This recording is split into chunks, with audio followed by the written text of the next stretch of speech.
Recording in progress. Good afternoon. Okay. Good afternoon. Today is Tuesday, April 1st, 2025. And this is a regular meeting of the Council of the City of Marina. Okay. Oh, we don't have Marina. Can somebody please do a roll call? Oh, that's our mayor. Oh, I thought you were going to do the roll call. Renee, would you mind doing the roll call? Sure, I can do it. So I'm just going to go down the line here. So Mayor Pro Tem Vischer, Here? Councilmember Biala, Here.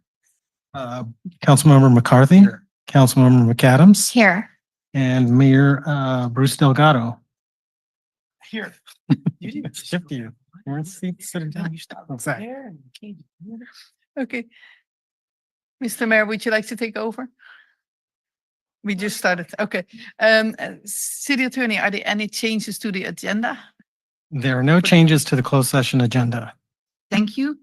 We open up public comments. We have nobody in the room. We have a few people online with their hands raised. Okay, Carol, this is your turn to speak for up to 3 minutes. Thank you. Hi, this is Carol. I'm following up about the question posed at the last City Council meeting 1 month ago about how the by the way, can you hear me? Just checking. Yes, we can hear you. Thank you. Yeah. About the time factor in these negotiations with Las Animas. Seeking for this denial started as early as September, and now this is the 7 months later already. Time is of the essence. It's in Las Animas has an incentive to drag this out, and so in negotiating with Las Animas, can the city please bear in mind the time factor that time is dragging on and we are suffering. And, when there are terms set with Las Animas post, right?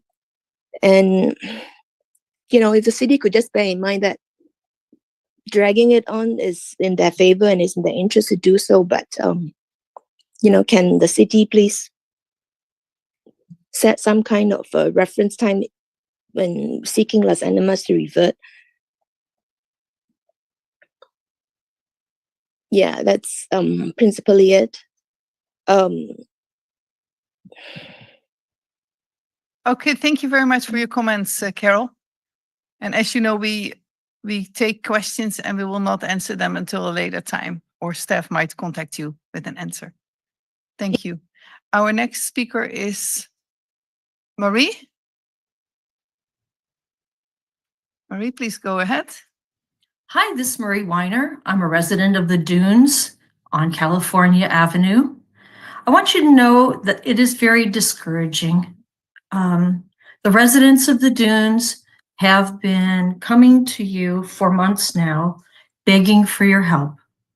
And residents of the Dunes, I believe Carol Eng has presented a petition that was signed by over 70 people, asking this council not to tell Las Animas there will be no further lease.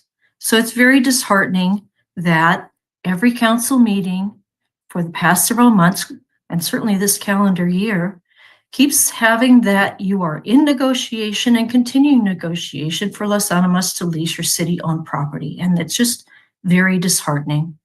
And as we know, Las Animas has no motivation to move this negotiation along that you're doing still, because the zoning, they haven't had a lease for 8 years, and zoning requires they have a lease, but no one stops them from operating. And they have a conditional use permit that they got 5 months ago that has as a condition that they must have a lease, and they have no lease, and no one is stopping them from operating. And in the meantime, the residents suffer through the 4 and 5 axle cement trucks and supply trucks coming in and out of Las Animas including when we have 3-day weekends. So we have Martin Luther King Day, we have President's Day, we have Cesar Chavez Day. But because they're on a weekday, Los Animas rattles past our homes, making noise that we can't even enjoy a 3-day weekend. It really is requested that you tell Los Animas that there will be no further lease and that the city instead focus its attention on getting a different lessee or some other person to use the land in an activity that is more conducive to being in a residential neighborhood next to green space. Thank you so much. Thank you very much, Marie. Thank you. Seeing nobody else who would like to give comments, we'll close public comments and we will go into closed session and we will reconvene. Oh, did men have? No, I know. Okay, thank you. Okay, so we'll go into closed session and we'll reconvene here in the chambers at 6:30. Thank you. Recording stopped.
Recording in progress.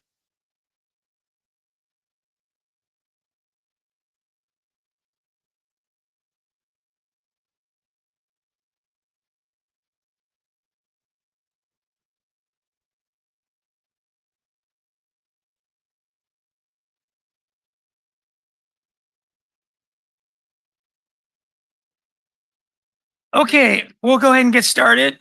At 5 o'clock, we went into closed session, and our process here is to, at this time, tell you what we did in closed session from our city attorney, Renee Ortega. Yes, so council provided direction on the items listed on the closed session agenda. And for item 4C, that will be coming to open session on April 15th. And that is the Los Animas Concrete and Building Supply matter will be on the open session April 15th. So please be gentle to Tyler because he's feeling very nervous right now. He's going to lead us in the Pledge of Allegiance. So at this time, please stand for a moment of silence, and then Tyler will lead us in the Pledge of Allegiance.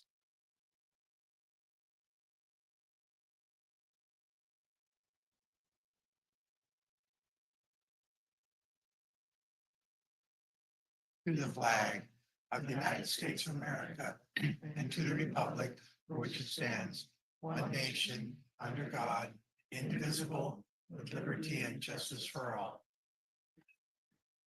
Let's give Tyler a hand. Thanks for being a good sport, Tyler. Okay. So we'll move into special presentations. The first by our council person, Jenny McAdams, on resilient Monterey County presentation. Yes, thank you, Mayor. And I believe Leslie Solano is going to give the presentation via Zoom. And I see that she is already a panelist. So, hi, Miss Leslie. Hi, everyone. Thank you for having me. If I could get share screen access really quick, I can go ahead and get started.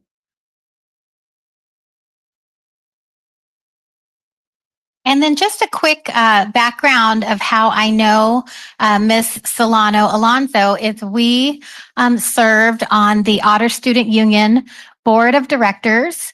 And then I have been seeing her friendly face at our farmers market, sharing with our community all the great work that Ecology Action has been doing.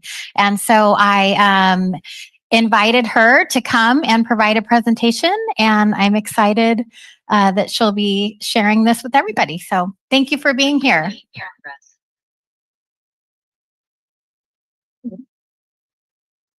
Okay, yes, thank you so much. So I'll go ahead and hop right in. So I'm with Ecology Action. Like Jenny mentioned, my name is Leslie Solano. I go to CSUMB where I'm currently a senior, and I'm a collaborative health and human services major. And then at Ecology Action, I work as the community engagement and volunteer specialist intern. So a little bit about Ecology Action.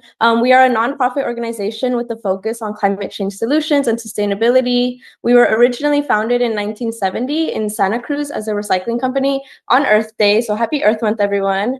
And in 2025, we're actually celebrating our 55th anniversary. And so over these years, we've slowly grown into the large organization that we are now, and we tackle different aspects of climate change through 11 different programs. So at Ecology Action, we believe that every person counts and every action matters. So we've made it our mission to advance equitable community climate solutions through partnership, education, and action. So we work directly with communities to help bring climate change solutions and sustainability practices to local residents, businesses, and community members. And so we have four main focus areas that include energy management, sustainable transportation, water and waste, and most importantly, community resilience.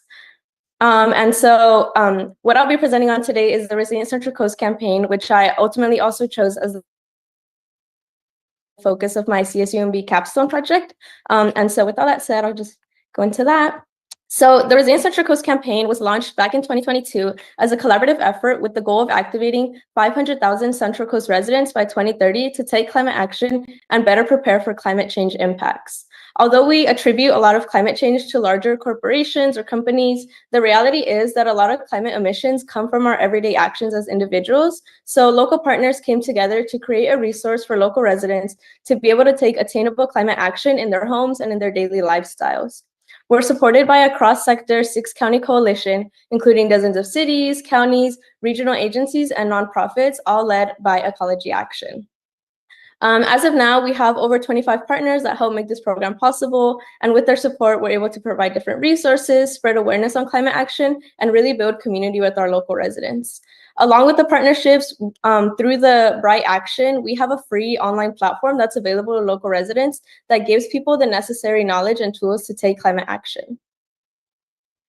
So like I mentioned, we have a free online platform that's available to local residents, and each of our 6 counties that are partnered with us have their own unique website. So here in Monterey, we have Resilient Monterey County. Our platform offers over 100 different actions that fall under 7 main categories. For example, we have being energy smart, being water wise, or eating green and wasting less. And so this might sound like a lot of information, but we also have filters to help people sort through them. So there's like youth-friendly actions, there's renter-friendly things, there's bigger actions, just making it more accessible for everyone and anyone to participate in taking climate action. Another great feature is that folks can also use this platform as a way to connect to their neighbors and their local community groups who are also taking action. So they can build community or share tips on things they've done and learn from one another. Likewise, we also host free workshops and webinars that dive into essential topics like home electrification or emergency preparedness, providing residents with actionable knowledge. And then for those who are registered on the website with an email, we also send out a monthly newsletter with current happenings. And then lastly, our website is available in English and Spanish. And then just a little more on the platform itself. When you log onto our website and click onto an action, you can find a ton of useful information on how to implement these actions. There are easy to follow videos and guides, and we link resources specific to your area, like local incentives or rebates. And you can also track your actions, set up reminders or timelines on how to complete them, and see how much money you are saving by going green in your household. Oh, sorry, I think my slides are behind. And then by engaging on the platform, you help us as an agency to inform local climate action and adaptation plans as we see what actions people are taking in their local communities and bring that back to our partners that we work with. And so while RCC is a great resource to have, it's also important to highlight why these actions matter. So looking at our local community, since 2014, there have actually been 10 federally declared disasters in the region. And this is due to a myriad of factors. For one, climate emissions from individual actions are high in Monterey County. Because most residents aren't actively doing their part in limiting their carbon footprint, the county faces high rates of climate emissions. And without widespread adoption of sustainable practices, such as transitioning to cleaner energy or promoting public transit and reducing waste, these emissions are going to continue to rise, accelerating the county's contributions to climate change in the region. There's also the consequences of climate change that extend beyond the physical environment and directly impact public health among the most vulnerable residents, like older adults, low-income communities, and outdoor workers who are the most at risk for climate-related health issues. And when we're thinking of our local economies as well, the environmental damage done on the Central Coast means that we as local communities have to then deal with higher spending costs in investing and repairing roads and infrastructure, public utilities, or even local businesses like our agricultural fields. These expenses are often passed down to us, the taxpayers, and constrain local budgets. And the 2023 flooding is a prime example of just how much damage is being done by climate change and how we then have to bear those costs.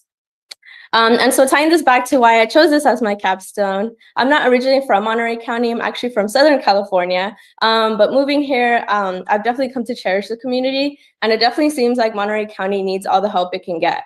And so Resilient Central Coast, like I mentioned, is a free and accessible resources that more local residents should be aware of. And so I kind of took that initiative myself to promote the program and really be out in the community and connecting with our local residents through Ecology Action and through the Resilient Central Coast campaign.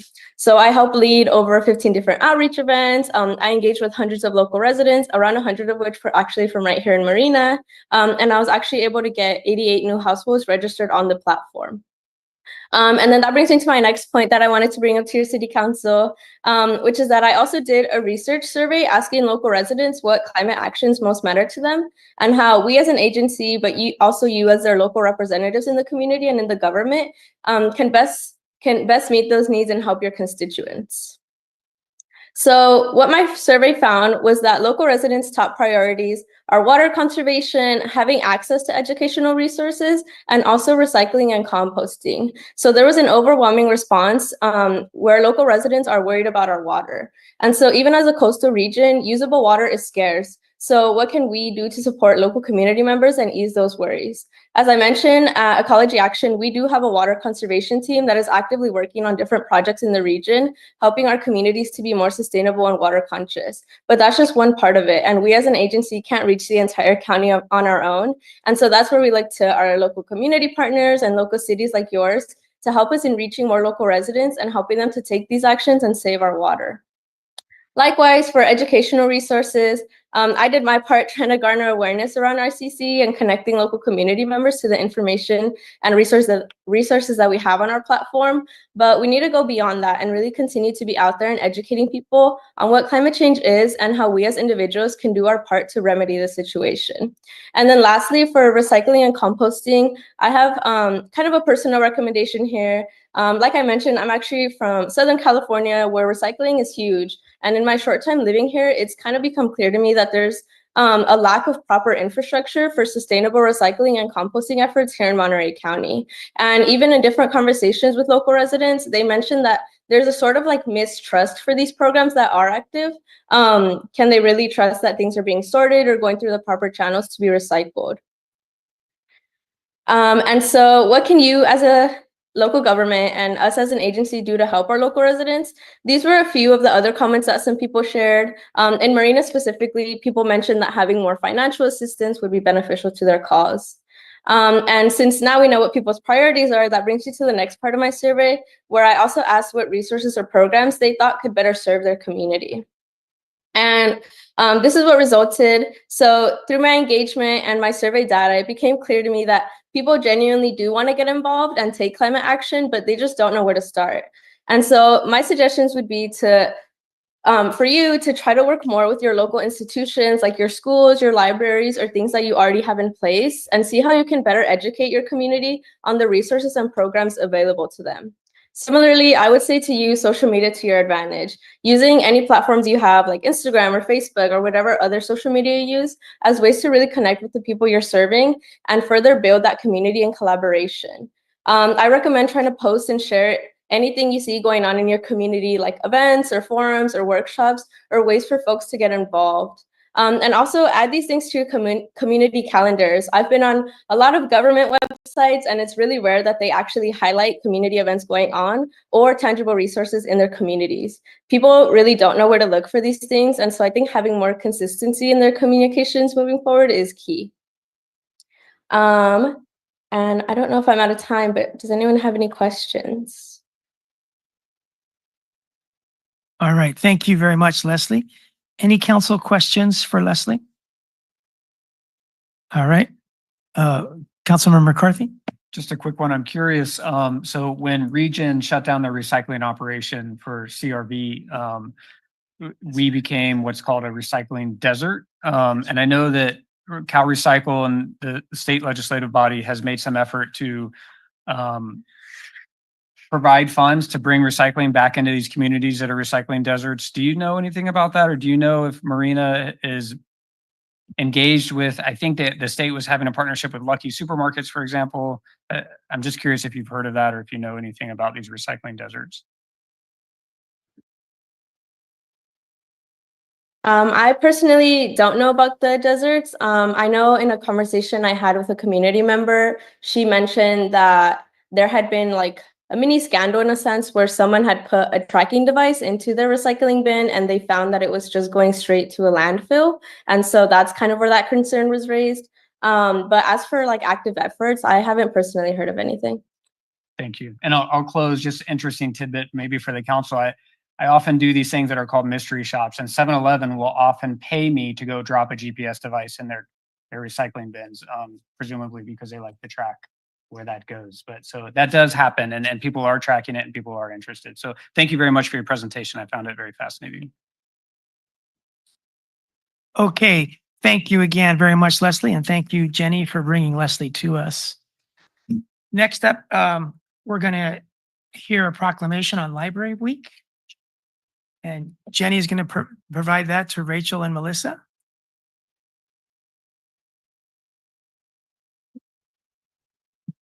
Yes, and Miss Dana is here too from the Friends of the Marina Library, as well as Grace.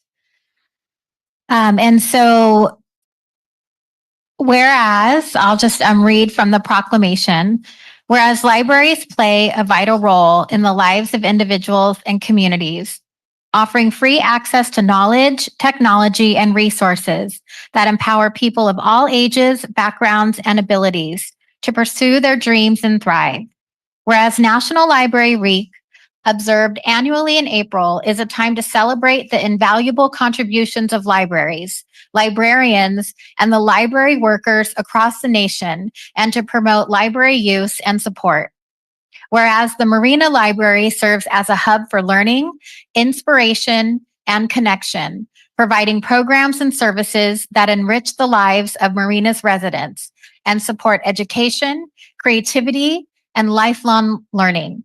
Whereas the Friends of the Marina Library is a dedicated nonprofit organization committed to supporting and advocating for the Marina Library through fundraising, volunteerism, and community engagement, ensuring that the library resources remain available and accessible to all. Whereas the Friends of the Marina Library play a vital role in enhancing the library's ability to provide expanded programs, materials, and services, thereby enriching the cultural, social, and intellectual fabric of our community.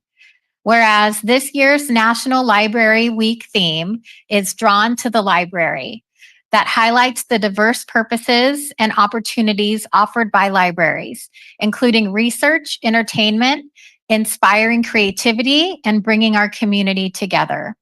Now, therefore, be it resolved that I, Mayor Bruce Delgado, on behalf of the Marina City Council, do hereby proclaim April 6th through 12th, 2025 as National Library Week in the city of Marina, and call upon all residents to visit the Marina Library, discover its many offerings, and join in celebrating the transformative power of libraries. Be it further resolved that we recognize and express our deepest gratitude to the Friends of the Marina Library for their tireless efforts, advocacy, and generosity in supporting the Marina Library and its mission to serve our community. Thank you.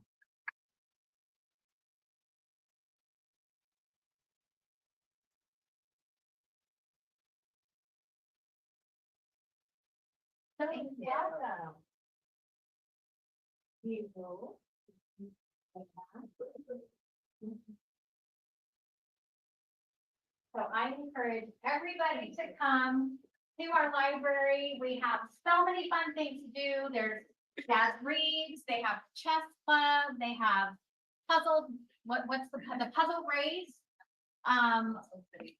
All kinds of things are always going on. The park, the Monterey County Food Bank comes every month, 2 times a month. So the first Monday of the month and the second Saturday.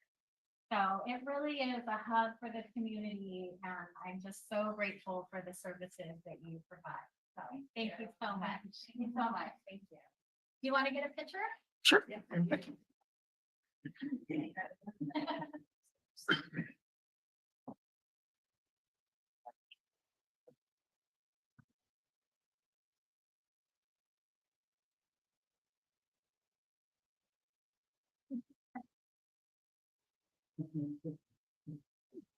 Want a photo bomb?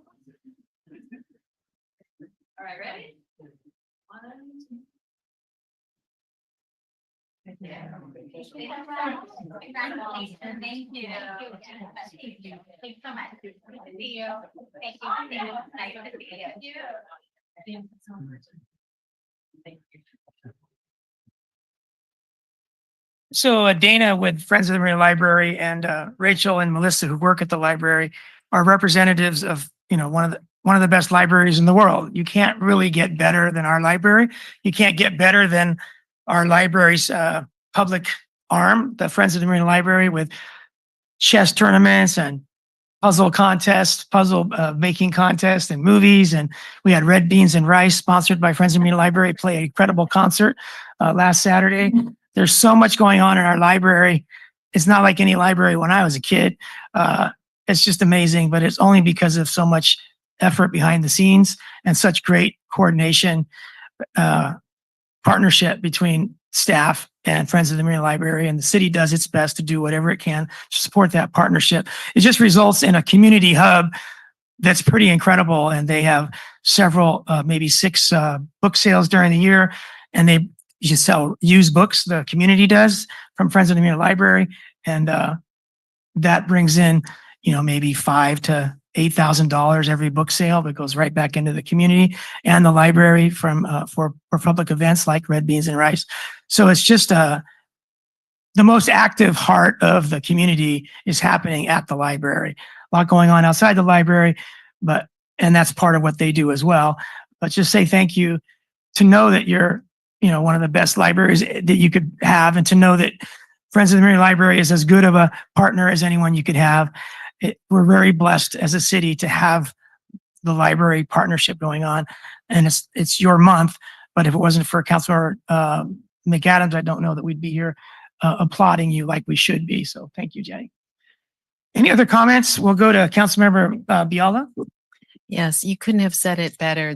Our library really is the hub of our community, and I have been there so often for all kinds of reasons. And Jenny, Councilmember McAdams, also said, things like the Dads Read and the chess club thing is just burgeoning. It's just so neat to see all the children engaged deeply, and so many of them in the chess club that recently started. And actually, for our Earth Day, I'm in charge of the free giveaway for toys for every kid that comes to Earth Day.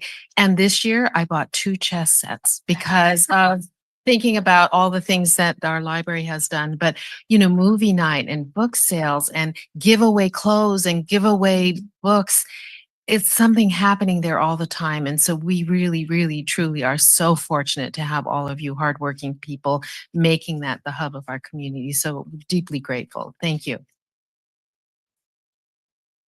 Mayor Pro Tem Fisher. Thank you, Mr. Mayor. I cannot add anything after these. You can talk about Dad's Read. Oh, they didn't mention that. Okay, Dad's Read. First Saturday every month? Second. Tells you. Because that's awesome. Yes. And so, but I wanted to, I don't think anybody already mentioned the Friends of the Marina Library.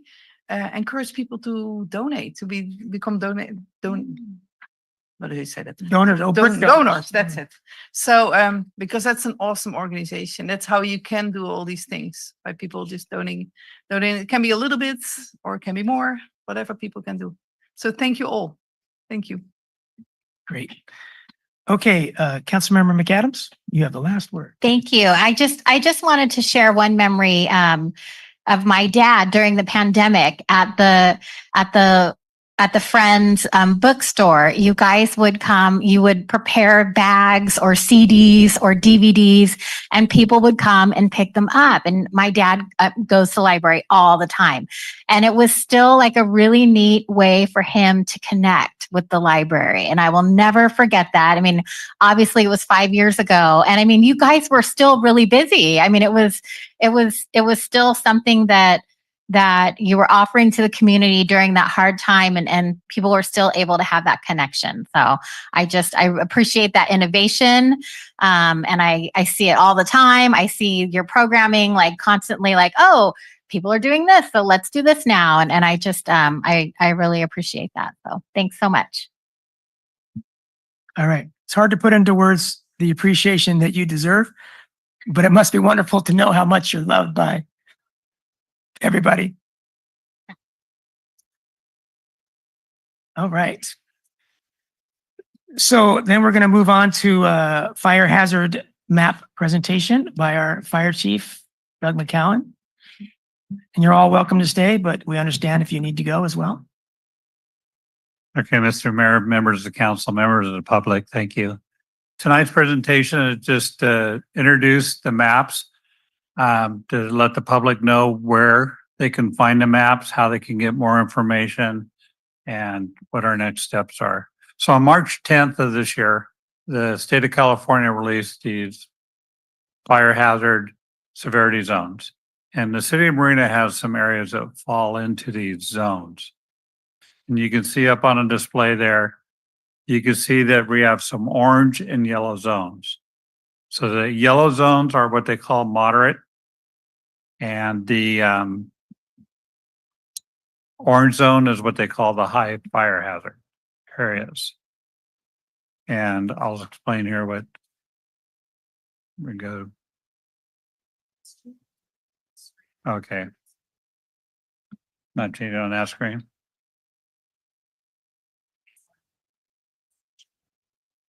This one.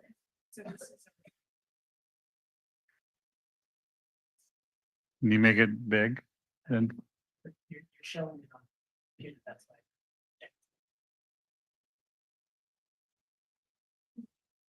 anyway, while there are technical difficulties, sorry about that. So the way that these fire hazard severity zones came about, the state, they used a lot of scientific method. They developed these models and they field tested those models out in the field so they could get some reliable data. And they inputted all the data and it came back from years of fires. They used a lot of data to come up with these models. And that's how they determined where these fire hazard severity zones are. And even though like where it says high fire hazard is closer to the vegetation and the trees, and the yellow is like within the ember cast. And one of the things that's I'm sorry, Doug, the Emperor cast? ember Ember from the fire ember cast, yes. One of the big things that spreads wildland fires is when the fires are burning, you know, it shoots off a lot of embers, like pine trees. They go up to call them like Roman, they literally look like a Roman candle. They're going up and all the needles are shooting. And these embers will fly up 2 or 3 miles. And why that's important is one of the things coming out for the high fire zones is what they call zone 0. And that's going to be a 5-foot area around the house and around the deck. That's going to be pretty much anything combustible free. Now you can have mowed grass, but not artificial turf. They want rocks. There could be potted plants if the pots are non-combustible. Fences, like if a fence goes up to the house, it's going to have a 5-foot piece of metal in between. Here we go. It's all fixed. So going back, so they used the factor, the fire history, the vegetation, flame length, blowing embers, proximity to wildland, terrain, and weather. So you can see that every region in the state of California has had this fire hazard severity zone.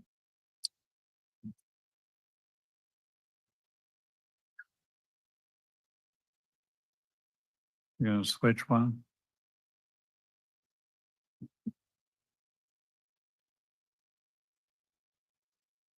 So this kind of shows what's impacted. So in the city of Marina, we do not have any what they call very high fire hazards. When we get regional and are out in the country, we have a lot of that. So we have high, and you can see there. So one of our mandates is, and it's going to be scheduled to come back to council on May 20th is what we're shooting for, is that we have to adopt this map. So when we come back to council on May 20th, there'll be a public hearing, and so we'll take public comment and put it in. One of the things about this map is that we cannot reduce the footprint. We could increase it if we want, but we cannot reduce the zones. And my recommendation is going to be to accept the maps as presented by the state. A common question that people have, well, what if only part of the, you know, say the high fire hazard touches my parcel? if any part of the high fire hazard zone goes across your parcel, it's considered high fire hazard. The other thing that's going to affect it is if there's any new construction into that orange area or the high fire hazard is, that they have to meet Chapter 7A of the California Building Code. And it has a few more restrictions as far as what we would note as more of the attic vents and probably some landscaping around the house. You can see that most of the cities are in what they call the moderate zone. So we're going to have to adopt a fire hazard map, and we have 120 days from March 10th to do that. Go to, we'll go to next. Okay. Oops.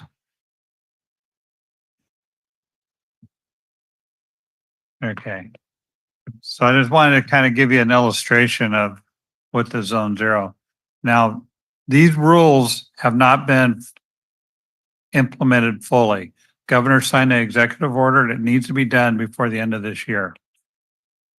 And I've read two different things, but then they're saying by the end of the following year that local homeowners like existing, like part of Abrams Park, there's some Salinas Street, and there's some other areas will have to comply. So we're going to be doing a lot of outreach to the people that live in these areas to let them know about the new regulations, how to comply, and everything we can do to help them. But that kind of gives you, if you're in a very high zone, you would have the 5 foot, then you have a 30 foot, what they call lean and green, and then 100 foot, which is reduced vegetation. So right now, for people, if they go to the fire department website, they'll see this right there at the top. They can click on fire hazard severity zone information. That takes us to another web page that has a lot of information and a lot of frequently asked questions. Also has some contact information if the public has any contact. The other place on the city's website is if they go to the community development page and they click on there where it says GIS map viewer. And if they go over, they can, in the layers, they can click on, there's two different layers. There's one layer that shows just a severity zone and another layer that shows the parcels that actually hit. So people can go in there and they can drill down if they're really curious about their own particular address to see if it's going to be affected. So that's a really good resource. So like I said, right now we have a public hearing. We're trying to shoot for the May 20th city council meeting. And that will be to for an ordinance to adopt the map. If anybody in the public has questions or needs more help, they could email this hazard@cityofmarina.org, or they can call the phone number and we'll be happy to provide any information. And tonight it satisfies one of the requirements to make the map public and where the public can get to the map within 30 days of the March 10th.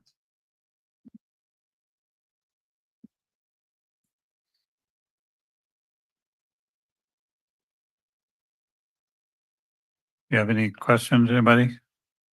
All right. Thank you very much, Doug. Let's go to Councilmember McAdams. Maybe that was a legacy light. Do you have any questions? Yes, thank you. Thank you, Chief.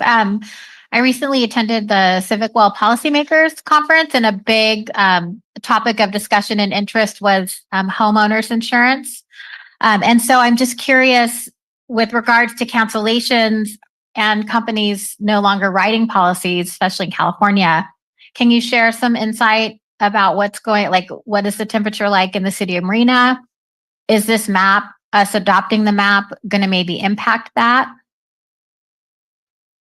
There's a frequently asked questions. I can't answer that on the insurance side. What they're saying is that the insurance companies, they have their own maps.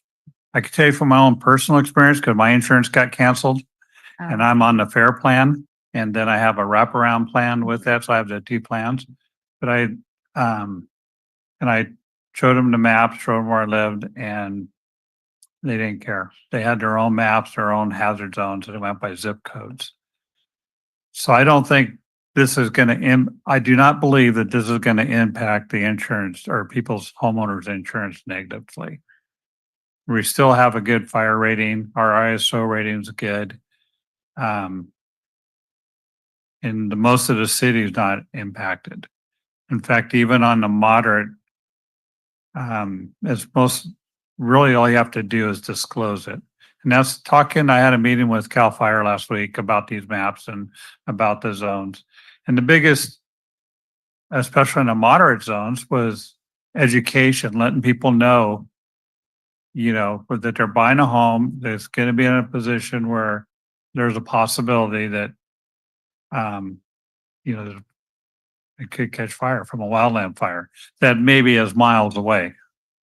I know that my experience has been on these big fires, these things will go 3 to 4 miles ahead of the fire. And that's really how a big fire spreads. It's got the wind driven. So you got wind, terrain, and fuels driven. As fires going out, you need little spot fires. And then the main fire comes up, and catches it.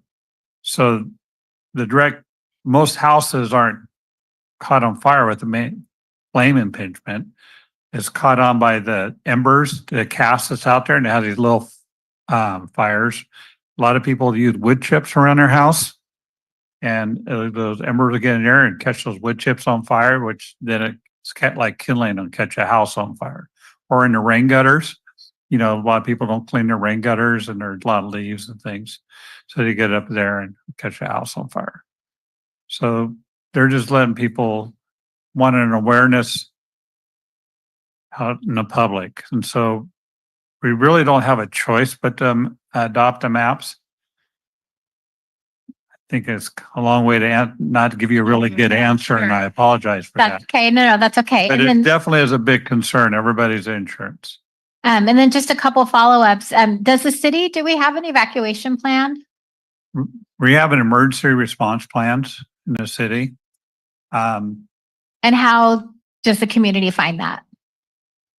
We have the plan internally. We don't have it out for the city. As far as evacuation zones, we do have the evacuation plan for a tsunami to get people out that way. And we have the city is divided up into zones so that if we need to call 911, we could call Nixle, alert. There's an alert Monterey County alerting system that we would notify the people that way, and we would provide directions on where we needed them to go at that point. And the city is divided up into zones. And then, so we would say we want this zone, this zone, this zone to evacuate if we needed to. Great. And that was my next question, is our notification tool, and how do residents sign up for that? They go up to the Monterey County Department of Emergency Management website, and it used to be Alert Monterey County, but there's a notification that they can sign up for. They can put their address in and it'll be targeted. And then they also have the ability to override it to go to certain geographical areas on people's cell phones. When you say targeted, what do you mean? They can go like specific addresses, or they can go to just areas. When we call up and we ask for emergency evacuation and we say that we want this particular area evacuated, we'll look at their map and they will get everybody in that. So if you're in the area, you should get the notification. But if I'm out of the area, but my address is in that area, I would also get the notification. Like I've been out of the area and I've gotten, especially when the floods were coming and stuff, I had notifications. Thank you. All right. Councilmember McCarthy? Thank you, Mayor. Try to be brief. I also was at Civic Well and the League of Cities, 2 different conferences. Both conferences, fire was hugely talked about as topics. They talked about the Zone 0 legislation, which I find totally fascinating because people throughout the state are going to lose their minds when they learn that they have to take wood chips right away from their house and things like that. I mean, it's a huge ask. The good news is as Doug, Chief just presented, we have no very high, we have a very limited high area on our maps. But that high area happens to be our city-owned housing. And, we do have a lot of those. Luckily, there's chain link fence, I think, in most of that housing, not wood. But there are a lot of landscaping type things that I think the city would benefit from taking a look at. One of the things they talked about that you didn't mention is there was a percentage of the chance of survival for a structure if you follow this zone 0. And I want to say it was like 50%. It was very significant. Does that sound about right? Or Yeah, I didn't run across that number Okay. in other research, and I don't think it's on any of our frequently asked questions, but I know from experience that's huge. It is a big number. And- we get so many houses that'll catch on fire from embers going into the attic vents, or just starting from the outside and burning in, because And it's kind of like a log. If you start a fire, you need kindling. So the wood chips are kindling, gets in the attic, it smolders there. It's kind of like kindling, because if you just put a lighter against a log or the side of the house, it's not going to catch fire easily. and so I think they're learning a lot from even these recent Southern California wildfires, that those structures that for whatever reason survived, they're realizing that for whatever reason is because they did either intentionally or unintentionally followed some of these guidelines. I'll close by saying, just in terms of especially the city-owned housing, I think there's a real opportunity for the city to kind of be in compliance with this zone 0 stuff, whereas many other cities are going to struggle. It might be a little easier for us. And I also think there's a huge messaging and education opportunity as we build out new housing, that even if they're not in high or very high, obviously 10 years ago, we weren't where we are now, right? When I moved to Marina, I was lighting off fireworks and wish lanterns like, crazy, not worrying about, well, those days are gone, right? And 10 years from now, they're probably going to be even more gone. So I just see a huge opportunity here for the city of Marina, and I hope we take advantage of it. Thank you, Chief. All right, let's go to Councilmember Biala. Thank you, Mr. Mayor. So forgive me, this is the first time I'm kind of hearing about this new ordinance. So we have 130 days, 60 days from March to enact the ordinance. Is that correct? To adopt the To ordinance. adopt it. And Okay. what the ordinance would be, would you just adopt the map, designating the fire hazard zones? Okay, great. And then I presume that so many of the other implementation of that is going to follow, because that's going to be a big deal for everybody. Right now, what the timeline is, they don't have the state regulations finalized yet. So they're, by executive order, they're supposed to be done by the end of this year. Okay, And then they're looking at a following year for existing homeowners to comply with, like the wood chips and wow, any of that. So, that's big and So we a lot also of have a changes. new building code, a new fire code to go along with that would that. incorporate, that'll be coming out this year and that'll start in January. So most of these regulations will actually take effect in January, then we'll have another year to work with Okay. locals. Okay, in the moderate and high zone, and I'm glad you just told us about Preston Park, but how many residences that makes it for us in the high and moderate zones? Because the map is a little hard to read at this. Yeah, the point. maps. Yeah, the maps you have to drill Yeah. down. I have not counted the number of residents in the high zone. It runs along, the back part of Preston and Preston. a little bit of Sea Haven. Sea Haven, okay. Go down like Salinas and then touches around, the other end of the city there too, by the airport and around the airport too. Okay, So, yeah. yeah. So I see these things as one, possibly being expensive for people to be putting up chain link fences or getting rid of wood chips or whatever. So one, who is going to be overseeing the compliance to it? And is there going to be any incentives for people to comply or financial assistance to change these things? Right now, it's one of those unfunded state mandates. And I imagine that it would be a partnership between code enforcement and the fire department. One of the things that we're looking to do when we do our weed abatement, since we do touch every parcel in the city, is really target those houses that are in those zones so that we can, give them a heads up and then provide we want to reach out and let the property owner or the occupants know what's, coming down. So it gives them a lot of time to Right. work on this. Right. But how many of these things, I just heard wood chips and, the chain link fences and stuff, but how many things like this does a residence have to comply with? I mean, how many other things would they have to change in their homes to comply? Well, it would depend on a residence. Every residence is a little bit different. I think that a lot of people, you can still have your plants. You can still have your potted plants if it's non-combustible. If it's a wood, it needs to be moved. Like one of those big wine Beyond barrel 5. things, need to be 5 feet away. Okay. I look at, my house, I'll use that for example. I have some rosemary along this brick wall, retaining wall that's within 5 feet. So I'll take that out and I'll just put some gravel down around there and around the deck and things like that. I think it's gonna be a little bit different. Some houses I'm sure already comply and some won't. The hard part will be, one of the things they want you to not store your garbage cans against the house because they burn. Move them away. They don't want sheds right up against the house. But on the houses that have like a fence that goes in between, houses, that's okay. So you won't have to change that. So, when the final ruling comes out, we'll have a little bit better idea. If you look on our website, there's a PowerPoint that kind of shows the zone zero and what they're proposing and Okay. what they've agreed upon now. Okay. And it kind of shows you what's acceptable and what's not acceptable. Yeah. And I think everybody is concerned about it. Obviously, you want to protect your house. So that's a good thing. But on the other hand, a lot of the stuff you're talking about, like I have to change in my house if I'm in those areas. So, it is a big deal, but it's for good reason.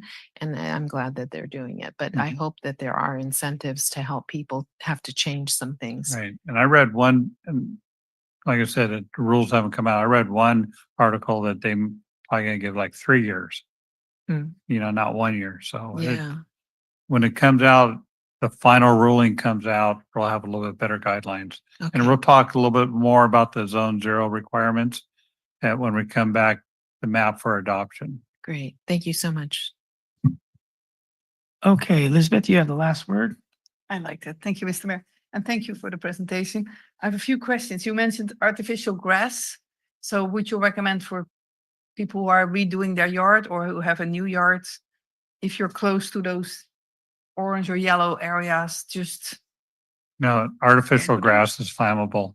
So yeah. if So, they have it within 5 feet, they shouldn't have it within 5 feet. and They for, should put some pavers in and just make their grass shorter. and for our city, it's probably sports fields that we were considering, real grass or artificial, especially Preston Park, which is. I don't close to think that the area. sports they're not in the zone. It kind Okay. of just goes around. I realize the map is real difficult, Yeah, to see, but when you look at it, I think a lot of like the sports fields and all that is not inside any zone. Okay, and you do not expect that to change because it will always be in the developed area. I don't But you expect it to don't know. change unless something changes on the other side of Engine Road there. Yes. So we might need to be careful when we ever need to decide. So, and then you also mentioned part of Sea Haven. Yeah, there's a little sliver by the park. So I don't know if that's already built or not, but of course the developers, they put in those wooden fences. So how do the developers, how do they get informed about this? They'll be, as soon as we get the final regulations, they'll be informed before they even pull building permits. Yes, okay, because also for, at the moment, only a building permit is only required for gazebos that are at least 120 square foot. But this might change that. I mean, it might be, I Yeah. don't know, Guido will not be happy if people need to come for any. Yeah, road work. Yeah, the idea is to give education. So if Yeah. these folks know they're gonna build a house in this zone, they can make the adjustments now and not do it later. Yeah, we can try to avoid building, Right. constructing yards now that need to be redone a few years from now. Mhm. And so, thank you. And yeah, instead of wood chips, of course, people might consider pebbles. And just one more remark on another question for people. If you lose your homeowners insurance, call around. I've learned different insurance companies have different rules and different quotes. So, but thank you. All right, thank you very much, Chief. I'm getting a little in the weeds, but precedent, I'm looking at it, that's a parcel. It's all on one parcel. I learned something new from your presentation. That's the parcel, the entire parcel. So maybe you just lost with them. That's true. It's an interesting impact. If it barely touches Preston Park, and Preston Park is 200 acres, then all 200 acres may have to comply. Is what you're saying? Potentially without. No, not the whole. There's a lot of parcels out there. I'd have to look at the map. When I looked at.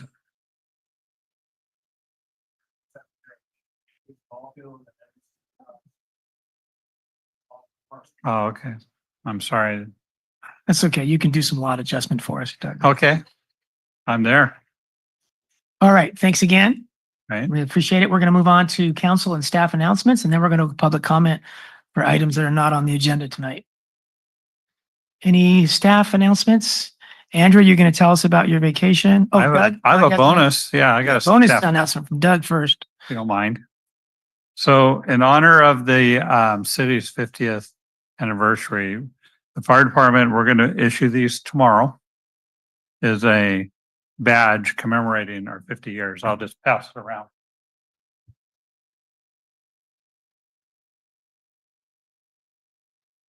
So a new badge coming out this year to celebrate our 50th anniversary. Yes, and we've actually, we have some T-shirts, some hats, and some of those emblems celebrating our 50th anniversary. So we're going to be wearing these badges starting tomorrow. We're going to issue them out, and we wanted to share it with the council. All right. Thank you very much, Chief. Thank you.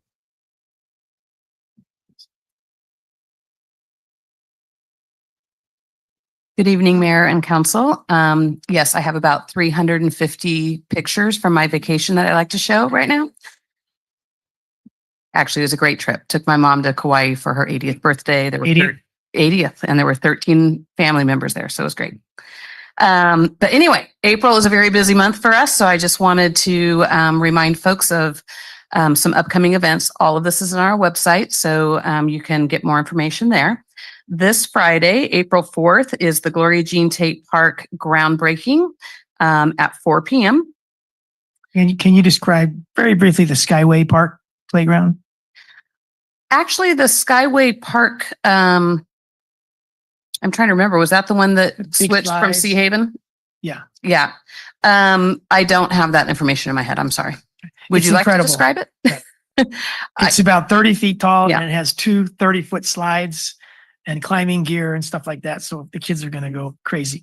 Their kids are going to go ape on it. Gonna go ape on it. I was more focused on the ocean theme with the whales and the dolphins and all of that. So that's what gets me excited. And that's there too. That's there too. Yep. Okay, so that's this Friday at 4 o'clock. And then on Saturday, April 12th is Earth Day at Loch Padden Park. Would you like to talk more about that? Just everyone, please come if you're free April 12th. Saturday starts at 10 o'clock. You do an hour and a half of service. You have a choice of about 8 different service projects. Get yourself dirty, do some good, and then you get a free lunch from Hoa Chinese restaurant. There'll be a live band, JJ Hogg.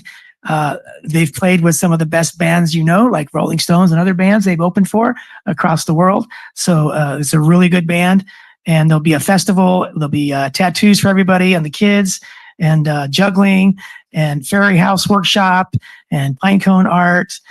So lots of fun for all ages. The college kids especially like to build those fairy houses and take them back to their dorms. It's really cute. And so a lot of activity from 10 a.m. till 2 p.m. So I hope that you all can make it outside the Marina Library for Saturday, April 12th. And free toys for every kid. And free toys for all the kids under 12, and 12 to 16, they get like gift certificates, something like that. So all the kids go home with something free. Great. And then on Monday, April 14th is Design Day for the Inclusive Playground. And I'd like to invite everyone to come at 6:30 p.m. across the way at the community center. But before that, early in the morning, we have about 24 volunteers that will join Leathers and Associates designers. We are going to go into all 3 elementary schools, and we're going to meet with every student that is in school that day. We are going to get ideas from them about what is your, dream playground? What do you envision? And then we're going to let them draw their dream playground. We will bring all of those drawings back at 6:30 p.m. on display. We will have interactive booths where for kids or adults who maybe can't draw as well, maybe you make your playground out of clay or out of felt or out of Legos. So a bunch of different interactive modalities for different learning styles. Basically just getting as much input for the designers as possible. Our designer, Ava, will actually have her drafting table and will be drafting different concepts based on inspiration from the morning and inspiration from anyone in the room that might say, hey, what would a sandcastle slide look like? She'll draw that. We'll have a big monitor just like this one where everyone will be able to see the drawings happening in real time. At that event, we're going to have food trucks and bounce houses and face painting. It's going to be a party. So highly encourage all of you to come to that. Again, Monday, April 14th at 6:30, right across the way. And then on the 19th, we have a springtime family fun egg hunt starting at 9 a.m. Again, over here at Rocky Horn Community Center, we'll have a pancake breakfast and then go into the egg hunt, which is actually happening right in the playground. So that's going to be a really fun event. And then the last event on my list for April is a community engagement kickoff party for the Aquatics and Sports Center project. That is actually happening inside those facilities. So anyone who's been curious about all the street art in the pool, this is your opportunity to come check it out. You'll be able to walk through the Aquatics Center and then into the Sports Center, where we will have a presentation by the architects. There will be opportunity for more input from the community. And again, that's a community engagement event to get input, but it's also a big celebration kicking off that huge, huge project. So I hope to see you all there. And going back one project, do you need 1,000 volunteers to construct and build that inclusive playground? We will need at least 1,000 volunteers, yes. To do what? To everything from construct and build the playground to also serving food to the volunteers, doing childcare for volunteers. There's a job for everyone. And children as young as 10 can volunteer as long as they are with their parent. Okay, thank you. Yeah. Thank you. Just a question. The egg hunt, is that free of charge or is there a fee Yes. for it? No, that is free of charge. Great, thank you. Yeah, thank you. Any other staff announcements? Oh, yes, come on up. Our police chief, Randy Hopkins. Just one surprise. Our show. We also have one. Already, anniversary. I'm going to pass around underneath this hat. This is mine. For the record, we also have our 50th year anniversary badge that the officers started wearing. So they'll wear this through December 31st, and then we'll go back to our original badge, but I'll pass it around. Did the firefighters copy the police? I'm not going to say. I'm sure they were doing their own thing. I think our supplier just got ours in faster than theirs, but we worked on it at the same time. Okay. Thank you, Chief. We'll leave this back. Thank you. All right, so I think we're going to move to council announcements, and let's try to make it brief. I think we gave some already. Anyone have council announcements? Councilmember McCarthy? Thank you, Mayor. So apparently there's some new legislation that is actually going to require us to, if passed, disclose what we talked about when we go to conferences that were paid with city funds. So I'm going to do that now. Again, 2 conferences. Civic Well was really fantastic. Jenny McAdams, and I'll let her speak to hers, but she included a report in your agenda. So I'm not going to go too in depth. But one thing I do want to say is the people that were there in terms of networking, Tony Atkins talked about the CEO of CalAm, Wade Crowfoot. We all know the impact that that person's had on our city. Mike Wilson was on the Coastal Commission, was there, Betty Yee. My point is that these things are so important as we develop these relationships with people. It makes me wonder how the impact of the CalAm stuff may have turned out differently if our relationships were a little bit stronger. Second, League of California Cities, again, tons of legislation was discussed. SB 79, we all got an email from the League of California Cities urging us to take a right of position letter to the authors of that bill. That would allow transit agencies to build anything on their land, not just housing, but commercial enterprises that may or may not need water. And so I think that there's a huge impact there to the city of Marina. I was hoping that might be on the agenda so that we can discuss that. It's not, but I'd like to see the city take a position on that. Yeah.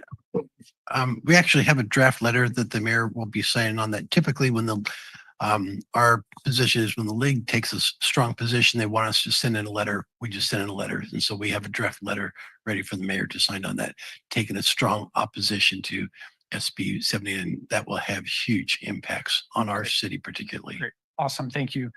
Just real quickly, the other things we talked about were so I'm on two policy committees, transportation and public works, and the public safety. And public safety, we talked about care courts. I thought I knew a lot about care courts. I didn't. It's very fascinating.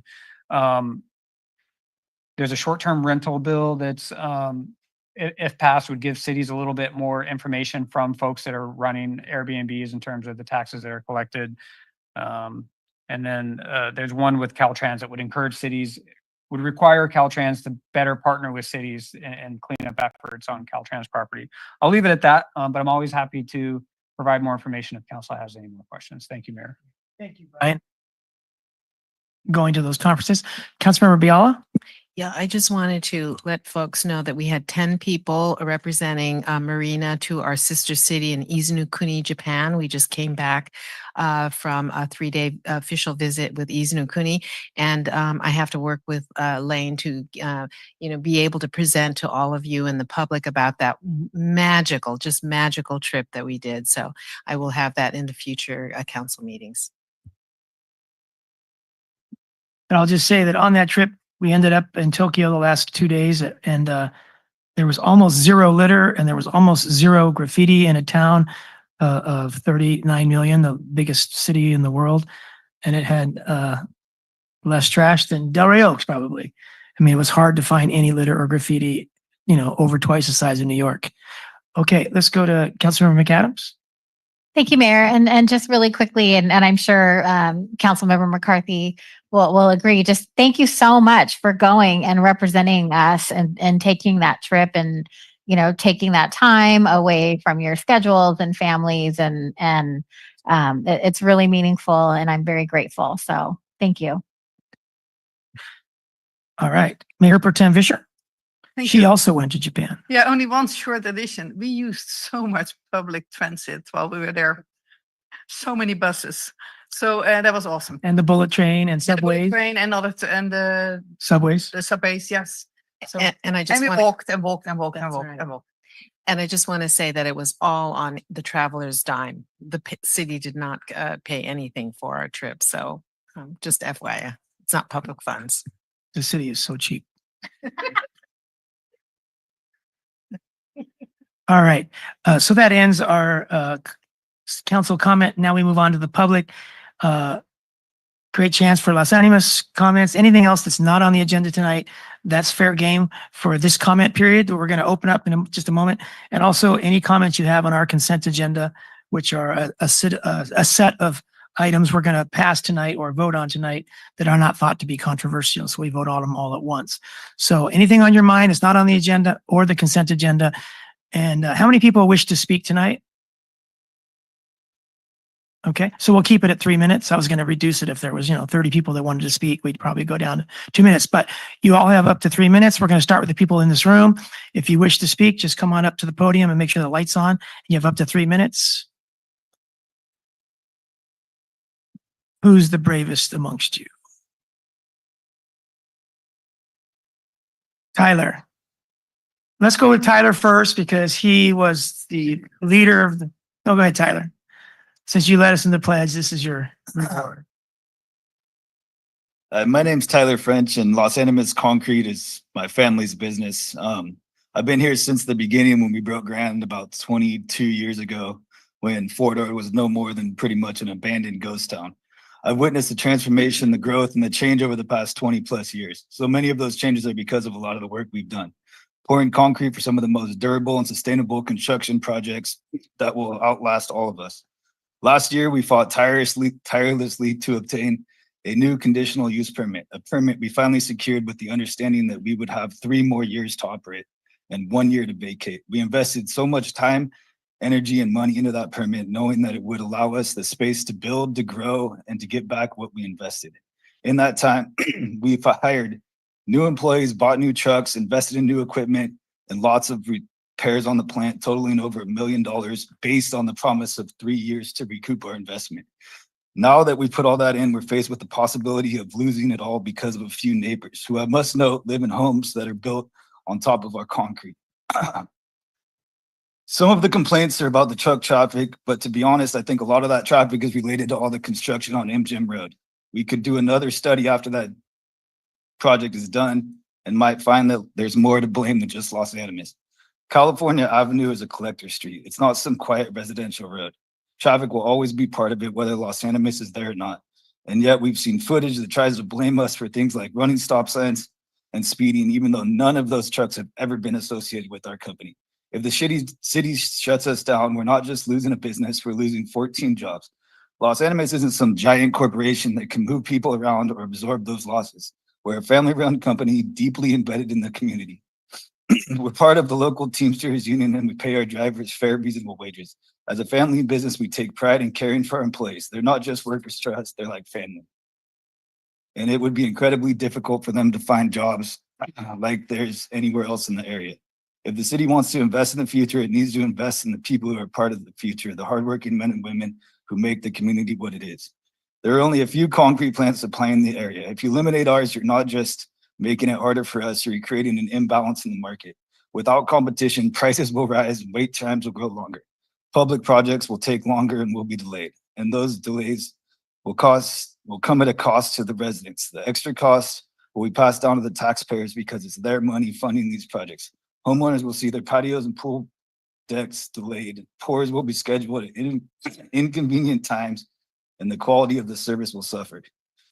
After everything we've done to help build this community and everything we've invested into securing our conditional use permit last year, I'm truly shocked that the council would even consider going back on their word, reneging on the promise of 3 years and 1 year to vacate. We've followed the rules, we've done everything we were asked, and now we're asking you to stand by your word. If the city can do this to us, they can also do it to many other businesses. I believe. Tyler, I'm sorry to do this. We have to ask you to stop because the time is up. Okay. I'm not. Good job.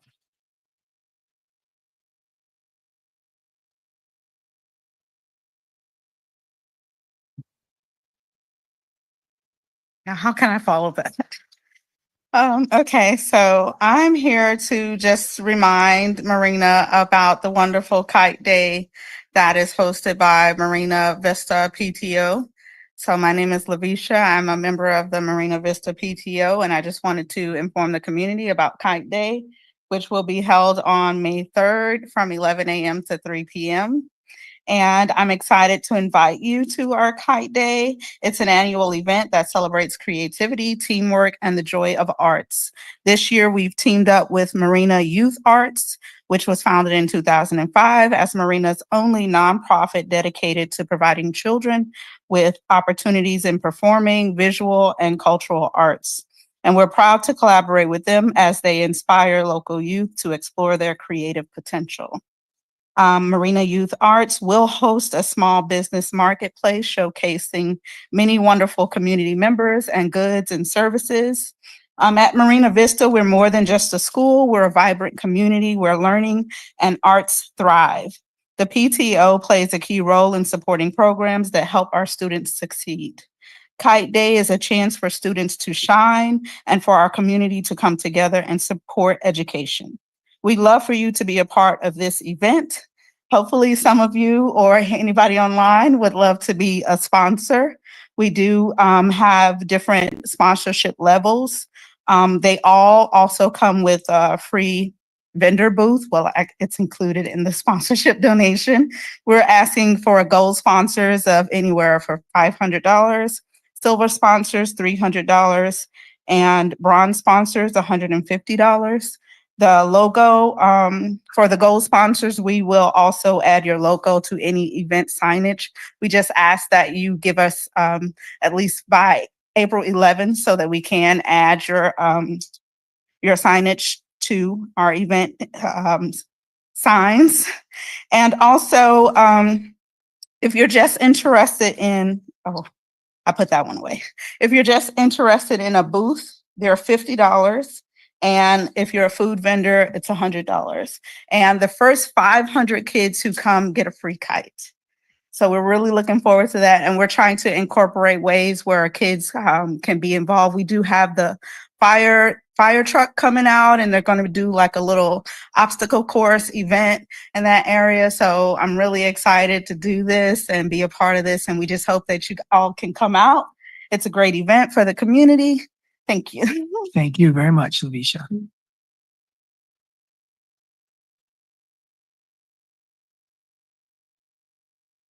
can just catch me down here. Hi, my name is Fred Nelson, and I came out for the first time this weekend to the city hall to just get off my phone and stop doom scrolling and do something about everything happening in the world. I really appreciated the budget workshop this week. I thought there was a lot of value in it, and I know that you guys seem to feel like the data collection element of it was a little bit imperfect, but I hope you guys will strive to refine it in the future and find ways to make it better and find ways to, you know, create more public interaction of that nature. Yesterday during your meeting, you mentioned something about, well, let's call it the position that will not be called the public information officer. I thought that there was a comment while you were talking about that should keep it to one person, and this person would have to have like a lot of different kinds of skills. And I actually think that if you guys were a little more ambitious with it and got, you know, 2-3 people, it seems like a silver bullet for some of the issues that you guys seem to be facing around communication. More people would offer a wider variety of perspectives and skill sets and allow you to cover some of the cracks and fill them. Another thing I wanted to mention that came up during the budget workshop was seems like most people in the budget workshop voted for safety and protection as a priority. And during your discussion about Lock Patton Park yesterday, it dawned on me that the thing I was voting for in safety and protection, when talking about unhoused people in Lock Patton Park, I think first and foremost, those are the people I think about protecting and providing safety for. And I just want that to be a part of the consideration. Making sure they're safe, making sure their needs are met. If, you know, we have drones that can find their heat signatures, like maybe we can also get some of the hotel vouchers that you guys mentioned, or provide some social workers or mental health workers. I know the county to some extent already does that, but perhaps we can supplement it or find more that we can do for them. So that was just some of my feelings about that. And then finally, and keeping in line with that, talking about a revitalization downtown, having experienced that on Broadway and Seaside, I just encourage you guys to be mindful about the impacts that will have on businesses and residents as property values rise up, increasing rents, pushing businesses out. My favorite Mexican food restaurant in Seaside closed because of that renovation. And what we got in trade was one coffee shop and one brewery, which were good. But anyway, guys, thanks you guys for the workshop. I really appreciate it. Thank you, Fred and Tyler and Lavisha before you. Anyone else? Please come on up.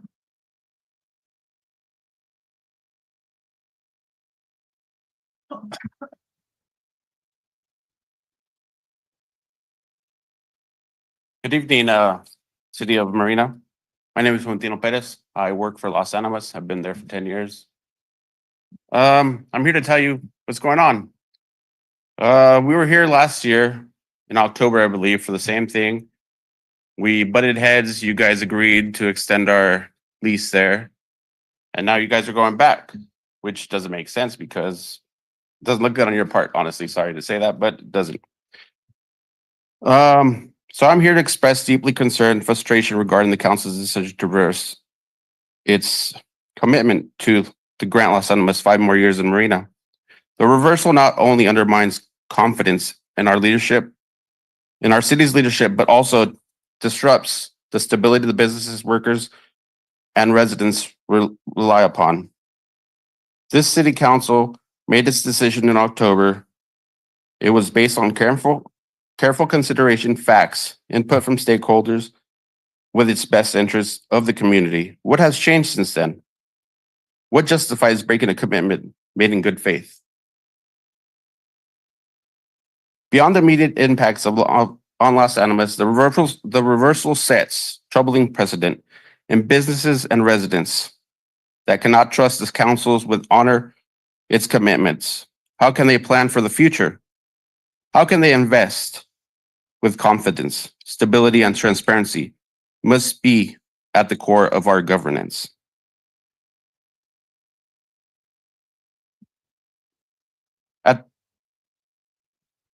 I understand there's families over there.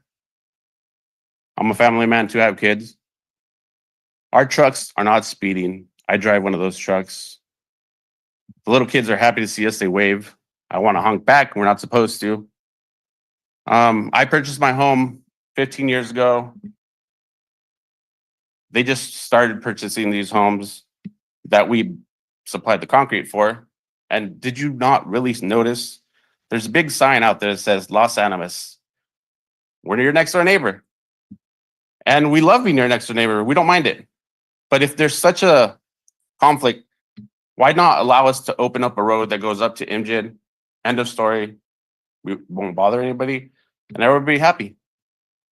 I mean, it's just going to take time. I understand that, but we could come to a conclusion where we could fix this without having to get us out. Because if you take us out, you're cutting yourself at the knees. You need us for a lot more things than people say. I was sitting there looking at your statement, your mission statement. You guys care for the people in Marina. We are part of Marina. We put Marina on the map. And now you guys want to get rid of us just because people are saying they're too loud, the traffic. I mean, yeah, did you not see that when you bought your house? And we're trying to comply with everything. Mr. Perez, I'm sorry, I have to ask you to stop. Oh, Because I was lost in time because I'm you were always lost. no, that you were an effective speaker, but I have to ask you to step down because your time is Well, up. thank you for your time. Thank you.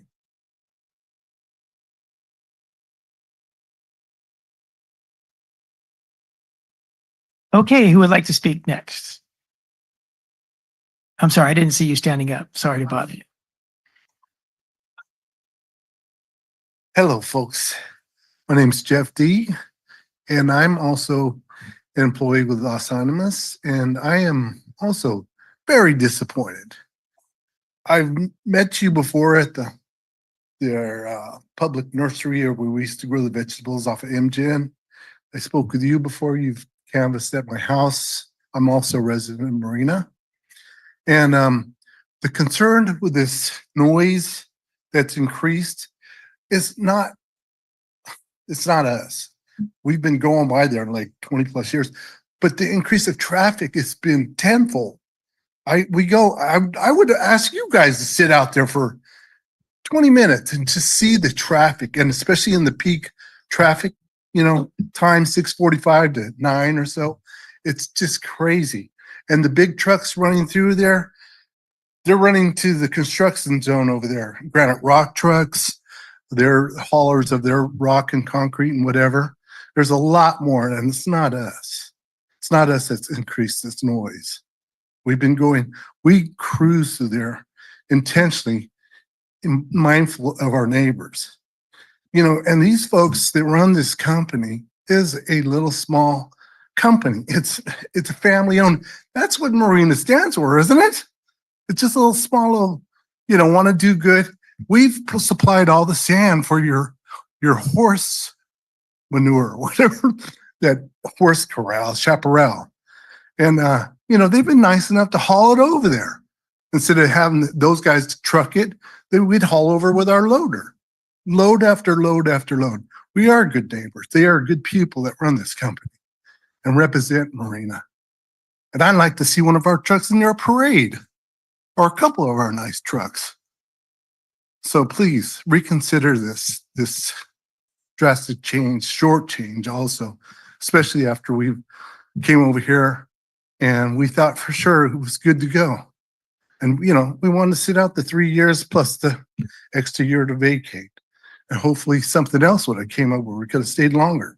You got the Marina Station coming up and we're going to be supplying that. We do already. It's a big job. You want to see all the other companies? This is tax base for you guys too, for us. True. We sell a lot of cement here. So please reconsider. Thank you.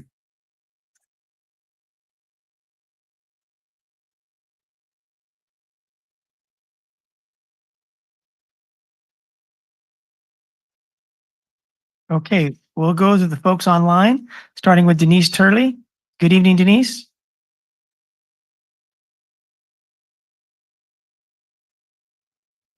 Good evening. This message is partially addressed to Tyler and his buddies. The city council knows about this. You probably don't. One of your trucks did not have their dumper door completely sealed. And while we were waiting at a stoplight, you dumped ready mix on my vehicle, damaging my vehicle. When I called to be reimbursed or asked questions, I was treated rudely and hung up on. If you walk right up to the front of the room and ask any of the council members who I am and where you can find me, I still have the front of my car in my garage. I saved it to prove the point that that damage was done and you refused to help. So I would say to you, be better neighbors. But I would also say to the city that there is some consideration that could go on, and to the homeowners in the area, Sea Haven, that are impacted, that there is some conversation that could be had and mitigations that could be made that are not expensive, that would make you all better neighbors. I might just use my whole 3 minutes today. Next subject is, how inclusive do you claim to be when you have something as important as 2 or 3 sessions of the budget meeting, but do not include those of us who cannot physically come in person, and not include us? Rude. In one word. The other words I shouldn't say over. Anyway, those were the 2 main things that I wanted to speak about, but there are some solutions to that whole Las Animas thing, but it's going to take both sides to make that better. And I will give this little tiny piece to Las Animas. You are doing a job near our house in Preston Park, and your driver pulled over so that cars could get around him to get through. And we appreciated it. However, interestingly enough, your trucks are completely unlabeled, including any kind of state vehicle identification that should be up by the driver's side. Thanks. Thank you, Denise. Let's go to Brad. Hello, Brad, and good evening. Trying to unmute you, Brad. Okay, there you go. There you go. Good evening, Mr. Mayor, City Council. I attended that the previous speaker attended the budget meetings, and I am thankful that we were given the opportunity to give community input on those. I attended both meetings, the morning and the afternoon session. I spoke briefly with City Manager Long, and of course, you as well, Mr. Mayor, as you know. So again, I welcome those meetings. Also, I just wanted to briefly say I really enjoyed the beginning presentation on the resilient Monterey County by Leslie. I thought that was a great presentation. And anyway, Councilmember Biala, I think she answered my question. I was going to ask about that since you brought up about trips. And it sounds like it was a great trip to Japan. And I was just wondering if we could possibly get a summary of who went. I think you mentioned a couple people. I think Councilmember Fisher went, and was there another council member? I don't know. Yeah, these types of communications are kind of awkward because it feels like you're talking to yourself, and then hopefully you'll answer the question. But you had indicated that you kind of answered my question somewhat. You indicated that it was not taxpayer funded, but I recall last month you and the other council members voted unanimously to give yourselves a $2,000 raise per month. So I think maybe you were partially maybe correct, but not really, because you got an extra $2,000 to, I'm sure, help to pay for your trips. So if we can get an accounting on that and what the expenses that were, I don't know if there's a technicality. Maybe your attorney knows that.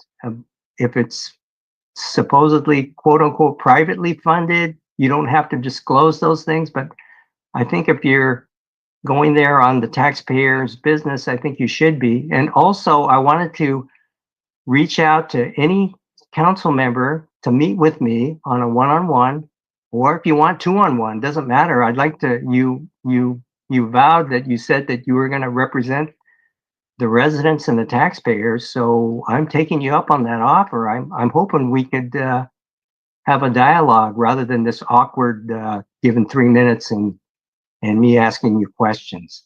So again, Mr. Mayor, it was good seeing you over the weekend, and hopefully we'll be able to continue the dialogue here. And I'll see you at item 13B later this evening. Thank you. Thank you, Brad. And it was nice to meet with you one-on-one for 3.5 hours last week. And I encourage other council members to meet with Brad and anyone else who would like to meet with us. Okay. Welcome, Carol. Good evening. Hi, good evening. My name is Carol Ng, and I'm co-founder of No to Las Animas Concerned Citizens campaign against the city granting a new lease of Las Animas. We submitted a petition of more than 70 signatures. It's not just a few people. Many people are against this because it threatens the safety of Marina citizens and breaks the laws of Marina. When Las Animas trucks, which are 30 to 60 feet and can weigh up to 60,000 pounds or more, because there's also the suppliers trucks, it's breaking the laws. When the city granted the permit in October, CSU MB submitted a letter to say that there was inadequate noise study into it, and there was a breaking of the noise limit. And further to our complaints, after that citizens complained, the city did a noise study conducted in January of this year by an external consultant, which shows that the noise from Las Animas trucks is above the daily average noise limit allowed in the Marina Municipal Code. So, which means that if Las Animas were to operate, city grants a new lease of Las Animas and sanctions it to operate, it is knowing that the noise generated by the trucks on California Avenue violates the laws of Marina and chooses not to uphold the law, but to allow it to be broken. The noise study conducted shows that the city has vowed to protect its people. The city is required to enforce its own laws. Please enforce the laws and heed the petition of your people. It concerns everybody who uses the southern end of California. There are many cyclists and pedestrians who use it to access Fort Ord. That includes Marina residents, CSU MB students, and users of the Equestrian Center. I'd like to quote from the Marina Planning Commission resolution in October, which criticized the city and Las Animas for breaking the laws. The commission expressed concern that both the applicant and city have allowed the operation to occur after expiration of the last permit, which is 2017, by the way, and in violation of certain aspects of the Marina Municipal Code. The commission requests that the approved users be monitored by the city and required to remain in compliance with the code and conditions of approval. You now have proof that the noise generated breaks the laws of Marina. Please uphold the law. Los Animas was supposed to have vacated on 4th February 2017 because it was disallowed in the lease permit of past to continue the lease because it will be violating the laws. Thank you, Carol. I'm sorry to have to cut you off, but your time has expired. But thank you for being with us tonight. Would anyone else like to speak who's online? And then we'll give another option for those in person to speak who haven't already. So give you a moment online to raise your hand if you'd like to speak to this open comment period for items that are not on the agenda or the consent agenda. I don't see anyone raising their hand. So let's go back to the people in the audience. Anyone in the audience in person would like to speak at public comment at this time before we close public comment?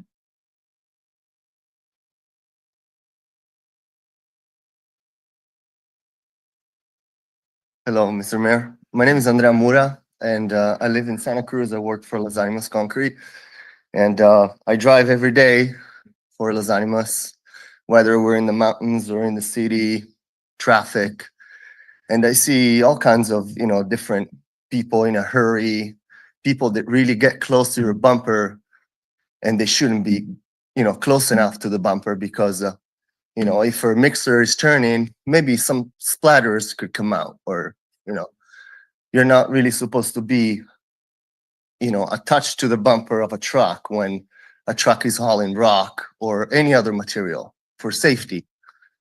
And, I feel sorry for the lady, but there could have been a different way to, approach and fix this problem. Also, I'm sure the lady has insurance and she could have reached out to her insurance to get her car fixed.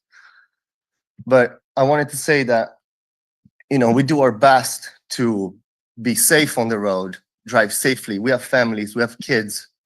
We want to go back home, and we want other people that are around us to go home safely, okay? We're trying to take a load from one place to another and deliver that load successfully and complete the job every day with maximum safety for every one of us and the people around us. So I just wanted to point that out to you that, we are professionals. We do things in a certain way, and we would never, break the law in any other way. So I just wanted to speak out. I've worked for this family for many, many years, and I am planning to keep working for them and support my family. And I just really hope that you guys are going to reconsider, this contract and give us more time to figure things out and keep working. And, sometimes I come here and work in Marina as well.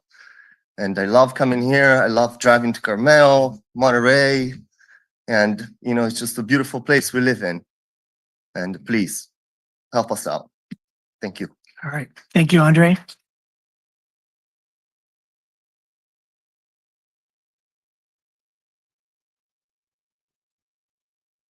We'll just give everyone a moment in case someone wants to speak. It hasn't spoken yet.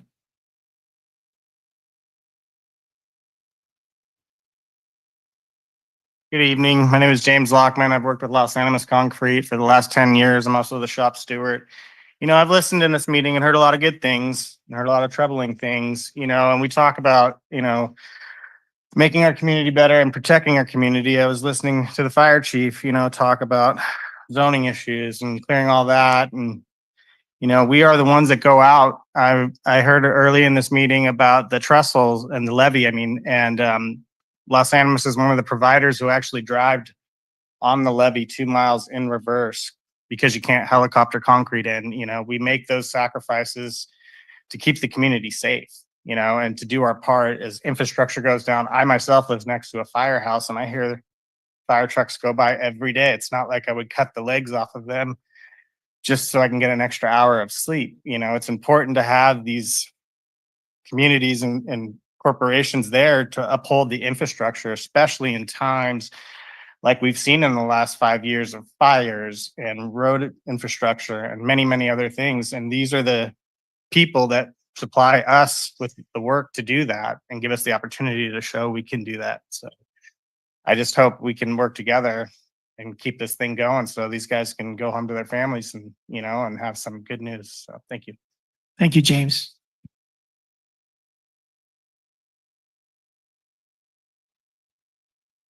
Okay, we'll go ahead and close public comment. And what we do is we refer the questions to the appropriate staff. So City Manager Lane Long, did you write down some questions? Yeah, Brad had some questions and he knows how to reach me. Okay. And did Denise, does she have any questions? Just suggestions? So Brad, the city manager will try to reach out to you or you reach out to him. And we appreciate you coming tonight, even if you didn't speak. Being here as a witness is important. We see you. And thanks to those who stood up to speak. It's not always easy to speak. Tyler was shaking like a leaf over there. And I still shake when I speak in public. So thank you for coming tonight. And I think the city attorney let us know that in 2 weeks, that'll be on the open session agenda. And I'm not aware that we've made any final decisions yet. So, but thank you for coming. Okay, so now we're going to move on. If it's no objection from council, let's put off the consent agenda to later tonight so we can get to the other issues. City manager said there's nobody waiting here that's going to be put out by doing that, but that'll save us maybe 5 or so minutes. So we're going to move then to our action items. The first is a PG&E report about the outages, and you're welcome to stay. You're welcome to go. We understand you have families at home. Just do so quietly, please. Thank you very much, Andre, James.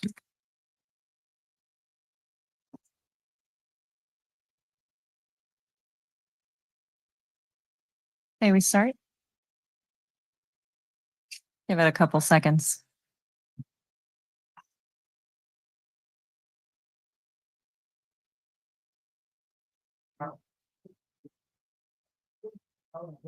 We have a presentation. If you want to bring up the slides, please.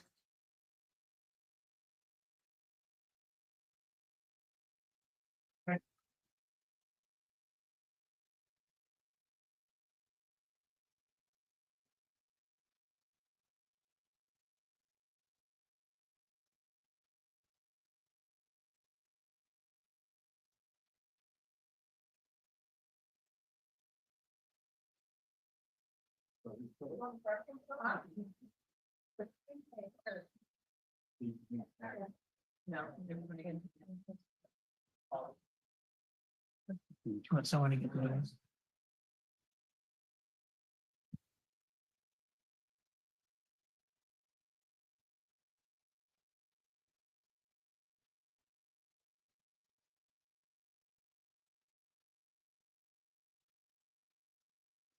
Yeah. All right. Thank you for being here. Lane, would you like to introduce what we're up to? Sure. Thank you, Mayor. Tonight, after the power outages that we had on April 1st, which I think was probably some of the longest that we've had in the city of Marina, and certainly affected most of our city. And after that, we've met with PG&E and a lot of people have had some questions on the cause and of the outage and why it lasted so long, and what are some things that we can do to prevent it from happening again in the future. And so PG&E has agreed to come and make a presentation and address some of those questions, and then just give council the ability to talk with that. So we have Jasmine, who is the local government relations representative with PG&E. She is new assigned to our area, although she's been here a while, and that was part of one of the problems is the previous person had left. We didn't have the contact information, and so to start with, we had kind of a gap there, and now we all have that communication information, but we're very happy that they're here and willing to make the time, and you can introduce the other people from your team here. Thank you, Jasmine. Yes, absolutely. Thanks, Lane. And good evening, Mayor and Council. As Lane stated, my name is Jasmine Venegas. I am the local government relations representative covering the Central Coast at PG&E. I'm accompanied by my colleague, Senior Regional Manager Jeremy Howard, also overseeing the Central Coast region of our service territory. We appreciate the invitation to come and present to Council and address the inquiries and the concerns around the nearly 36-hour outage that impacted almost 9,000 customers in Marina. I know it was hugely impactful to the city. It took most of the city out, and it was caused by a storm. And we're gonna, in our presentation today, we're gonna go through the cause and the location of the outage, our response to restore power, and the process that we have for sending out communications to customers, and the city leadership, as well as we will cover some improvements that we are making to the local grid to help in these events, as well as other planned and unplanned outages, or rather unplanned outages. So with that, I'm gonna hand it to Jeremy to take us through the beginning portion of the presentation. Great. Thank you, Jasmine, and Mayor and council members. Thank you very much. As Jasmine mentioned, I'm Jeremy Howard, Regional Senior Manager for PG&E here in the Central Coast region. I grew up in Monterey County, so I'm very familiar with this area. If we can go on to the next slide, please. Oh, I do. Perfect. I'm in charge. Perfect. Thank you. Don't give me a clicker here. There we go. Oh, too far. I'm going to go up one. Okay. There we go. Perfect. That was the slide I wanted to see. So basically what happened on December 14th, we PG&E, in our meteorology team, we're constantly monitoring the weather, and we have an extensive meteorology department that is able to do a pretty fantastic job of predicting weather that's going to impact service to our customers. So we have the ability to do system modeling and anticipate of what direction the wind is coming, the intensity of the winds, how moist are the soils, etc. So on December 14th, leading up to December 14th, our PG&E meteorology team categorized an oncoming storm as Category 5, which is our highest level of storm. And we anticipated 70+ mile an hour winds. And what we ended up seeing was close to 80 mile an hour winds here in the Marina area. And the bullseye for that storm, even though it impacted all of PG&E territory, the bullseye really was here on the Central Coast. It was our 14th largest storm impact in PG&E history, with 217,000 customers out at the peak. And of course, on nearly 70,000 of those 217,000 were right here in the Central Coast. And as Jasmine mentioned, nearly 9,000, about 8,500 customers impacted here in Marina. From that storm, we had 129 trees that were toppled from the winds that fell into power lines. And on that last bullet there, you can see we were well staffed. We anticipated the storm coming in, so we did have adequate staffing in place with numerous crews. Those electric crews are typically 4-man crews, and then of course our other contingent of troubleshooters, vegetation management crews, traffic control, all the things that go into safely restoring power. What I do want to call attention to is the graph on the right. What made this storm a little bit more unusual than what we would typically see is storms come in and we see outage numbers creep up over a longer period of time. If you look at that graph, you can see we went from almost no customers out to nearly 70,000 customers out within this short span of an hour to an hour and a half. So it went from sort of nothing, nice and quiet, boom, 80 mile an hour winds, trees everywhere, lots of power outages, lots of customers impacted. So naturally, even given the staffing that we were prepared for, it was a lot of places to go and inspect, and a lot of customers to try and restore all at one time.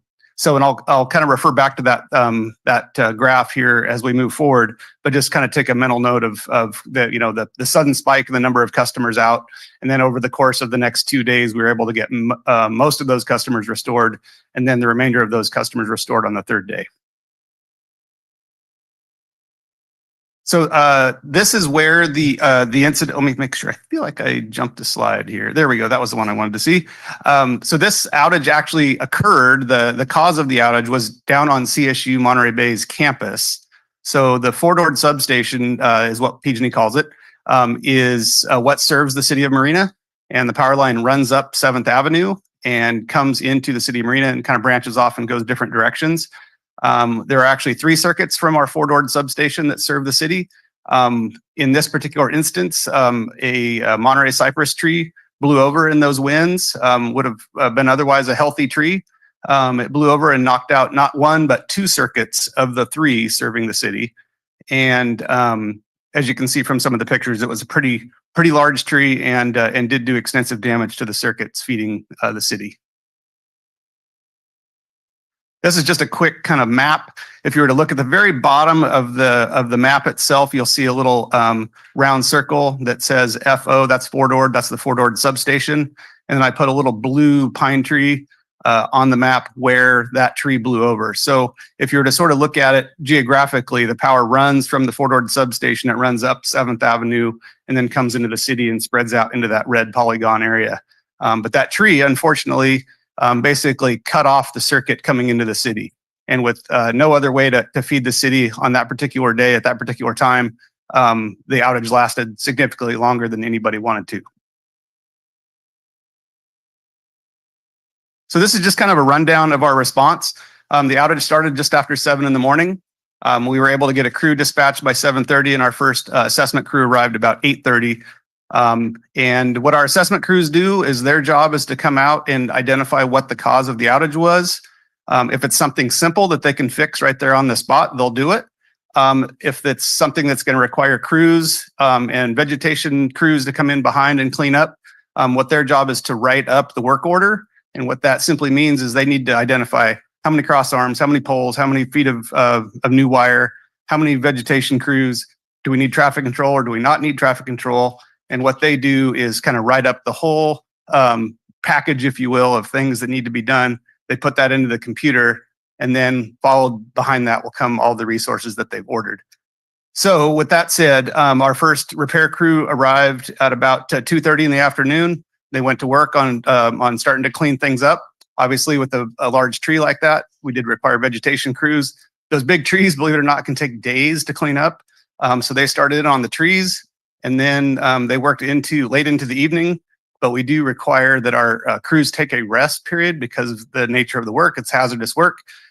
So they're capped at about 16, 17 hours of work consecutively before we send them home for a break.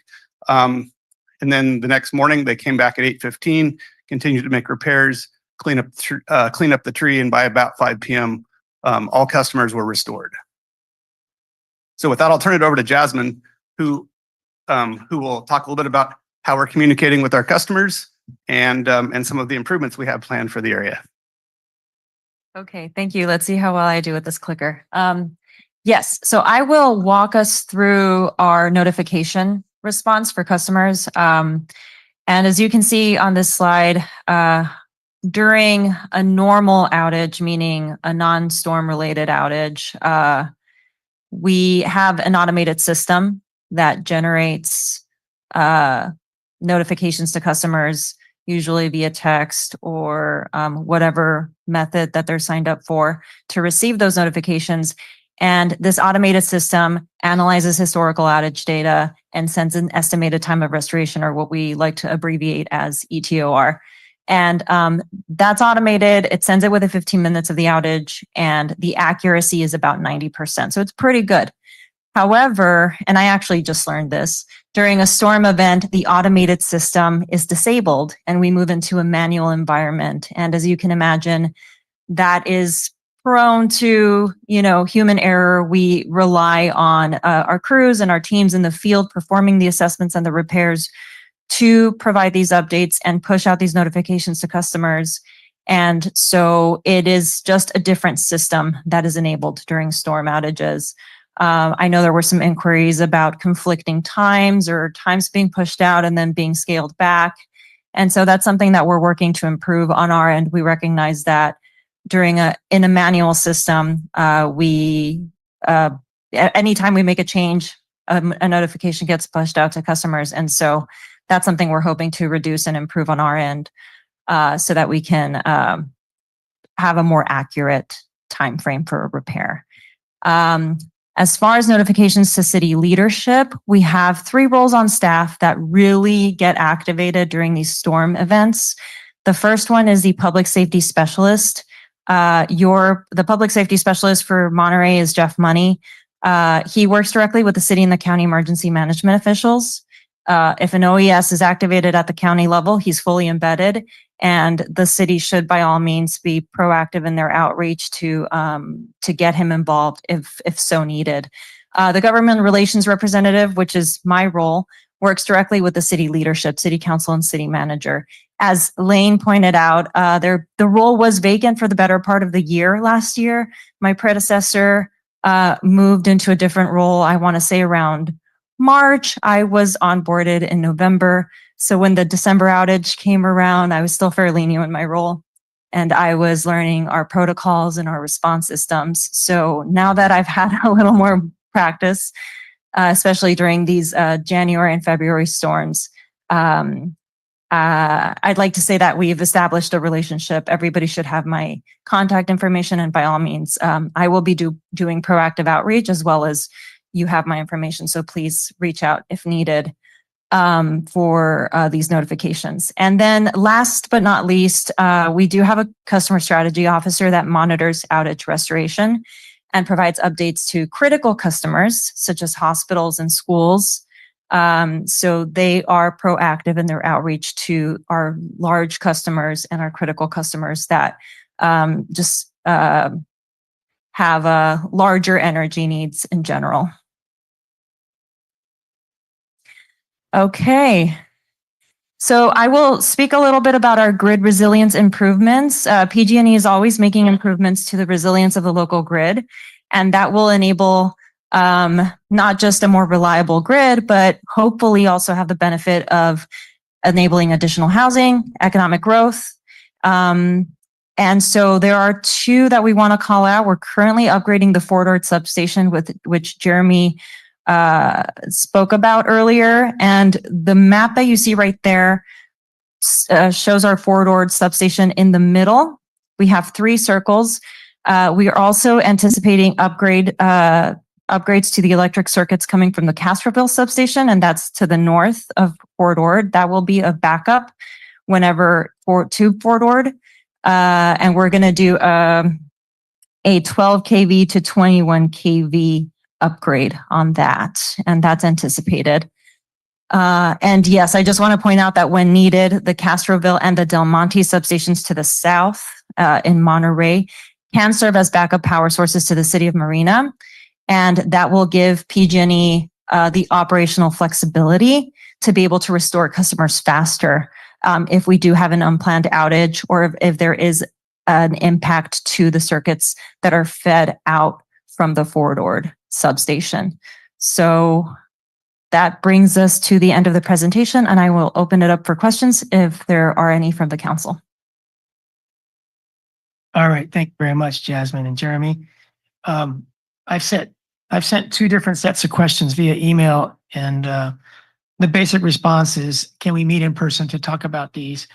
And because I want to build a written record of everything that's going on with the outages so that we can intelligently do better and better together as partners, I think that having a meeting verbally isn't as good as recording questions and answers and policies and plans so that everyone can see them, in future years as well as now.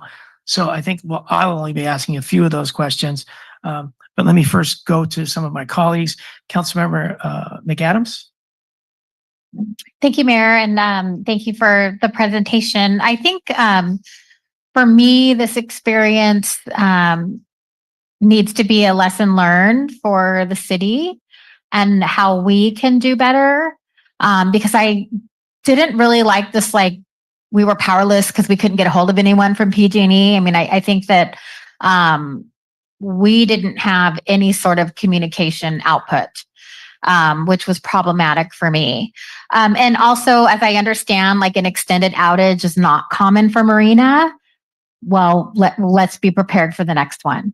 So we did not have a location for residents to go to maybe that's on a generator to charge their phone, get a blanket, get some water, maybe a small refrigerator for medications if needed, or to use a cell phone if you don't have a cell phone. We do have a lot of, aging residents who maybe, like my folks, don't necessarily have their cell phone charged all the time, right?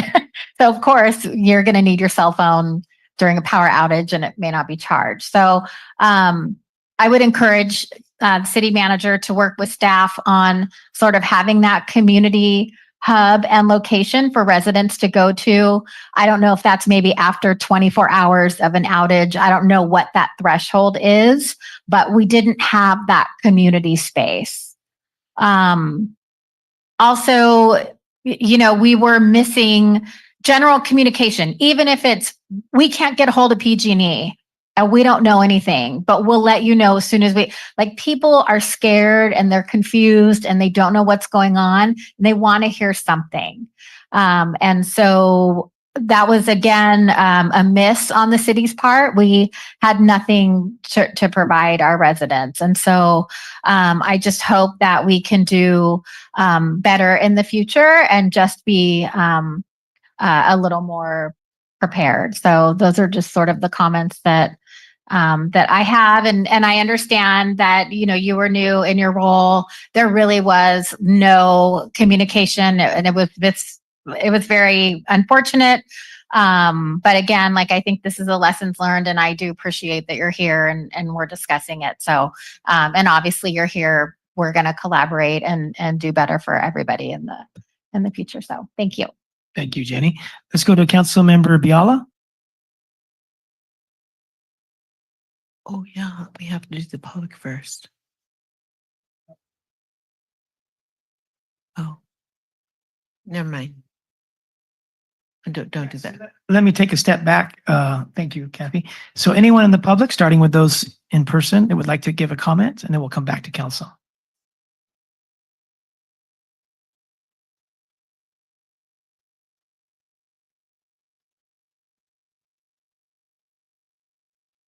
Good evening, Mayor, council members, staff, and our guests from PG&E. I wasn't planning on speaking on this item, but since it's before us, I'll try and spare us all my stronger thoughts and language on the subject. Speaking as a private citizen, just to set the record straight, power to all residents was not restored in 2 days or even 3 days. My neighbors and I were without power for 4 days, a little over 80 hours. So, yeah, just figured that should be set straight in the record. And I know there was a lot of also confusion and miscommunication and misinformation about any kind of compensation for the outage that went around. It was my understanding that there was not actually, contrary to what was spread around, there was not actually some form to fill out, that we would instead automatically be getting a rebate. So as patient residents and customers, my family and I simply waited, and we finally did get the compensation for that. For the 4 days of power outage and the hundreds of dollars of food lost and everything else, $25 was the compensation. So putting that on the record. Thank you. Thank you, sir. Yeah, like Adam, I also share some pretty heated thoughts on this issue with PG&E. Our family, we had our power out for about 3 days, and ever since then, I've been trying to put together this solar system so that I don't have to deal with them anymore. And I found that they've basically rigged the system so that they can pay me a quarter for every dollar of solar of mine that they sell to everyone else. So it just feels like difficult to watch them kind of just show us this protocol that they're seemingly pretty good falling at, sure. But while they're continuously raising prices on us and are trying to do so once more, and there seems to be no way to get out from under their foot, it's just tough to I don't know. It's tough to stomach watching them kind of just go through it all coldly, and don't want to shoot the messengers and shoot down. But Thank you, Fred. Anyone else here in the audience? Okay, let's go online. Let's go to Jeffrey Markham. Good evening, Jeffrey. Thank you, Mayor. Thank you for the presentation. I think it's good to look at what we can do, not only with PG&E, but with any of our utility providers to identify single points of failure.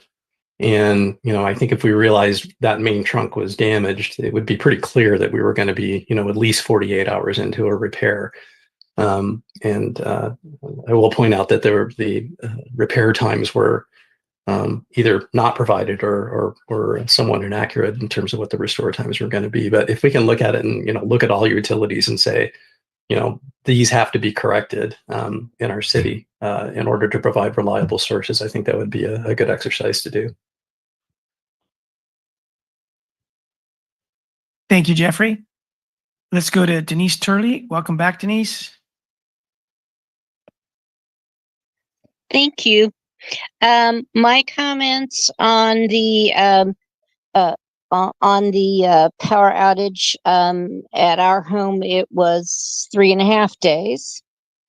And it wasn't the first time. So in the season since, say, a year ago, it was our 5th power outage, but definitely the worst one. So that's how many times we lost food.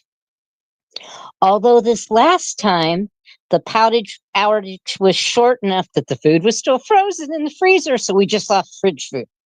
So, interesting. Yeah, we were told that there was a form to file for for our losses. What is PG&E doing about providing a list of things that we could have that would help give us just some basic? We had a neighbor who was trapped in a chair that had to be rescued by the fire department. There were, and she was diabetic and she couldn't get to our supplies. There's all kinds of things. We could do a lot better job on, and I'm not just saying PG&E. I think this needs to be a higher priority for the city. And hello to all the residents that I met at the Dunes, different eateries and businesses who were kind enough.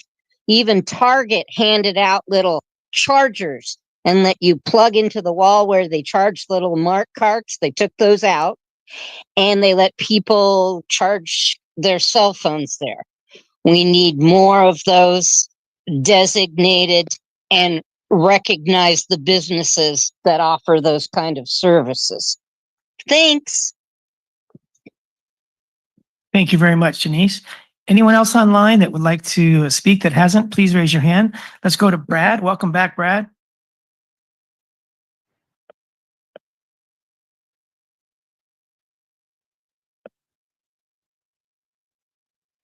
Oh, sorry.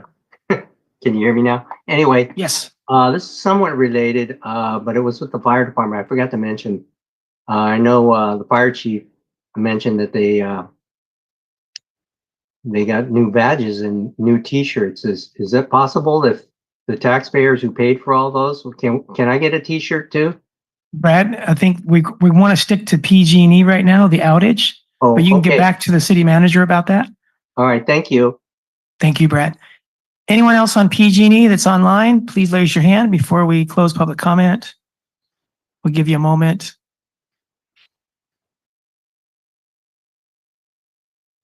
Okay, we'll close public comment. And Kathy, did you have any?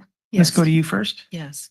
Thank you, Mr. Mayor. So I'm really appreciative of the public's input at this time because I also was shocked when I was thinking it was only 2 days, and I recall it being at least 3 days for my own home. So I'm glad that the public was able to verify that. And I think it's very disingenuous to report 2 days when it sounds like it's for the maybe for many of Marina residents it was far longer.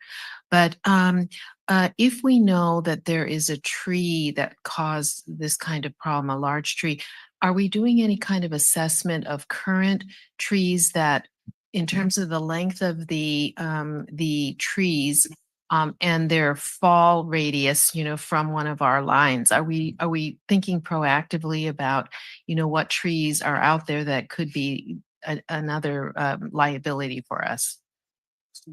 Okay. Yeah, thank you. It's a great question. So PG&E does have a very extensive vegetation management program. And we inspect every tree that is in close proximity to our power lines at least once a year. We prune or remove north of 100,000 trees a year just in this area. So it's a full-time job for us to go out and monitor trees, and we're always looking for trees that are diseased, dying, or have a structural defect that would cause them to be a hazard to the public or to the electric utilities. So the trees, the subject tree that fell, we monitor that one on an annual basis. It had no signs of any structural defect. It's simply from the 80-mile-an-hour winds, it uprooted out of the soil and blew over. So there was no reason necessarily for it. We're not necessarily, looking to go out and remove every tree that can reach our lines, because it would be a public relations nightmare. People are very sensitive about their trees. Sure. And many trees are perfectly fine as long as they're healthy. So we constantly monitor for the health and welfare of the trees. Thank you. I'm glad you have a system. Also, I wasn't aware that residents got compensated, but Marina has a lot of small mom and pop businesses, many of whom are English as a second language. And I had heard that there would be some compensation, but quite frankly, people didn't apply for it. One, I don't even know the availability of the forms for them, whether they're in languages they could even, understand. And we are talking about, freezers having to be just tossed out, especially for businesses. They would never take the risk of serving something that they thought had thawed in any way. So plus 3 days of customers not being able to open your restaurant, those are big expenses. And I don't even know if any effort was made to reach out to them, or are you expecting that they would know who to call and be able to go through the process? But I think that in these cases, it could be very impactful for small businesses. And we have 80% of our Marina restaurants are mom and pop ethnic restaurants, so they've just suffered big losses. Yeah, I completely understand. And, we definitely feel for our customers when these large outages do occur. And as was mentioned earlier, this is a very rare occurrence in the city of Marina. So we have two programs. One is our claims program, which is if there's ever a situation where PG&E was negligent and caused damage to a customer's property, or the negligence caused an outage that led to a loss for, say, a business in that scenario. It's very simple for customers to apply. pge.com/claims and it's actually a really easy process to submit that claim through the website. The part that I think was mentioned about the $25, so that is what we call safety net.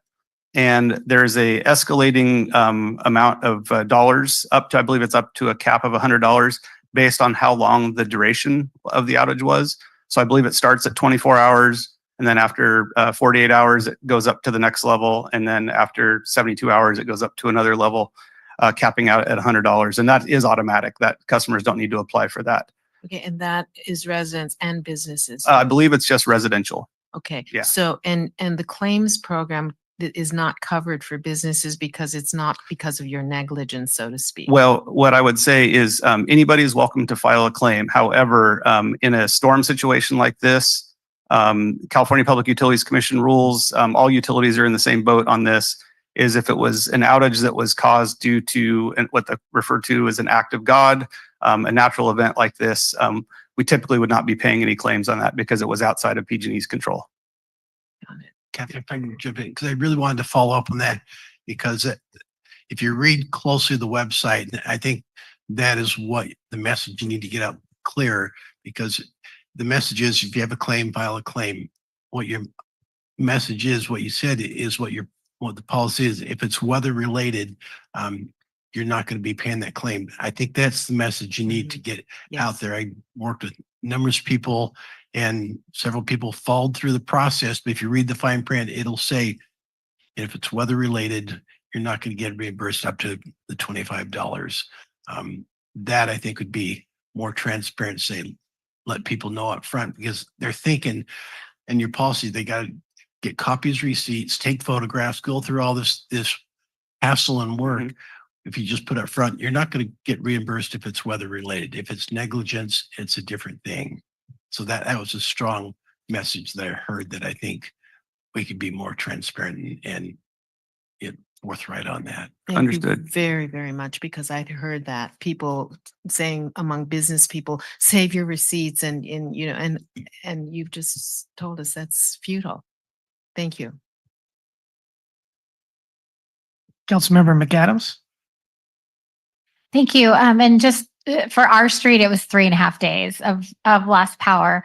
But I do think for like future outages, and you were clear. I mean, you get the $25 or possibly up to the $100 automatic reimbursement. What if you're like in the care program? Like, is there anything in addition for low income or seniors, or if you're on the baseline program, anything like that? The safety net program applies to all residential customers, care or not, medical baseline or not. You ask a really good question about other programs that are available.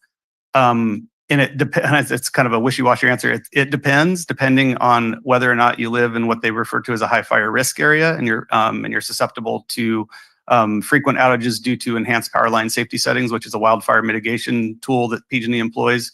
There are some rebate programs available for customers to purchase backup batteries if they have like a CPAP machine or an oxygen machine, and generators as well, or even in some cases whole home batteries. There's rebates available, and depending on income qualifications and other things, some of those items can even be offered for free. So I can't stand here and say that everybody's eligible. It's a very case-by-case basis, but there is some really good information on our website. If you go pge.com/backup generation, and it should cover all of the points on that. Okay, thank you. And then does PG&E, do you have any support or programs for cities to set up these sort of like extended outage community hubs, or perhaps is there a grant to provide quiet generators or anything like that, battery chargers for phones, that sort of equipment? Yeah, I'm gonna. There are various programs out there, both grants from PG&E, grants from other programs, federal funding, et cetera. What I'd like to do, rather than feed you information I'm not 100% familiar with, would be to come back through Jasmine to the City Council with some information on that. Okay, great. I think that would be helpful. And I know for me, because it is devastating to throw away your refrigerator. I mean, it's hundreds of dollars, right? And I think about, we have a lot of residents who are on CalFresh or Social Security fixed income. And so I was encouraging residents to go to the food bank after the outage, or utilize All in Monterey County. They have a free pantry. I mean, whether low income or not, right? I mean, that's just it. I mean, we had just like did a Costco run. I mean, it's totally devastating. And so, $25 is an insult.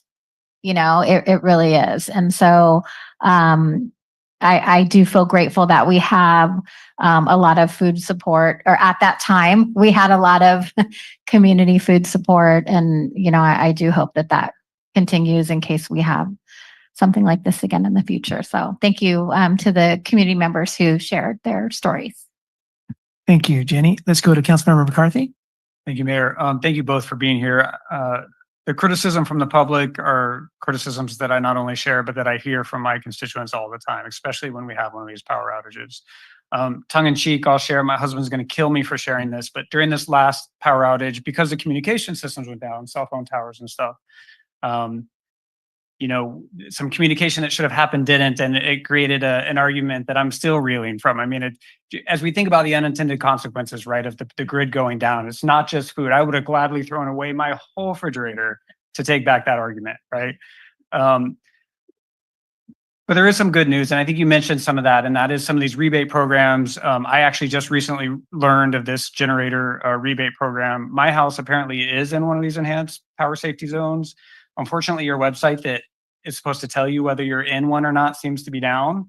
But for residents of Marina, I don't know how many of you are in these zones, but you qualify, my understanding is, for a $300 rebate off of a great generator that you can get from Costco that could potentially power a freezer or refrigerator.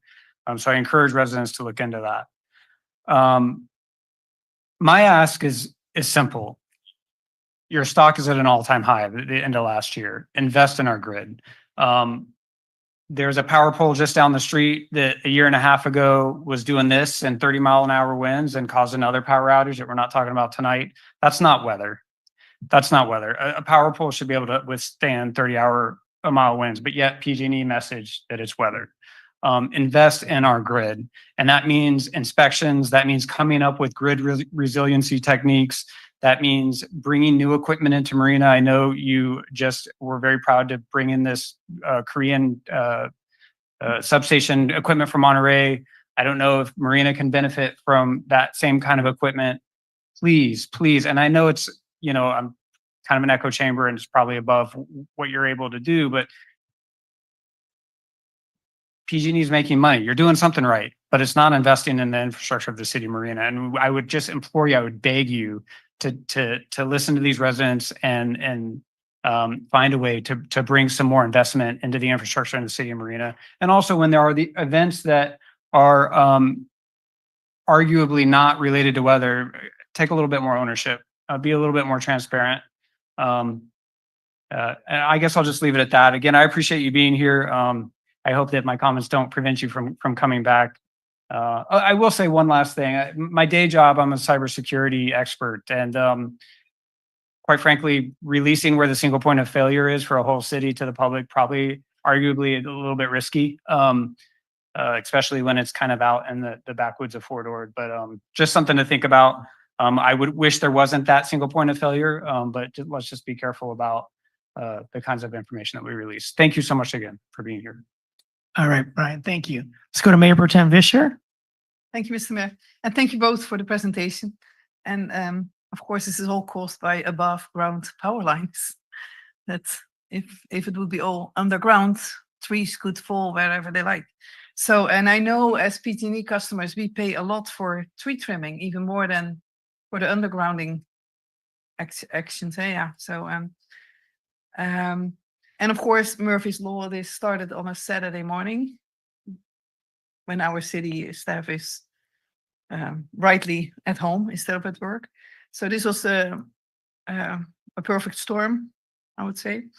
But I happen to live in an area where we did have power.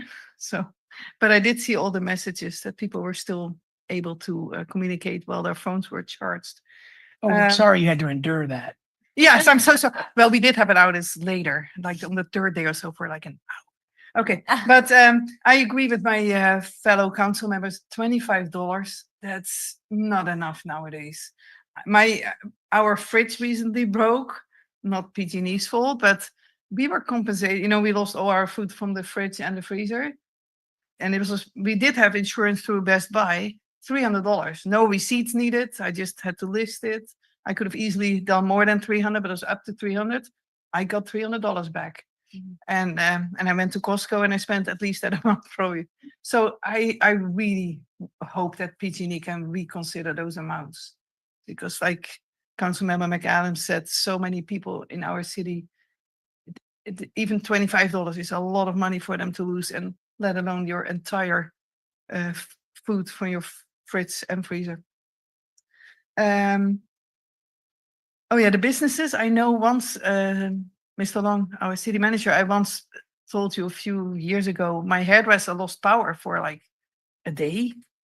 Had to cancel all her customers. And so I asked our city manager, I said, is there any way she can get reimbursed for this? And you said, no, businesses need to have their own insurance because it's an act of God. So do we inform our businesses about this? We don't have any, and does PG&E inform businesses, recommend that they have their own insurance for this? Well, I will say we often recommend for businesses to have a backup power source, because outages do occur. There's nothing we could do to have 100% reliability all the time. And I think that would be true with any utility delivering any sort of service. So we often do, advise our business customers to have a backup plan for their critical equipment. Obviously, sometimes backing up an entire business is different than just backing up refrigeration or something like that. But yes, we do you have those. offer discounts for that, or do you offer solutions? There are some rebate programs available for businesses as well in that backup generation space. I'm not 100% certain of all the dollar amounts and who's eligible and who's not, so I don't want to speak offhand here, but we do have programs for business customers as well. And that's probably pgne.com/rebate. I think it's probably on the same website as the residential one. Okay. Yeah, backup, pge.com/backup gen or backup generation. Yeah. Okay, I know that website is really good. I mean, what I know from many years ago when I was involved with some PG&E work. But so for us as a city, yeah, we did have part of the city, we did have power at the dunes. So, but we don't have any plans to help our residents to go somewhere to charge their phones. If it happens again in the future, I agree, we should have a plan. And especially if we have locations in our city that do have power, that people can come to be warm and charge phones. We had a guest room that I have to admit we did not even invite anybody to. And if I had realized how long this was going to last, I would have probably posted on Nextdoor. So I've learned my lesson for that. We did have a little bit of food from somebody who was in an area where they lost their power, so they brought their food to our freezer. But but there's so you definitely, as a city, I think we need to look at how we can have a plan for if it ever happens again, which probably will. And to end on a positive note, I agree that I've never seen the Dunes movie theater as busy as that day. So there was a little silver lining, but for most of the residents, it was very hard. So thank you. Sounds like your neighborhood was really put out, Elizabeth. What was our neighborhood? It sounds like your neighborhood was really put out. Was put out. Oh, that's what you mean. Okay, thank you for translating this. Thank you. Well, first, thank you so much for being here. I mean, you probably get criticism a lot. That's your job, is to step in when things are bad and try to help. And people are often going to be understandably, upset. I think you did a good job from my perspective of communicating, because, we have to sort of be aware what's going on. And I got several messages about what's going on and when it was going to end. And then, like you said, they pushed it back to be longer than originally said. And then it went on. It was over sooner than the extension. It was actually right on the button of pretty much when they said it would be in the first place. So a little bit of confusion, but during emergencies, you can't control all the timing of how long it's going to take. Can you put the picture back up of the tree that fell, the outage caused, and location slide? It's got three pictures in there, same tree. But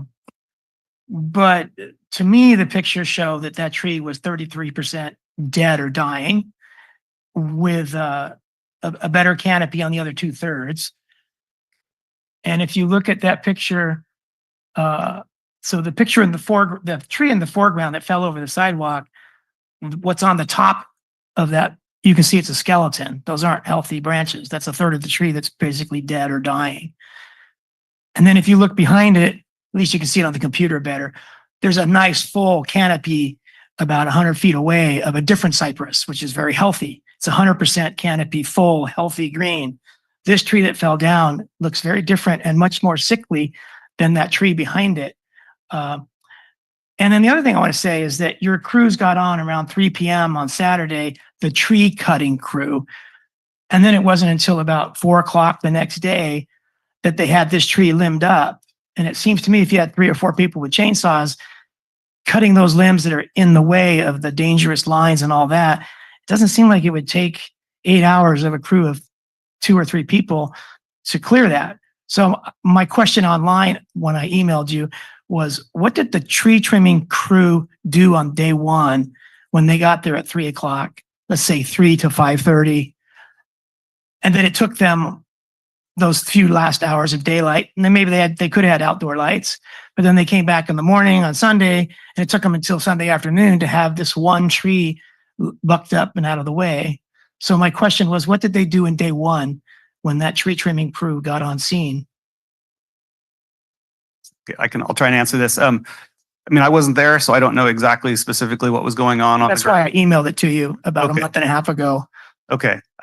So it's not just the tree that the tree has to get out of the way in order for the repair crews to start putting wire back in the air, replacing cross arms, et cetera. So the repair crew probably was more time than the tree. I mean, some trees can take literally days to move out of the way, depending on the size of them. I mean, we've had redwood trees that are massive that take many hours to clear out of the way. But the power was restored by about 4-ish in the afternoon on the second day.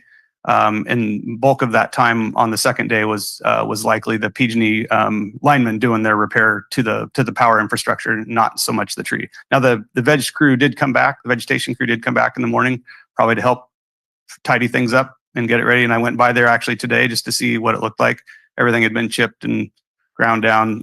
So I mean, there was some cleanup to do, but the bulk of the work on the second day was getting cross arms and wire back in the air. All right. Do you have a map of all the transmission lines that could fall on Marina, like a map that says Marina transmission lines? It sounds like you do, right? And you know where all those lines are and who feeds who? Yeah, so I mean, the primary source for power for Marina, as I mentioned, is the Fort Ord substation, and that's down on CSU MB's campus. It comes up into the city of Marina from the south.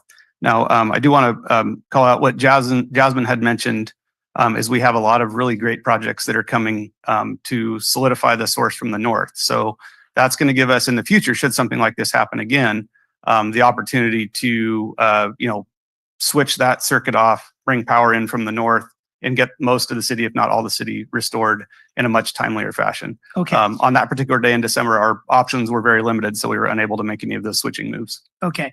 But you have a map of where the transmission lines are that affect Marina residents and businesses. And you probably have a map showing which branches of your system affect which segments of our community, right? Like you said, you had 2 of your 3 lines went down, so 2 of 3 servers. So it would have been nice in your outreach during the emergency if you would have said, here's a map where you should be okay. Here is a map of 2 areas where you should be experiencing difficulty because your 2 providers are down, but your providers aren't, so that everyone in the city could feel knowledgeable about what was going on. Is that a possibility that you could give us more information based on information you already possess? Yeah, it's a really great question. In fact, I've been really pushing, and I use it personally a lot, especially in the power outage business. I want to know where power is on and where it's off. Our public-facing outage map is actually excellent. In fact, it's so good that I refer to it because it's just as good as the information I get internally often. So if it's available on your phone, your smartphone, it's available on a computer, pge.com/outages or /outage map. Either one will get you there, and it will show a polygon of areas that are experiencing a power outage. And of course, if there's no polygon, you can assume that the power is on in those areas. Yeah, expecting a lot of our residents, no matter their age or literacy levels, to go online and interpret a map and understand. It seems like there could be more proactive communication to get to people to let them know what's going on, so that they would know they could call a friend over here, as I did, to bring my expensive perishables to that person's, Lisbeth's freezer. but if I didn't know by talking to her or didn't look at that map. And this gets to the overall point. I have a lot of questions that I sent you on 2 different occasions. So I still hope that after tonight, we can get those answered, because what I want to build is sort of a white paper on outages so that we don't experience what we have experienced in this recent past. There will be more outages, probably just as long as this one. Hopefully not, but we can expect more storms, et cetera, happening. And so I think it's more important what kind of better communication and better preparation we have for the next outages that's going to be extended time period than this last one. So all of our streetlights were down for a day and a half at least. And that's on us as much as it's on you, as much as it is on everyone who hasn't partnered enough to know that if we have an extended outage, our downtown is completely dead, including traffic. There needs to be a better solution than just being caught off guard with a dark downtown for a day and a half or whatever that was. So I think that the city needs to do more on our end, and you need to do more on your end to work with us. I spent about 10 minutes on your website tonight looking to see if I was a resident that wanted to prepare for the next outage because of the recent experience. There was very little on it was stuff about earthquakes and windstorms and other things. And there was very little about outages. And that on outages, there was very little about what I can do as a resident to prepare for the next extended outage. I saw, 72 hours of food, but I didn't see, here's where you can get a generator in advance, at the cheapest price available, or there's a lot of things we could do to prepare for the next outage to withstand it better than this last one where we were flat-footed. And so I hope that we can get our questions answered in writing and piece together a white paper where years forward we'll continue to be working together to get better and better prepared for these incidents that are likely to recur.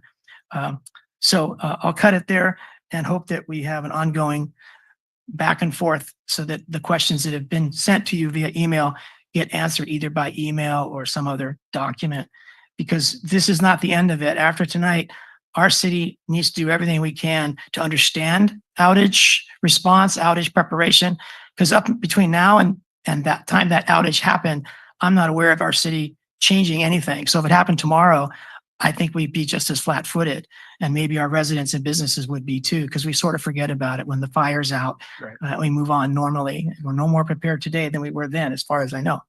Okay, let's go back to Kathy. I think she had a follow-up question.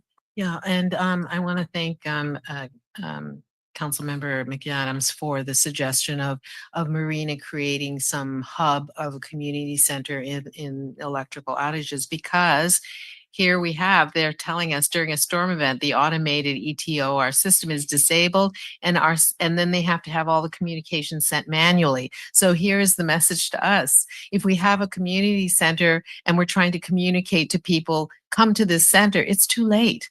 We have to already set up a center that people know if this happens, then go to this place. And hopefully at that place, we not only have chargers for cell phones, but as the mayor suggested, we need to know what areas do have electricity, and we can funnel some of the resources to that area. So we have a local sort of headquarters, if you will, for these kinds of crises. But we have to do it ahead of time, and people automatically in our community need to know if something like this goes wrong again, we head over to DiMaggio Park, or we head over to whatever we decide for information and for for chargers or whatever else we might need. So this has been truly a great experience for our council and our public to call attention to one of our needs. So, it has been very productive. So thank you for stimulating that, but you guys have to do your job to help us as well. Thank you. Thank you, Jeremy. Thank you, Jasmine. Thank you. Yeah, go ahead, Councilor Mayor Tim Fisher. Yes, and this is more for our city, because we can look at the power outage map, which I consider a very good tool. If your phone is still working, you can really see where people don't have power. That's how I knew that a few homes had no power for like 5 days, and it was just a few homes in Marina. And so I think as a city, we need to have generators, or better yet, solar and batteries. And you might not like to hear this, but we should add this to our project list. And we'll rank it. So thank you. Actually, what I can tell you, we've already had multiple staff internal meetings on briefings, and when we present the budget, there's going to be a whole thing on emergency preparedness and ideas and suggestions from our staff. And so all the issues you brought up, we're already talking on the staff end. And so you'll see that in the budget. Okay, everyone ready to move on? Thank you again, Jeremy and Jasmine. All right, so we're going to move on to the Arts Village, 1,000-foot long building. Who would like to start us out? Ishmael? Great. Ishmael is our director of our Public Works Department. As of about 6 months, Ishmael? 4 months. Seems a lot longer. tomorrow, 4 months tomorrow. 4 months ago today, I moved to Marina. So, Just in time for the outage. just into, so actually, I do have a lot of experience with major emergencies and activating incident command centers and things. And yeah, I was only here a week. So yeah, very, very sorry about that. We'll do, definitely get things going further. You had second thoughts. Oh, no. Actually, Marina has felt like home since day one. So yeah, you'll have to blast me out of here with dynamite to get rid of me. You have a lot of outages in Bakersfield too? Do I have what? A lot of outages in Bakersfield, so it felt like you were. Fresno area, but yeah. Oh, Fresno. Yeah, actually, it's worse there. Not, anyway, different subject. Better stick with what's on the agenda here. So this item here, I do have a PowerPoint presentation, but I want to briefly go through some of the things in the staff report, and I'll resist not reading word for word. The purpose of this item is for council to adopt resolution authorizing city manager to execute a public improvement and reimbursement agreement with Shea Homes Limited Partnership for the rehabilitation of Marina Arts Village, and give direction to the city manager on the council's preferred alternative to include in the agreement, and authorize additional funding for an amount certain from unallocated general fund balance. As we all know, but for the record, the background here, Shea Homes is currently developing the Dunes single-family home subdivision adjacent to a 60,000 square foot deteriorated building that was previously used for dry goods storage by the Army. The condition of the structure is dire with significant issues, including dry rot, cave-ins in the roof, graffiti, and overall structural deterioration. Moreover, the surrounding land is plagued by unkempt weeds, deteriorated pavement, and issues with homeless encampments. Without intervention, the building poses risk for further vandalism and safety concerns within the community. For the past several months, City Council has been considering options regarding the stabilization of the building, with council meetings on December 17th, 2024, January 22nd, 2025, and February 4th, 2025, along with a site visit on January 7th, 2025. The council's previous discussions have ranged from demolishing the entire structure to stabilizing parts or stabilizing the entire structure. To address the building's deteriorating state, city proposes, or staff proposes a two-phase rehabilitation plan. Phase one is to stabilize the structure by removing dry rot, fortifying the building for structural integrity, removing and replacing exterior siding and roofing material. And actually, we can go to the next slide. And clearing the surrounding land and plant low maintenance vegetation to improve aesthetics. The initial rehabilitation will provide a safe, visually appealing foundation. And then phase two would focus on a complete remodel for an arts village that could have many uses ranging from artist studios, educational space, museum, entertainment, and potential retail or dining options. And that phase would take place whenever more details are gathered and funding is identified. Now, Shea Homes has conducted a thorough assessment and presented a well-detailed cost estimate of just over 2.7 million for phase one. They have offered to finance half of this cost up to a maximum of 1.35 million, and the city would fund the remaining cost. Shea Homes will contribute to this project only if they perform the stabilization work through a public improvement reimbursement agreement with the city, and the city will still retain control over the design and approval costs and invoices under the reimbursement agreement. So in a previous city council meeting, council directed staff to verify Shea's estimate, seek competitive bids, which we have spent the last couple of months trying to do. Staff has, including myself, we have reached out to two different contractors, and the biggest issue that we've had is that in order to provide an accurate estimate, the contractors would have to come in. They'd have to bring in scaffolding, a crew of 2 to 10 people, and get up and with a flashlight and something sharp like an ice pick or even a pocket knife would work.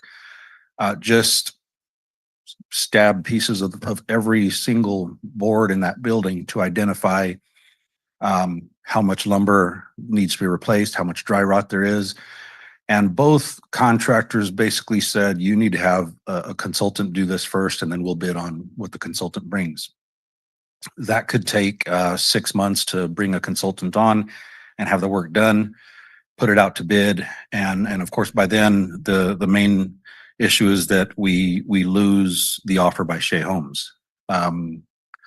So some of the basic costs we were able to obtain to re-roof the building is about between $500,000 and $600,000.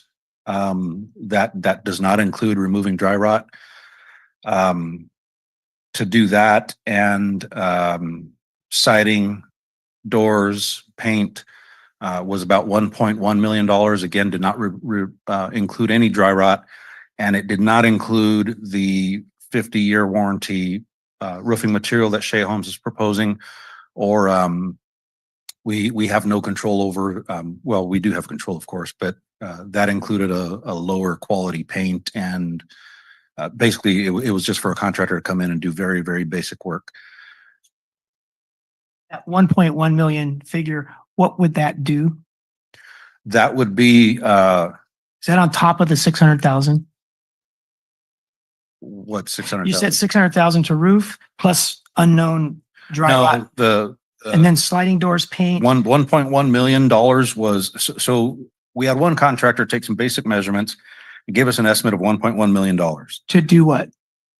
It was some of the roof, some of the siding. It was a very incomplete bid. When we looked at it and readjusted the unit amounts, we came out with closer to 1.7 without removing any dry rot. Thank you. So long story short, either of those gets us well above the 1.35 million we pay by accepting Shea's offer.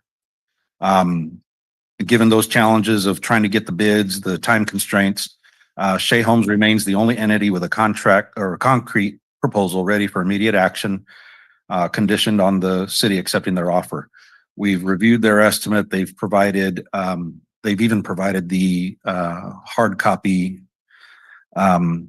bids from their subcontractors. So we've seen everything. We are very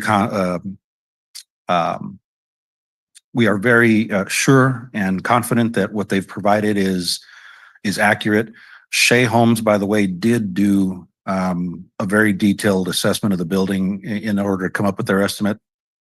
The one that the contractors are unwilling to do without being paid or having a architect or somebody else do the work first. Shea Homes did do that. They did have staff up on ladders and scaffolds and looked at everything and came out with an estimate that they are very comfortable with. So, yeah, I personally, as well as our other public works staff, we are very comfortable with Shea's offer. Even if by chance we found a contractor that was willing to come and do it cheap, we would still be on the cheap end, 2.3 million, and we lose Shea's contribution. So, so what is before us tonight is for staff, we need direction from council on We have provided 5 alternatives here. So next slide, we'll go through the alternatives one at a time. Alternative 1 is the first one that council considered back in December. Stabilize the Arts Village with removal of the center Building 3 section with the existing foundation of that center section still in place. That total estimated cost is $2,706,000. Shea Homes would contribute half of that, $1,353,000. The city would have an equal amount to contribute. Alternative 2, go to the next slide. This is the same as alternative 1, except that the foundation of the Building 3 section would be removed. So that would be $93,650 paid by the city in addition to our 1.353 for alternative 1. Next slide. Alternative 3 is to stabilize the entire arts building structure, including the Building 3 middle section. And that additional estimated cost is $505,000 paid by the city on top of the 1.353 million for alternative 1. And it's interesting, not interesting, but you can see by the additional cost of $500,000 for one section is due to if they remove one section, they can take the good lumber from that section and replace the dry rotted lumber in the sections we decide to keep. If they stabilize the middle building, a major part of that $505,000 is for lumber. This building was built back when lumber was milled to true sizes. A 2x4 back then was actually 2 inches by 4 inches. Today it's 1.5 inches by 3.5 inches. It's still called a 2x4. So when you do remodel work on older buildings today, you have to order custom milled lumber to those older dimensions. It's extremely expensive. You have to find a sawmill nearby. So Shea has found a solution, which is demolishing one or more buildings and using the lumber from that to replace the dry rotted lumber in the other areas. Next slide. Alternative 4 is kind of a new one that Mayor Pro Tem Vischer came up with, and that is to stabilize the Arts Village with removal of the 2 southern sections, which reduces the building's footprint from 60,000 square feet to approximately 36,000. The estimated cost for this is $2.4 million. Shea Homes and the city each contribute $1.21 million. And at the time that we wrote this, put this presentation together, which was just about 3.5 hours ago, Shea Homes had not confirmed that that last bullet point, and since then they have. So Shea is willing, if we go to the alternative 4, Shea will match our 1.21 million. And if we decide to do something like go with metal roofing or something that increases the cost, Shea's willing to go up to 1.35 million that they've originally offered on this project. But I don't believe that offer is, and Lane can correct me, but I'm not sure if we just stick with the basic scope, which is 2.4 million, I'm not sure if they would still contribute 1.35.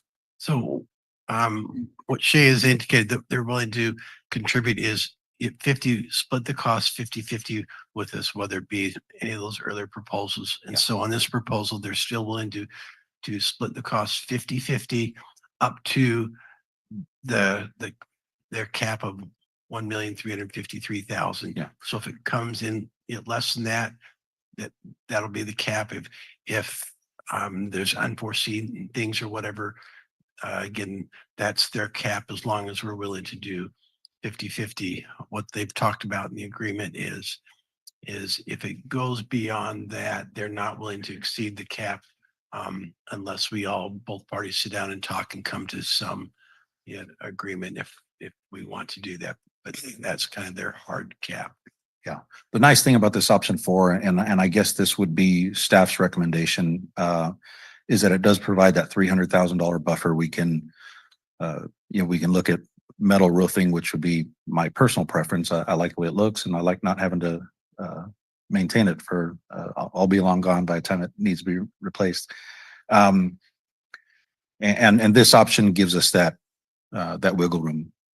And alternative 5 is very simple, and that's Shea Homes is offering to fund 100% of the cost to demolish the entire structure, including the concrete foundation.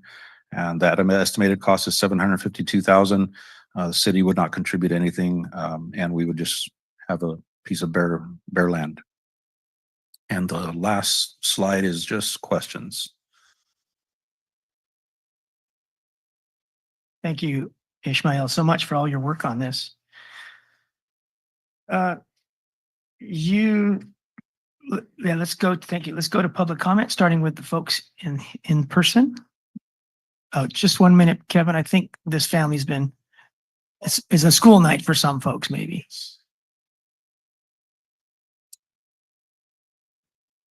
Hello, my name is Lily, and I've grown up in Marina with a passion for history. So Marina and Fort Ord have a long intertwined pasts, their communities meshing together during Fort Ord's 52-year lifespan. The military base was officially designated in 1940. Marina, at the time a small community with only 70 resident families, quickly became a popular area for stationed troops to rest, socialize, and find entertainment. Marina's population quickly swelled to 6,000. My grandfather was stationed at Fort Ord with the 14th Engineer Battalion in 1980, only 5 years after Marina became an established city. He quickly fell in love with the area's moderate climate, stunning scenery, and the diverse culture of the military community. He decided to make Marina his home and remained long after his discharge in 1983. My father grew up in what he called a world inside of a world. Up until Fort Ord's 1992 closure, it was not uncommon to hear artillery fire ring through the air or the chop of helicopters as military troops trained. He was surrounded by a thriving, diverse population of military families, as well as the restaurants, schools, and other businesses that catered to them. Growing up free to wander the dunes with my father and grandfather, I would listen, captivated, to their memories of a living Fort Ord.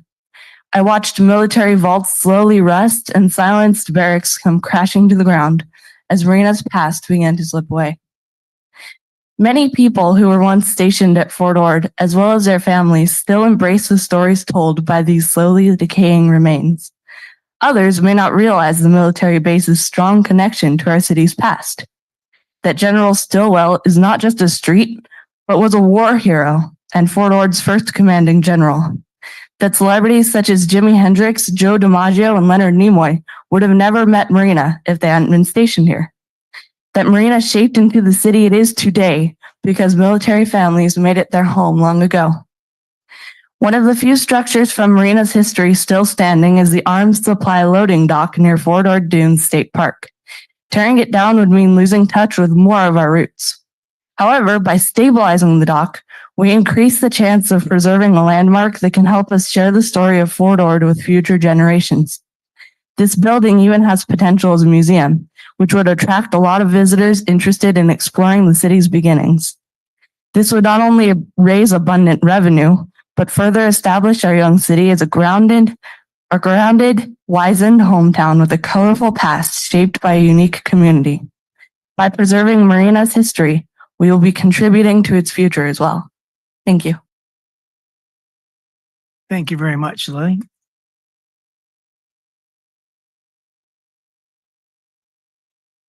My name is Dan Landrum, and I'm a relatively new resident to Marina and love it here.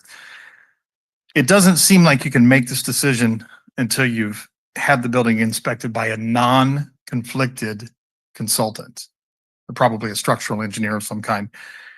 If I understand properly, the city manager has a sufficient spending allowance and money in the budget to move forward on soliciting engineering and putting out RFPs for that to be done. I mean, the money is there and that could happen, and that's the right way to do it. And that could be done even without a council vote. However, I don't think it should happen without a council vote because I think the council needs to go on record that they want to see something done or they don't want to see something done with this building. I think that's the right order that things like this should be done. It needs a proper structural assessment. You could do phase one and even agree to the proposal from Shea, only to find out later that there was something you didn't know about, because Shea has an interest in having this done. And good for them. It's a good idea. They're, they want to sell homes and they'll get a better price for it and it'll look better, but you won't know when you won't have done what I think is your due diligence. I appreciate that Ishmael said he's confident in Shea Homes' offer, and I really do appreciate that, but he's not a structural engineer either. And again, Shea Homes has a conflict of interest in this. And forgive me for what I'm about to say because it feels strong, but I think it's appropriate. Not getting consultation on a decision like this that's going to last for 100 years borders on dereliction on your part, and perhaps even skullduggery by allowing somebody with such a strong conflict of interest to move things forward. It feels like an order before midnight kind of deal. And if you do, you might get the free set of bamboo wind chimes, thrown in afterwards. I just hope you won't do it. I know it won't be cheap to have this report done. It'll probably cost you $10,000 to $20,000. Taking extra time from to poke holes and things, well, that's what they do. That's how it's done. And you're talking about something that's going to last a long time and benefit a lot of people. I was personally involved in seeing an art center made from an old building, the oldest building, in a town that we moved from. It wasn't easy. There were problems, and they're still finding problems in that building. And you always will in old things like that. But once they're gone, they're gone. And as a musician, it's traveled and been to a lot of places that have old buildings that people have taken pride in and taken care of. It's worth it. It just doesn't feel like it right now because it's an eyesore. So anyway, I hope you'll put this aside and vote on getting a consultant, and don't be rushed into some 6-month thing or some order before midnight kind of deal. Thank you. Thank you, Dan. Hello, Kevin Dayton, Government Affairs Liaison, Monterey Peninsula Chamber of Commerce. This is the third meeting that I've spoken on this particular issue, and the Chamber has the same position on it. Yes, you can delay this forever, but I don't think you want option 6, which is to have one day another high-profile fire in Monterey County when the place burns down. And yes, it is noted here, some of those homes that Shea Homes is building near that. Perhaps the value of those homes is compromised by blighted building. But to tell you the truth, the whole region is compromised by blighted buildings. And I have to give the city of Marina credit tonight on their consent calendar. You've got the completion of the 2024 blight removal. Things are looking so much better. Marina Coast Water District is going to be handling the main Garrison water treatment plant. I mean, there was a possibility, I think, back in 2020 when Foro was looking at dissolving, that this blight would be around here in large numbers for another generation. And things have changed dramatically. I think young people are encouraged to see the change going on.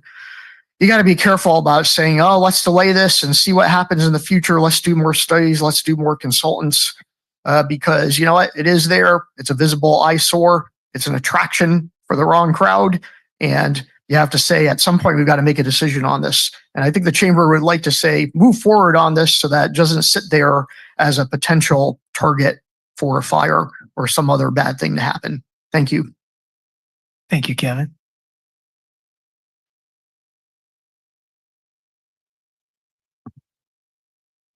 My name is Adam Pinteritz, speaking as a private resident of Marina. I like history a lot, and we certainly have a lot of it here. And I think it's, as a former CSUMB student, I think it's well preserved in many different ways. So candidly, I don't see this as a sole route for preserving our history. Perhaps we can come up with some ways to showcase it that don't require a lot of taxpayer money for an entire building. I do think that we clearly have an opportunity to deal with some more of the blight here. And I like art too.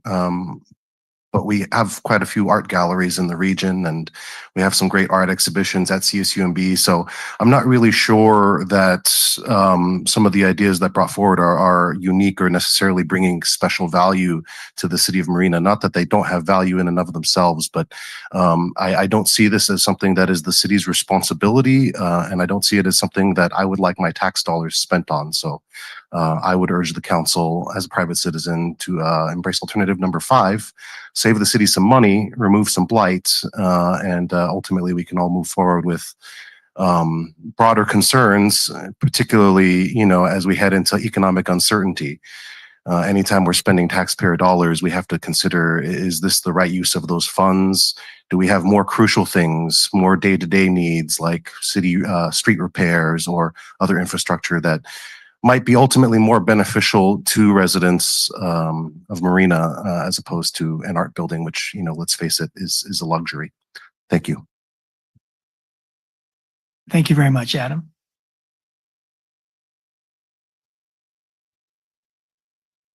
How y'all doing?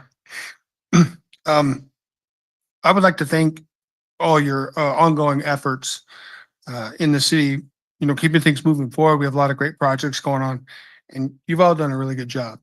But I am here to express my concerns regarding this art village project. And I say in quotations because it's not an art village project. It's a concept that was drawn up 20-25 years ago. And how this came about again on a whim seems like kind of a mistake. We're talking about millions of dollars that the city is going to invest in and maintenance, just because it seems like the 11th hour somebody thought, hey, what about that old warehouse? That warehouse is in terrible condition. I've been inside of it. You have too. And how anybody thinks it's worth repairing for an arts village that has no plan. There's no investors that I know of that's going to come up with 10, 15, $20 million to build this. Do we really need this? Is it going to happen? We have East Garrison has an art village project that's been there in limbo for decades, and it hasn't moved forward, and it's farther along. They have a website, they have a plan, they have something, they have stakeholders. I don't know if you are not letting us know that you have some sort of stakeholders that are investors or anybody that's come up recently. I know 20 years ago, there were some stakeholders, but where are they now? I didn't know we were in the business of developing retail property. So I'm just a little confused how we can sacrifice millions of dollars on something where I think that money can go other places. It sends a message that the city just has money to throw around on things that aren't really important to the people right now. And it concerns me. And I think it leaves the optics are bad. When you have people that are asking for things, and then you go and fix up a warehouse that is likely going to sit vacant for 10, 20 years. We have other buildings from Fort Ord in here that still can be, that could use this money. The equestrian center buildings, the chapel. We saved the pool and the gym. We have a whole bunch of really wonderful Fort Ord buildings that could be saved and preserve history. It's time to let this building go, please. Okay, thanks. Thank you very much, Mike. Hi, that was my daughter there. I'm very proud of her. Anyway, I'd like to say the building's location, Fort Ord Dunes, I'm not sure how far that park goes, but so many people, even that live in Marina, don't know about the dunes. This building is located right there near the entrance. I feel like it'd be a wonderful gateway to draw people to Marina. I mean, I'm not going to compare it to Cannery Row, but if you've read the book by John Steinbeck, Cannery Row used to be a disaster. His book helped to remake Cannery Row, a cannery. I was raised in Hollister near a tomato cannery. Canneries are gross. Cannery Row has so much charm. I just feel like we could take just a little snippet of what Monterey has been able to do in Carmel and Pacific Grove, that charm, that history, the museums. I would love places in Marina that I can take my kids to that aren't chains, retail, fast food, something for us to just go do without having to drive on a highway, leave the area. I mean, just speaking as a mom, as a longtime resident, I've lived here 20 years. It's just my say. I think the location is central. It's just wonderful to draw people to Marina, draw people to Fort Ord Dunes, draw people to the history, to preservation, all kinds of things. That's my opinion. Take it or leave it. Thank you. Lily, is that your mom? Yeah, exactly. Exactly. Thank you, Haley. Hey, so just learning about this issue, but I think these guys have it. You know, I've worked at a lot of local museums in Monterey and in Pacific Grove, and I think having these buildings around that we can see and touch and are actually a part of history can be really inspiring and can have a lot of cultural value. I think even when I was at CSUMB and when these buildings were a blight that, you know, I was drunkenly sneaking around in 2005, you know, I still felt some kind of connection, still some curiosity about like what was going on here. And I think that's one of the first things that made me interested in the local history. I think it would be wonderful if those same buildings were turned into something that showcased that and showcased our local art and culture. And I get that those kinds of institutions exist elsewhere in the peninsula, but it would be wonderful if we could grow them here and showcase them here, where a lot of people feel a strong connection to it because of Fort Ord and those kinds of things. So I think the book Cannery Row, that's a really great reference to it too, because now we have Cannery Row. I give a tour out on Cannery Row. You know, there's a whole history there. I bet there are, you know, it's a ghost tour, so I bet there are ghosts that haunt Fort Ord. You know, these buildings could still have value, and even if it's hard and time consuming to turn them into something else. Thanks. Thank you, Fred.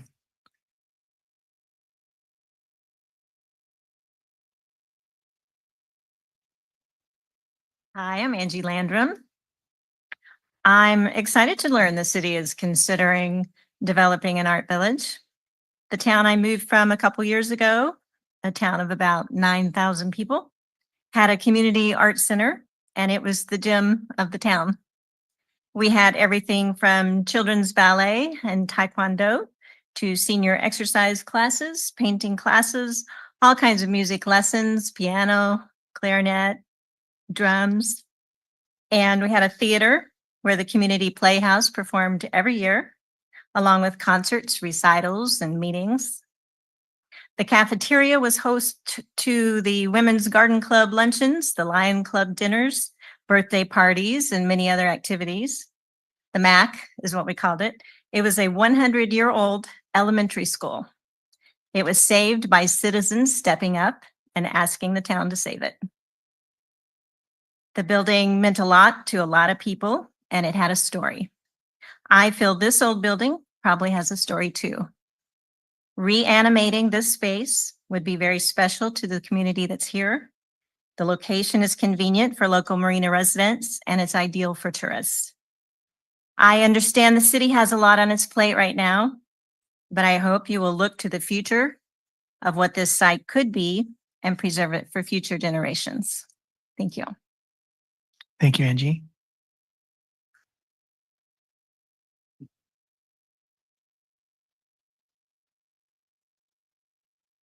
Good evening, Grace Silva Santella. I've followed this project from almost day one. I can't remember how many years ago. And the different council members who sat up at the dais when this first came before you. At the time, I was rather floored by it all. I was pretty shocked. I thought this makes no sense. I then came around and thought, okay, sounds kind of interesting.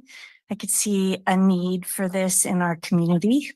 And I was fortunate to join all of you and tour the building. And it's got some fantastic soul to it when you walk through it. But it is a lot of square footage, a lot of square footage. And the artists that I have spoken to who actually sell their artwork and generate income from their artwork have all told me it's way too much square footage. My thoughts are now that we should be using this money and get the chapel completed so that we could turn that into a small music and art venue. I attend live music performances at a venue in Sand City called the Sandbox, and it's a fantastic venue. And I see the chapel being able to be that. I want us to turn that sports and aquatic center and get it completed ASAP.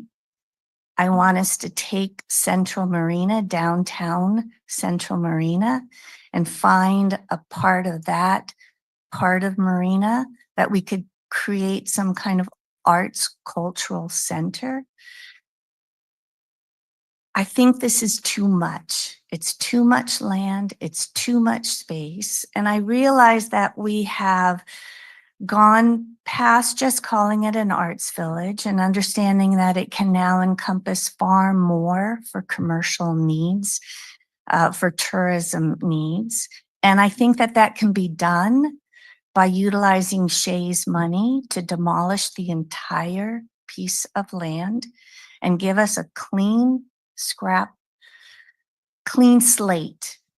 and create a ecotourism, commercial, government center perhaps.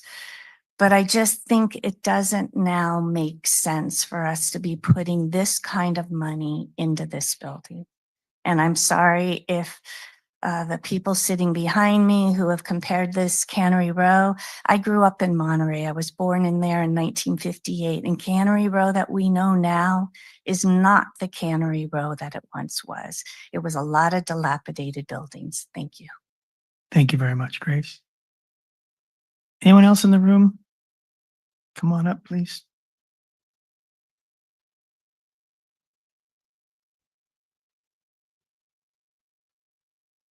Good evening, Council. Doug McCardle with Shea Homes. Good evening to everyone that's here. Just want to correct or at least go on the record relative to one of the comments that had come up earlier about structural integrity, structural review. A full structural review was completed. We will have an ongoing structural consultant should we decide to go forward with this work. So I just want to make sure everyone understood that, and that was part of the due diligence done.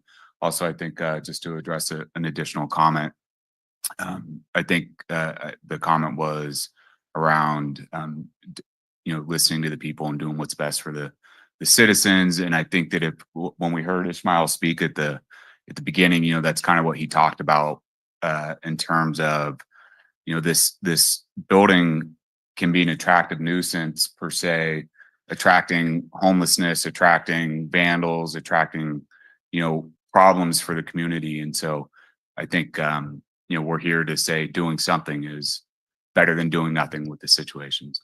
That's it. Thank you very much, Doug. Anyone else here in person? Looks like most people have spoken. So let's go online, starting with Brad. Welcome back, Brad. Hey, welcome. Good evening again, Mr. Mayor and City Council. I'm really surprised that we're even talking about this subject because, as you know, I don't have to remind you how Measure U didn't pass, and we have all these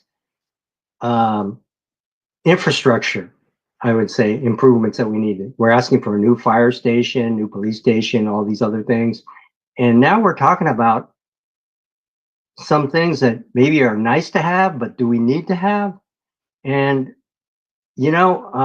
I think people need to know, that taxpayers need to know that, your jobs as city council people, as good as it is, you all volunteered, but your job's really not that complicated, but I think you'd like to make it look like it's complicated. When you're considering capital projects, there's really three things you need to think about. First of all, do we really need it? Do the taxpayers need it? Second of all, can you afford it? And second of all, thirdly, can you maintain it, which is going to be the most expensive part of it? So I think the only viable alternative in this discussion is really alternative number 5. You have Shea Homes willing to come in, and of course, they don't do anything for free, but they're willing to pay for it. And I'm sure it's coming out of the cost of the people who buy their homes. But anyway, I think that alternative number 5 is the only way to go, because as the previous speaker had mentioned, one of the previous speakers had mentioned that maybe this money could be used in other means. And Mr. Mayor, I know you mentioned in the beginning we had a 3.5-hour conversation. Actually, it was 4 hours. So anyway, in that conversation, as you recall, we talked about when people drive into Marina, I'm talking about Reservation Road in Del Monte, there's nothing there that really brings out, a welcoming to the city. People don't even know they're traveling to a city even. So why don't we spend that money, people talking about arts and whatever, maybe putting a monument up there to celebrate the city of Marina. And that would be a testament to your mayorship in your many, many years as being mayor. I think that's one of the things that you can look back on and say, I did that.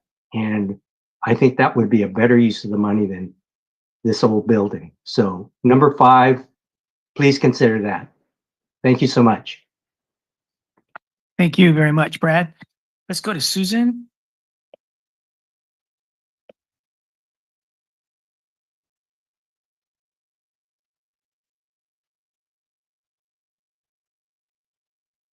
You look good to go, Susan.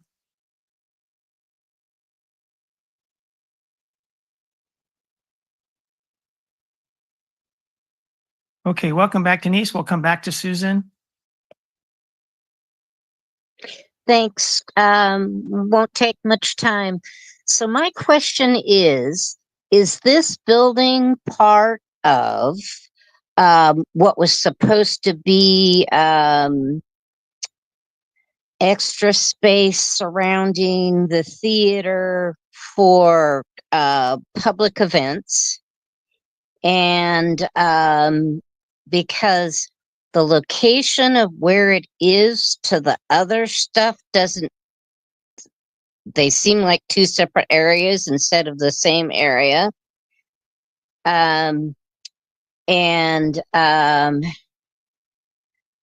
I also am in favor of the church and the pool over other concerns.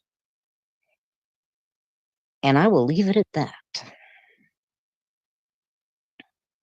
Thanks. Thank you, Denise. Thank you, Denise. Let's go back to Susan. Susan, you're unmuted. Maybe you could try to speak.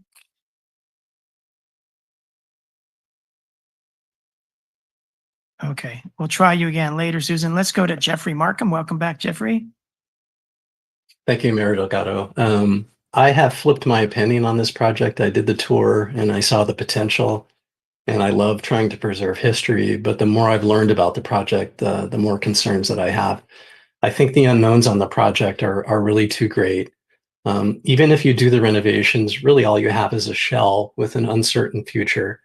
And we have so many projects in play in Marina. Do we really need to take this on? I think we need to be real that this is an old warehouse, and you compare this to some of our more beautiful structures that we have, like the chapel that's been mentioned, which needs money to be refurbished and could be an arts hub and a performance hub and is in a much better location. It's going to cost a lot just to get the utilities and infrastructure to the building. It's in a choked location for ingress and egress. I don't see anything as accessible as like a Cannery Row. You've got a TMC property right in front. We don't know what they're going to do with that. And then right up against that, you've got Highway 1. And I don't see it as being a draw or a hub for anything because of its location. And it really reminds me of the Tom Hanks movie. It's a money pit with a dubious upside. And I think the best thing to do is to demolish these buildings and expend our resources elsewhere. Thank you, Jeff. Okay, we'll try Susan one more time. Susan, you're unmuted on our end.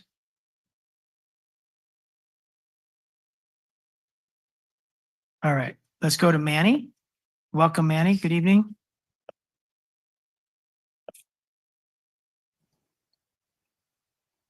Good evening, Mr. Mayor, Council. Thanks for your time this evening. So I just want to introduce myself. My name is Manny Malhotra. I'm both a future resident and a future retail business owner at the Dunes in Marina. I've been visiting the beautiful city of Marina for almost 4 years now. In fact, my business partner owns a home in Marina as well. So we're laying down roots already. My family's in love with the area and we can't wait to move in. But we've seen it grow and we've seen it welcome so many new residents and businesses. We're truly excited to join such a wonderful city and community. So during these 4 years, we've seen a tremendous amount of development and infrastructure put in this area. And although the surrounding areas have been properly developed, to be both inviting as well as providing purpose and utility for the community, this particular dwelling or building has remained unchanged and continues to be an eyesore, a blight. But more, what really sticks out is the fact that it could be hazardous. And I think some of the folks that have already spoken this evening have mentioned that it's an attraction for potentially the wrong crowds. It's potentially a fire hazard, which is obviously something that we want to avoid spending money, time, and resources on. And then it's a safety risk in general. So look, I understand Shea Homes has put forth an extremely generous proposal. And I think Doug kind of came up and talked a little bit about that. And that's, the two options here are really, we should do something, number one. But really it's either to beautify the dwelling and then just have a bunch of unknowns in terms of what we're going to do with it. And being a business retail owner, I can tell you maintenance and upkeep and just utility costs and things of that nature are very onerous. I mean, it is very burdensome. I think the city should just be aware that that might run into other issues with terms of budget. But I do think we should vote on something to do something with this. We can't just kick the can down the road. And I think the option of potentially demolition is a good one. It saves the city money, and it looks like it's going to be fully funded by Shea. And I think that's a good option, saving the taxpayers, saving the community money, and earmarking those funds for other projects that could be a lot more useful and provide utility to the residents of Marina. Thank you. Thank you, Manny, and best of luck with your future here in Marina, business Appreciate and residential wise. You're welcome. Okay, let's go to Dushan, then we'll come back to Susan after Dushan. Good evening, everyone. I hope you can hear me. Yes. Good. First and foremost, I would like to point out that Marina is actually, as we all know, but we often have a tendency to lose, to forget, is that it's growing and it's growing exponentially.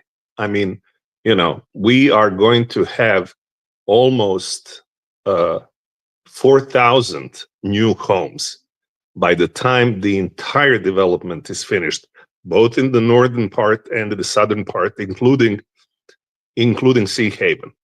So we're talking about a large influx of new residents that will need something else in addition to what Marina currently offers. And something else is culture. Okay? Culture is not something that we should just easily dismiss. Somebody brought up the comparison to Cannery Row. Yes, I know. I don't know. I haven't seen it personally, but I've seen films and materials of what Cannery Row looked like when it was basically just canneries and nothing else. And we all see how it changed over time. That wasn't an easy investment. That wasn't cheap. That wasn't done overnight, but it was obviously worth it. So we should think along those lines. Spending 1.2, 1.3, $1.7 million as far as the city is concerned, or whatever the amount is, 1.35, is actually worth in a long term if it provides cultural cultural spaces actually for a bunch of activities that the city needs. So that's my point. I think that it's absolutely worth restoring a building like that. And when people say, well, it's not easily accessible, it's hard to get, actually it's not true, because it's within walking distance from the Dunes town center, if you will, as they consider it. So that's not an issue. I see a lot of people walking up and down that street near near the building.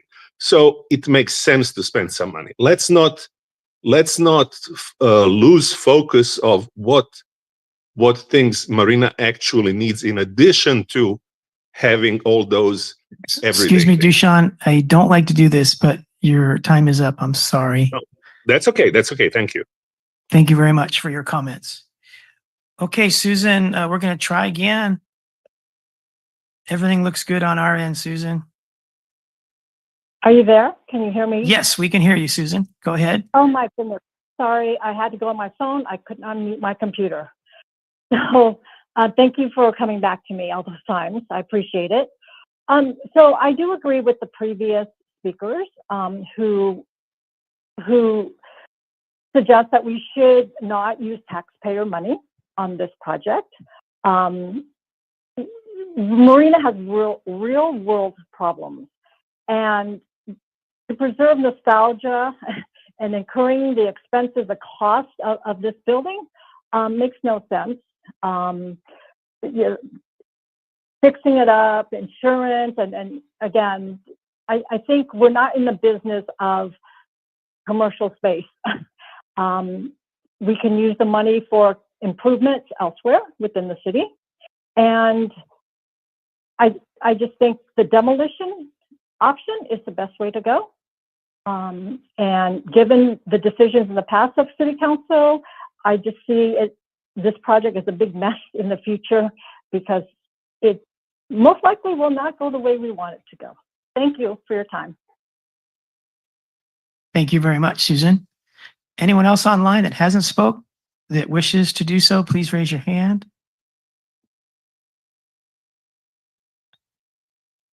Mike Kennedy, welcome. Hi, thank you, Mayor Bruce. Hi, Mike. Thank you, Mayor Bruce.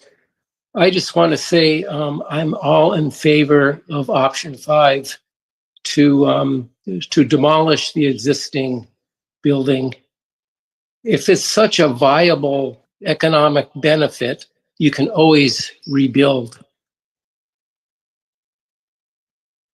I hear a lot of sentimental value about Old Fort Ord. We had plenty of opportunity to save many of the barracks and such, but they were all torn down.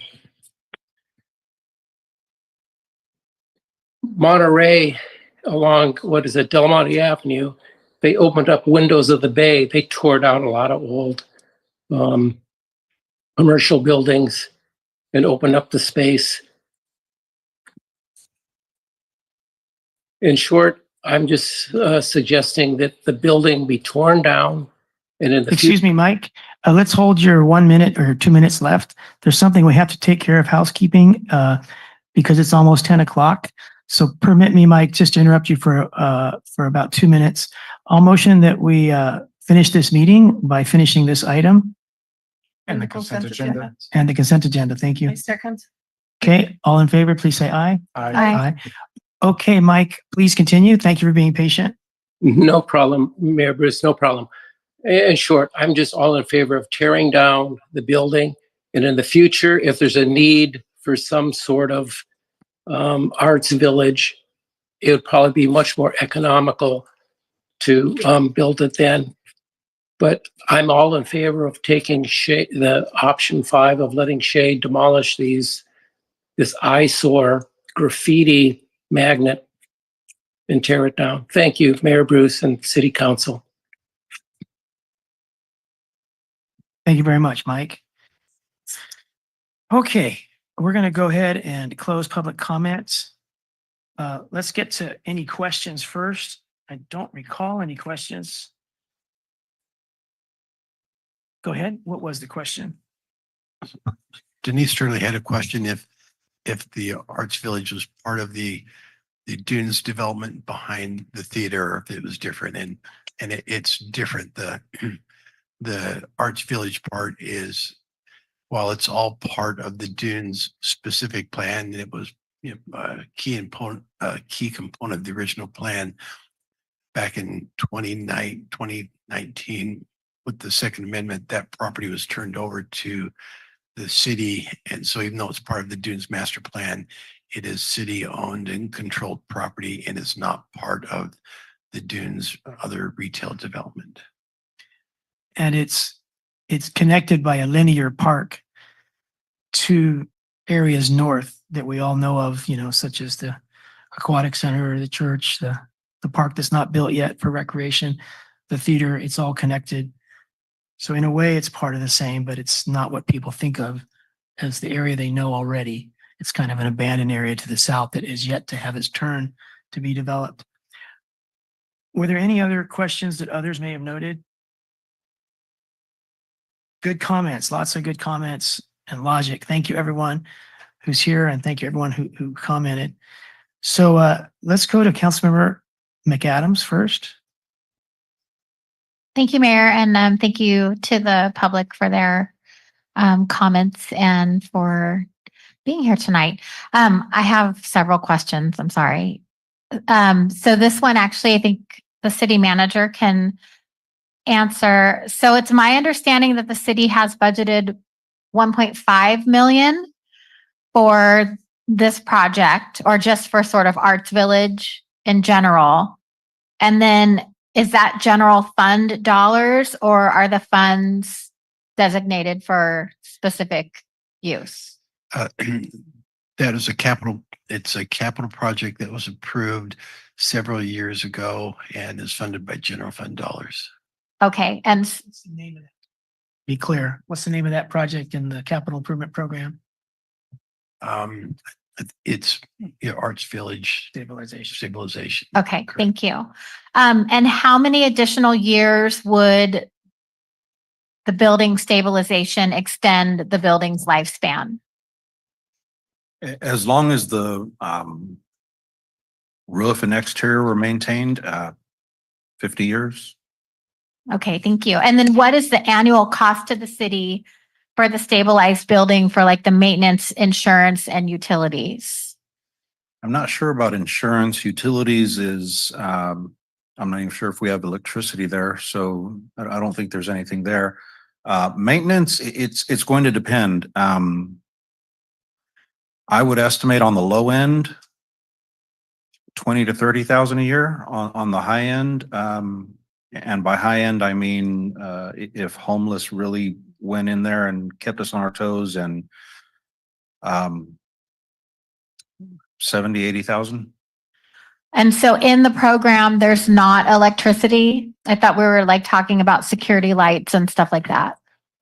We will have, we'll get some type of security system in there. Okay, and what about fire sprinklers? No, it will not have No, sprinklers. okay. And how about the cost of the electricity that you're asking? Right, so like electricity cost and insurance. Yeah, those would be nominal, So 20,000 a year. less than that. Yeah. Okay, so maybe like 100,000 a year would be the annual maintenance, low end, 150, high end.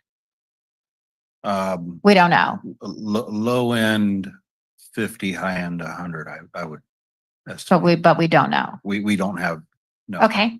And then if the building is stabilized, how much would it cost to restore the building to make it habitable for the most basic arts village or whatever?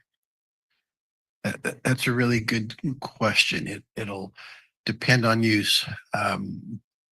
Probably 6 or 7 years ago, when we had a California, their economic development corporation, it's part of HCD. They HCD is the Department of Housing and Community Development. They have a economic development division, and they came down to Monterey and actually came down to the Arts Village, and they said that they really liked it, and that would qualify for a $3 million grant. At that time, we did a feasibility study, and it indicated it would probably be at that time, $7.5 million, just basically to get the building activated. At that point, it was the full building at 60,000 square feet. That was 6 years ago. Costs have gone up quite a bit. So I think you're definitely looking at millions to activate it. There's potential grants, but things are different now in the state and federal economy.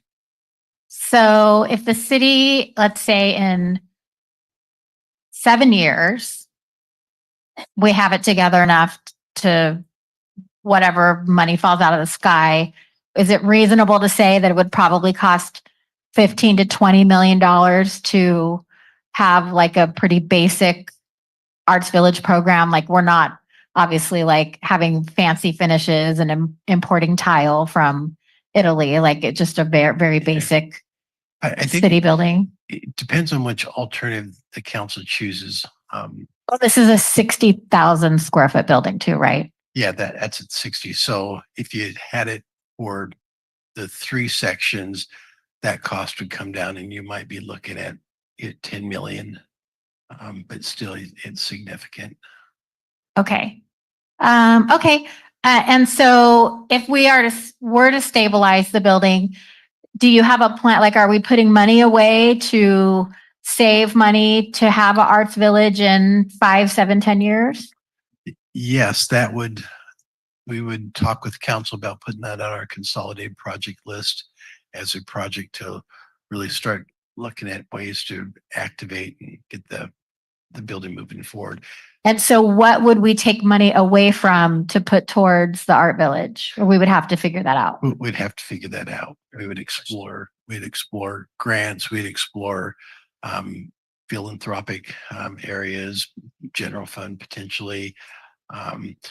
Another resource as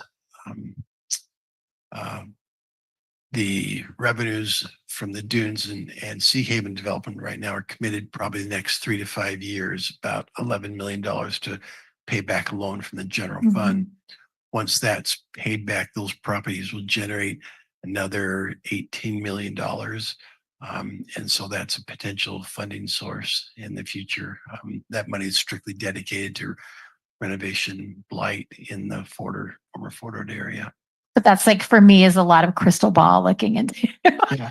So it's pretty, I can guarantee that money, those homes are going to be built and they will be completed in the next 5 years, I really believe. And so by development agreements, that funds, they absolutely be there.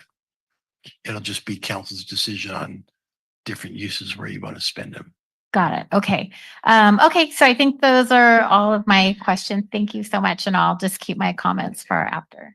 All right. Ishmael, you said that there's a really good cost estimate that has seen everything that Shay did. Last time we met, Shay basically refused to tell us how much it would cost to repair the roof. So do you know now, in Shay's really good cost estimate where everything was seen, how much of that estimate went to a new roof? Yes. I don't think Shay said they couldn't give the estimate. They said they had the information, but they weren't willing to provide it because it wasn't helpful. I have it here.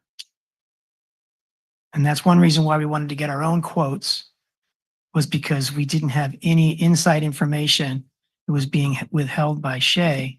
Yes. So Shay's response was simply re-roofing the building leaves a significant amount of blight in place since the exterior of the building is very poor condition. And also re-roofing the building doesn't address dry rot or other structural issues that exist around the perimeter of the building. And that those things needed to be addressed first. So I think what Shay was trying to say, at least in the letter that I'm looking at, is that that they didn't want to give an estimate for just the roof when just the roof is like putting a Band-Aid on a I get hole in it. your tire. I get it. But they have the information. Yes. They refuse to give it to us.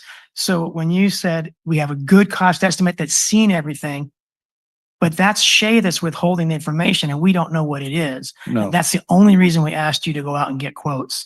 Is because we wanted to know if maybe we could do the roof for 700,000 and then do other necessary repairs and maybe come in lower than 1.35 million. Or even if it was higher, at least we would know from our own information. So right now, Shay has offered a cap of 1.35 million, and Shay says that they're very comfortable that that estimate is accurate. Mhm. But if you were to ask Shay to flip roles where the city capped at 1.35 million, and if the estimate was under, then Shay would have to pay the overage. Shay would say, no way. So I don't think that Shay is comfortable enough with the $2.7 million estimate that they've given us. And that's why they have a cap of their own. And we don't have a cap. If there's any overcharges, any change orders, any unexpected mysteries that cost money to fix, we are on the hook. Shay is not on the hook for one penny. So it's easier to be comfortable with a 2.75 estimate when you are the only party that has all the information and you have a cap, but the other side takes the risk of any unexpected expenses, which of course, this is a perfect example of where you would expect the unexpected. So I want to push back a little bit on, we have a really good estimate by Shay and that we've seen everything. I think Shay has seen a lot more than we've seen, and we don't know what Shay knows. But one speaker hit the nail on the head. Shay has figured out that if they give 1.35 million, how much more they're going to make than that by all the homes they're going to sell for more than if they have to look at this eyesore. So we know that Shay is going to make a really good profit above the 1.35 million, and that's why they're doing this. And so I think that we're in a weaker position than Shay because they have more information than us, and they know where their profit margins are going to be benefited by this building to be removed.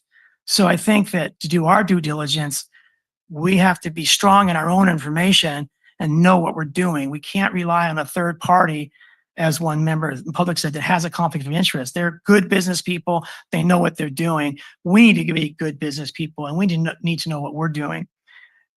So you said that the re-roof could be as little as 600K. That's something that Shay wouldn't tell us. And Shay did give us a response on that. what was their response? The letter that I have dated January 31st, Shay's re-roof material and labor estimate is $320,761. Does anyone remember seeing that estimate? Because we wanted that 2 weeks ago. We had a fight over that the last time we met, And begging for that roof estimate.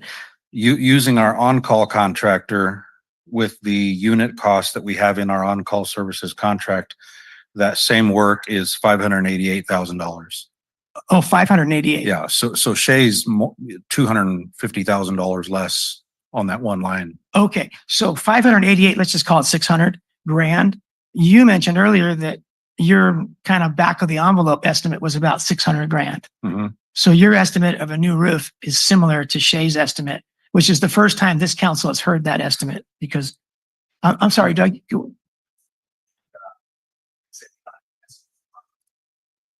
Yeah. Right.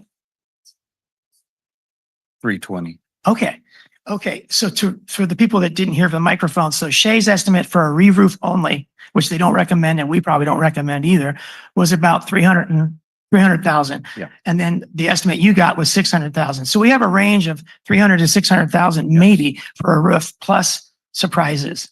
Right. And so then it comes to all the sliding doors that Shay would like to fix, make nice because they want it to look nice. But we might just want to plywood over those doors, paint them so that it's stabilized and we don't want to spend any money on doors until we know what we're going to do with that building. And then the siding, we don't know if all the siding has to be replaced or if some of it can remain. But Shay wants to replace it all because it makes it look nicer.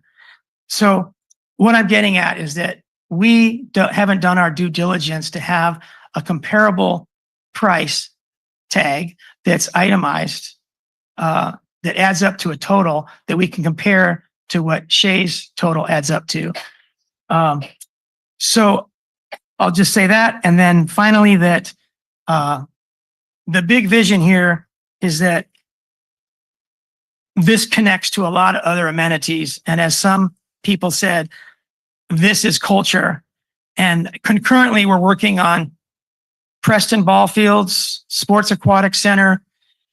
We have a lot of other things going on with their buckets of money. But this bucket of money has to be spent on Fort Ord, and it has to bulldoze or rehabilitate Fort Ord buildings. So this 1.5 million that's funded for this stable, it cannot be spent on new ball fields on Fort Ord.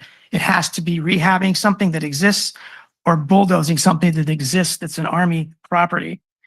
And we haven't talked about phasing. So when Councilmember McAdams asked the good question, what's it going to cost? If you put in a few ballet, dance, other kinds of fairly inexpensive venues for ballet classes or other kinds of arts, music, you don't have to do 1,000 feet. You can do one section, which is 1/5 of 60,000 square feet. So 1/5 of 60,000 square feet is 12,000 square feet. You could build 12,000 square feet with some parking and get it going and then continue on. So that's all I'll say for now, that I do not want to bulldoze this, but I'm not going to die on the sword if majority here does want to bulldoze it. I just think that for our future, we have to think about a lot of different things in the future that we want, so that when we're done, we have a complete city.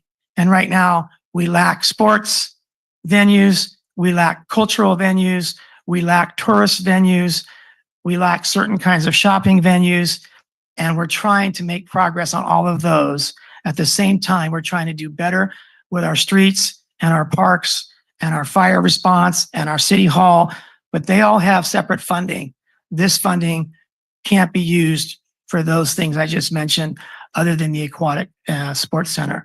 But 1.5 million is not going to shift the $40 million sports center, aquatic center very much in any direction, but it will do a lot to fix this building so that it is there for us to have some fine cultural arts that either make money or just significantly increase our quality of life for everybody that likes to do something that doesn't include a ball in their hand. Okay. And you are correct, Mayor. I misspoke earlier because Jenny asked about how that was funded for the capital projects fund. I think I said the general fund, but Mayor, you are correct. It did come from the four fees. Yeah, what you said is that developing it after stabilization could use general fund money. Correct. And that would have to compete with everything else we're doing. And so that's a different story. So the 1.5 million right now. So go ahead, Lane. Go ahead, Tori. Before you go, Tori, please finish what you were going to say. Yeah. So the 1.5 million came from the FORA funds. So it wasn't general fund tax dollars. And what's the limitation on those FORA funds? So it is blight removal, rehabbing buildings on former Fort Ord, which is like the Sports and Aquatic Center. We can use that. We could use it for stabilizing and activating teacher use at the Arts Village if we wanted to do that. There are a couple remaining potential roads that we could also use that for. Okay. Tori, do you have input? Just for clarity, just 150,000 of that was general fund. The balance was FORA funds. Okay, so 1.5 million, including $150,000 general fund. 150,000 general fund and the balance, Laura. Okay, let's go to Councilmember McAdams. Did you still want something to say? Let's go to Mayor Pro Tem Fisher because she hasn't spoken yet, okay? Then we'll come back to you, Jen. Legacy Light, okay. Thank you. Yeah, I really like to talk about this project. Kept me up at night. And just this is more talking than questions, as you're used from me, because I now agree that a total of 60,000 square feet will be hard to fill and will be expensive to stabilize all 5 buildings. And that's why I recommended to demolish not 1, but 2 buildings. The removal of the 2 south buildings will create a space next to the future MST bus station, where the surf bus stop will be. There will be buses coming from north and south every 15 minutes. And it will create space to construct a 2-story entrance building with unobstructed views of the bay to the south and southwest.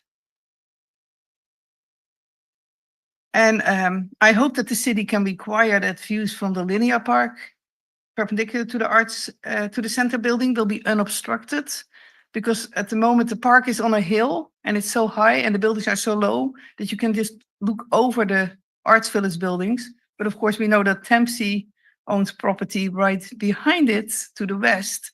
So it would be very unfortunate if that view would be obstructed, because we don't have a lot of unobstructed views of the bay in our city. And about my request for roof insulation, okay, I'm giving that up. I also agree that it is hard to justify to spend money on that now, when it's not even known what the building will be used for. But I would like everyone to realize that this probably means that in the future, if it ever gets to be remodeled, there probably will have to be insulation added on the inside. And of course, that will affect the what you will see, and it's a beautiful wooden construction, and it will cost money at a later time. Okay, so the Shea proposes that the city and Shea now both each cap at $1.21 million for alternative 4. And I'm very happy to hear that they did agree to go up to the 1.35 that they already agreed upon for the earlier proposal. I would like to go one step further. I would like them to go up to the 1.35 million, even if the project doesn't cost that much. They already are prepared to pay that much, and that will give the city some more money to help with maintaining the building and potential graffiti removal. I think if they're good neighbors and they really want to work with us, they already were prepared. Please give us the full amount, regardless of what the project will cost. Okay, if buildings are removed, several people have asked, chances are that the location will be used to build affordable housing. And as much as I know that we need more affordable housing, I think that it will be best to have a public building at this unique location. Our city doesn't have any public buildings so close to the coast. Why would it be affordable housing? Next to the transit station, with all the bills going on to try to force cities to build affordable housing. There's a very good chance, if not now, then in the next couple of years. If we keep the building, then we know for sure it will be a public building. The city will be in charge. So I believe that these buildings offer a great opportunity for all that's listed in the staff report. Retail, entertainment, performing arts, Fort Ord Museum. Oh, by the way, Lily, who spoke, I would love to get her text. I know she was reading from a typed piece of paper. She left. If she's listening, I hope that she will send it in to the city. Co-working space, food outlets, arts, and other uses. And we all agree it will probably take quite a few years to find funding, but the goal is to stabilize the building before the next rainy season. I just hear the rain, and I know it's raining inside those buildings at this moment. So we need to do something before the rainy season. And I ended to say these Fort Ord buildings have beautiful wooden trusses that nowadays are no longer designed I hope that we can agree to conserve these buildings today so that residents and decision makers will have a chance to create something beautiful in the future. And of course, what was already mentioned, if 2 buildings get to be demolished, there will be a lot of lumber with the right dimensions. So that should get the price down, I would think, for anything that needs to be replaced, repaired. The city, I'm very grateful that previous decision makers decided to stabilize the buildings at the equestrian center and the pool and the sports building. The church. And the church. At that moment, it did cost money. I'm grateful that they did keep those buildings so that we now can get a beautiful sports center and have an equestrian center. Oh, one question for Ismail. You prefer metal roofing? Oh, that's Is there just a any- personal preference. Yeah, but because we are at the coast, I'm always very concerned when I hear metal. Because I always say if it can rust, it will rust in Marina. Yeah, So, depending on what Okay. we find, they're coated, they're protected and warranted, but Yes. no, that's just a person, I just like really.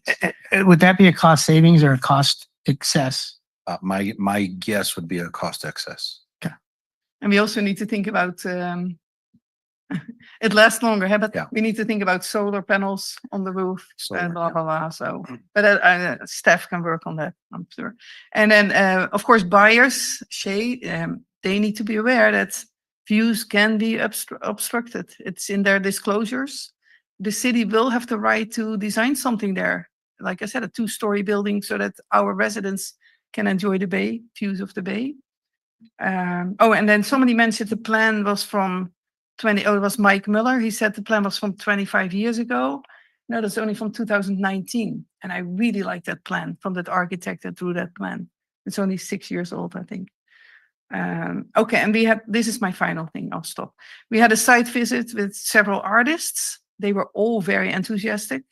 And I have visited several art centers, but also the one in Pacific Grove. That's the closest for us.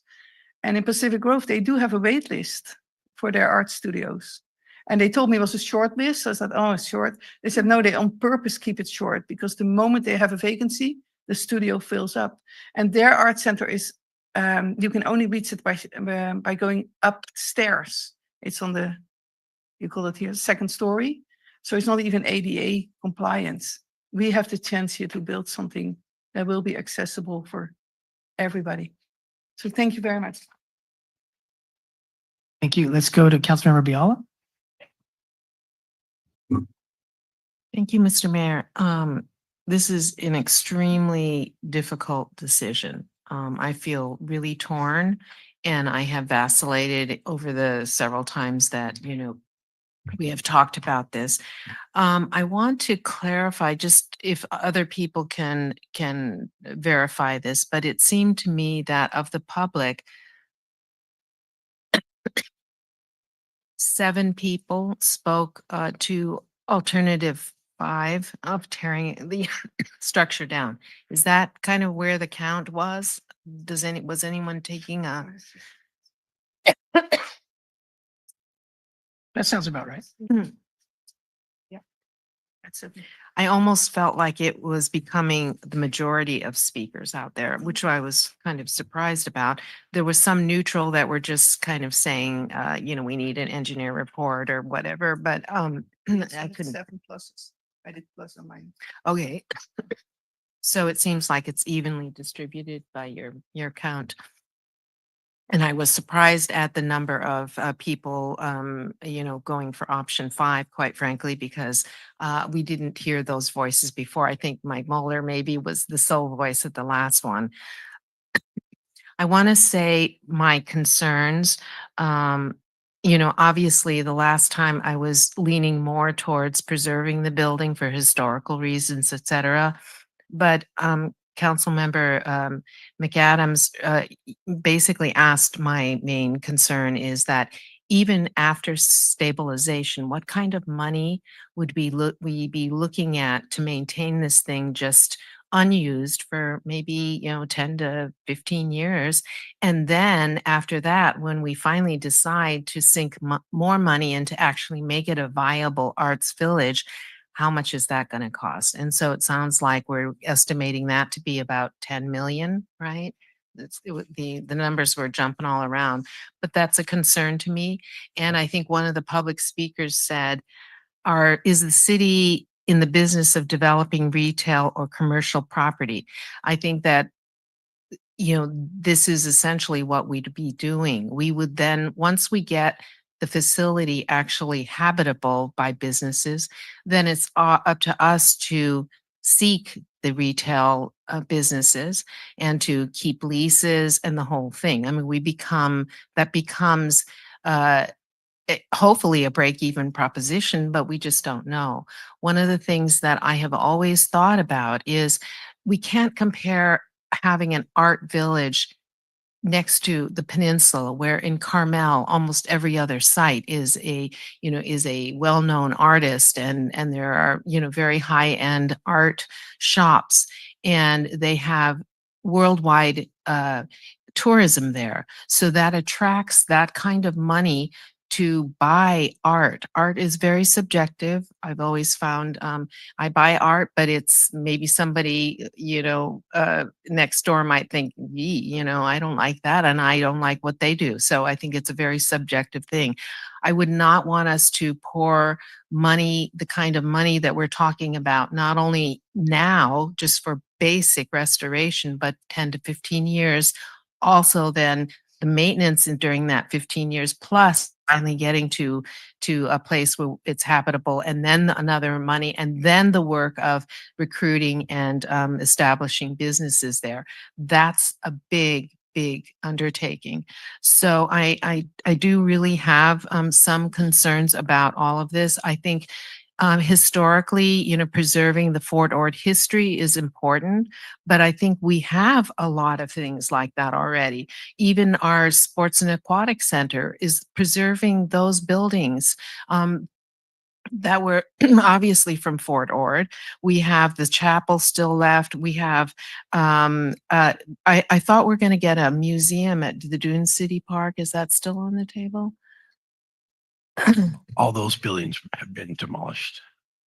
Oh, okay. But weren't there talk about restoring and putting a replica or something? Yeah, Seems like there's the council decided not to do that in the plan that was approved. Okay, we have the Marina Equestrian Center, which is a really important site for history. So I don't think we're lacking current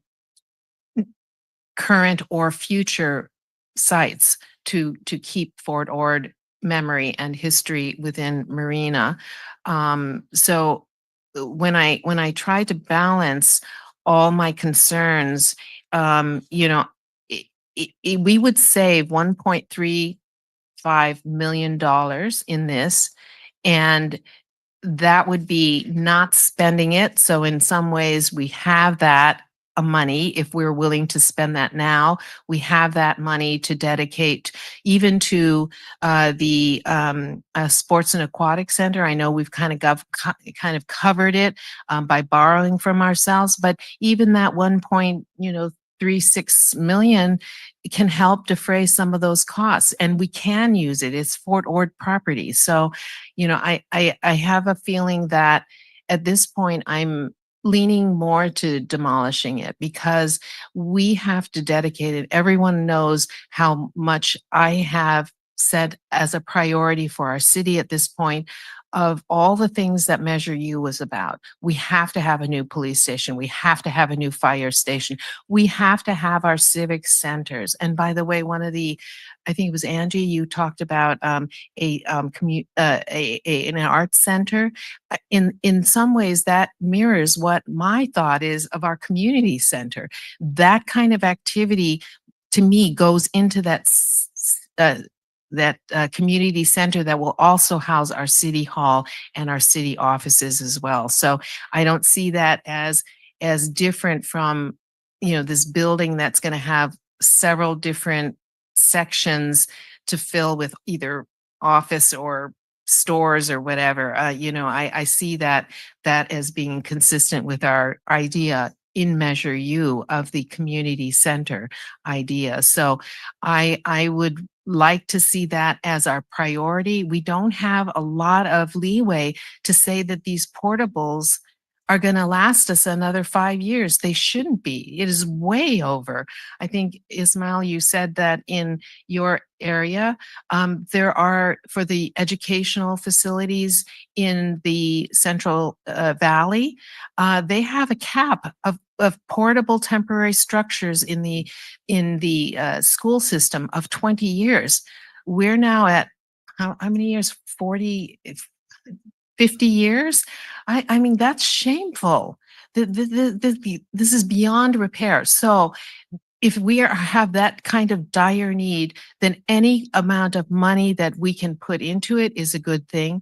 And any amount of money that we are naturally, once we're on this track to restore these buildings, we are on the track then of maintaining it, of ultimately building out 10 million plus. By then it's going to be probably 20 million or 30 million to actually make it habitable. And then we still have the challenge of recruiting people into this building to make it a viable city facility. So, and it becomes a profit thing too, or at least a break-even proposition, which puts more pressure on us. It's not like we're building an office building for the city. So I think there's huge amounts of challenges.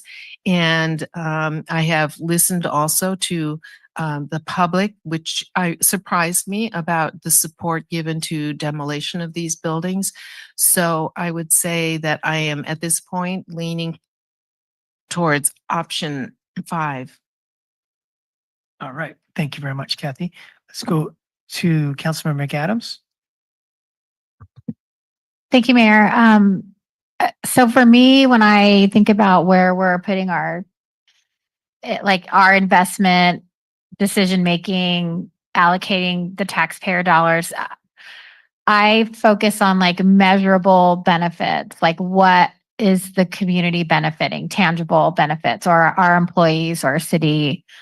And so a $3 million shed is really hard for me to swallow. And that's really what it is. There's no infrastructure, there's no sewer, there's no water, there's no electricity. It's basically a shed. So, with really nice wood, that's rotting, over the years and over the years. Something else during this process, and I too like talking about this as much as I like talking about pickleball. Kind of where I'm at this point. This sort of idea of being cornered and pressured under someone else's timeline isn't really sitting well with me either. And it hasn't sat well with me during this whole process. Initially this was on consent agenda, which we were all kind of wait, what is this? So in as much as I'm tired of talking about this, I'm also grateful that we were savvy enough and caught it and pulled it out of consent to have these conversations, to have the tour, to take the time to really, get knowledgeable and get the information that, we needed to make a good decision. So I'm curious, this 1.5 million, it sounds like it's been sitting for many years, just sort of, and the mayor has talked about this too during our budget workshop process. There are these pockets of money that have been allocated that are just sitting on a spreadsheet and over years and years and years continue to just sit. They're not making interest. They're not really, benefiting the community. So I'm curious, is it really, and we're in budget, we're in the budget process now, whatever we do tonight, and I hope we do something. I want us to do something. It's time. Thank you, Shay, for being a good partner, for being patient. So I want us to think about, we're in budgets. We've heard from the community.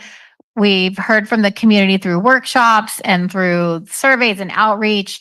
I really appreciated Grace's suggestion about taking this 1.5 million and putting it into the chapel, or, I think that we could make a smaller arts village or a smaller something, if that's what the community is wanting, out of a building that we have that is still having that history, and we could incorporate some museum. You know what I mean? Like, I think we could do something really cool and not be guessing and investing in a shed and hoping that we find $30 million later fall from the sky.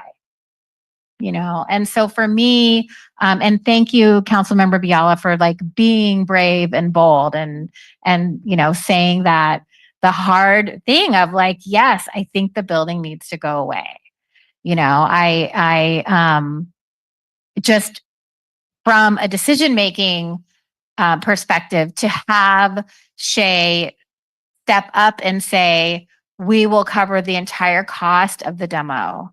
I think for us to walk away from that would be silly.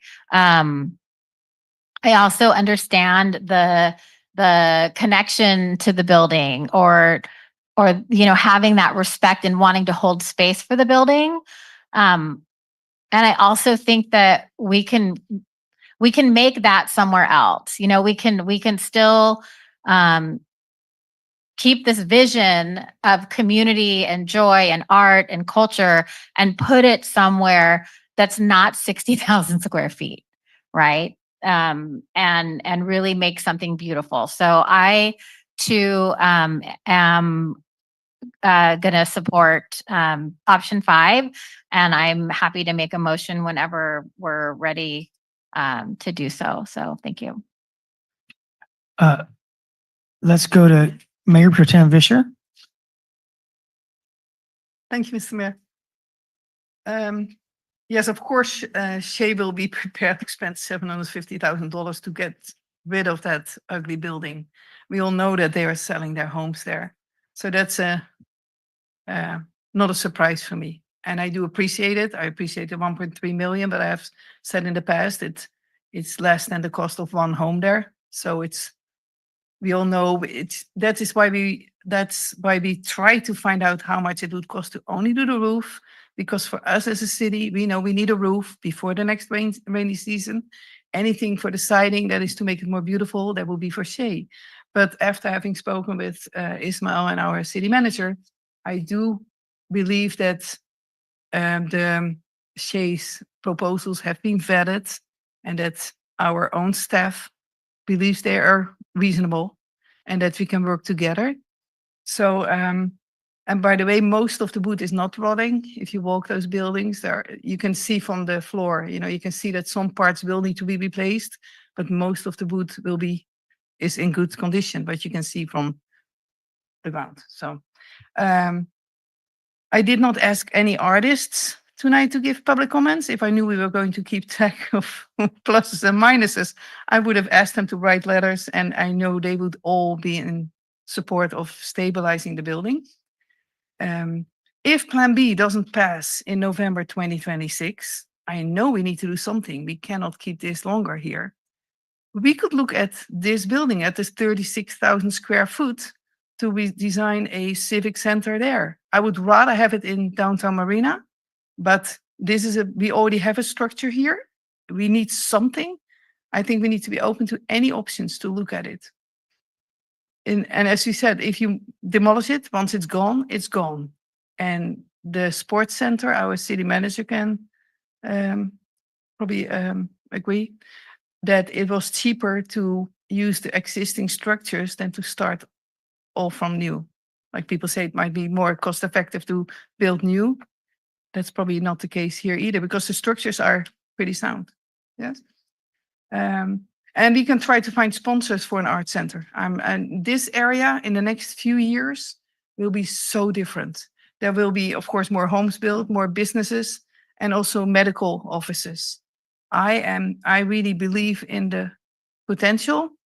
And just like it is a hard decision to say, let's demolish this, it's also hard to say, let's spend the 1.35 or up to 1.35 and the maintenance cost in the next couple of years to keep these Fourth Ord buildings with those beautiful trusses.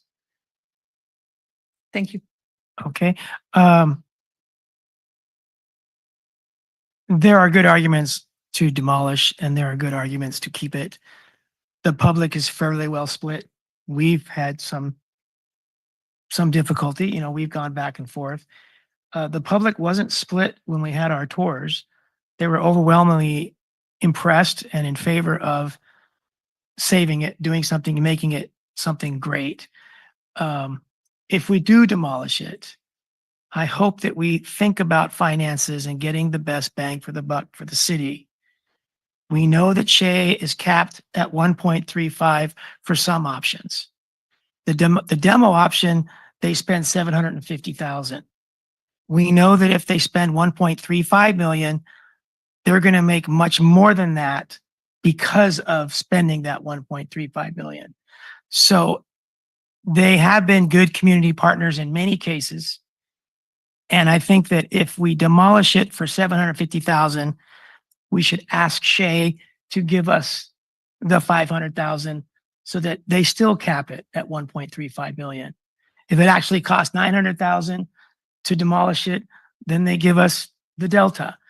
But it doesn't make financial sense to me, knowing that 1.35 is their cap, because they know that they're going to make a lot more than 1.35, that if they come in with a less expensive alternative, we share nothing in that. We need the money more than Shea needs the money. We are community partners on this. And if we go the cheapest route, I don't see why a company that makes $120 million profit nationwide every year couldn't give our community that delta. And that benefits our whole community, including Shea, because whatever we do with that money, it's going to be in that area and it's going to be for their residents and their future homeowners if we spend it on the church ahead of when all those homes sell at Shea. So it's a win-win for everyone if we community partner this to the end, whatever the end is, whether it be demolition or another option. I lean toward Lisbeth's option of 36,000 square feet by demoing 24,000 square feet, those first two sections.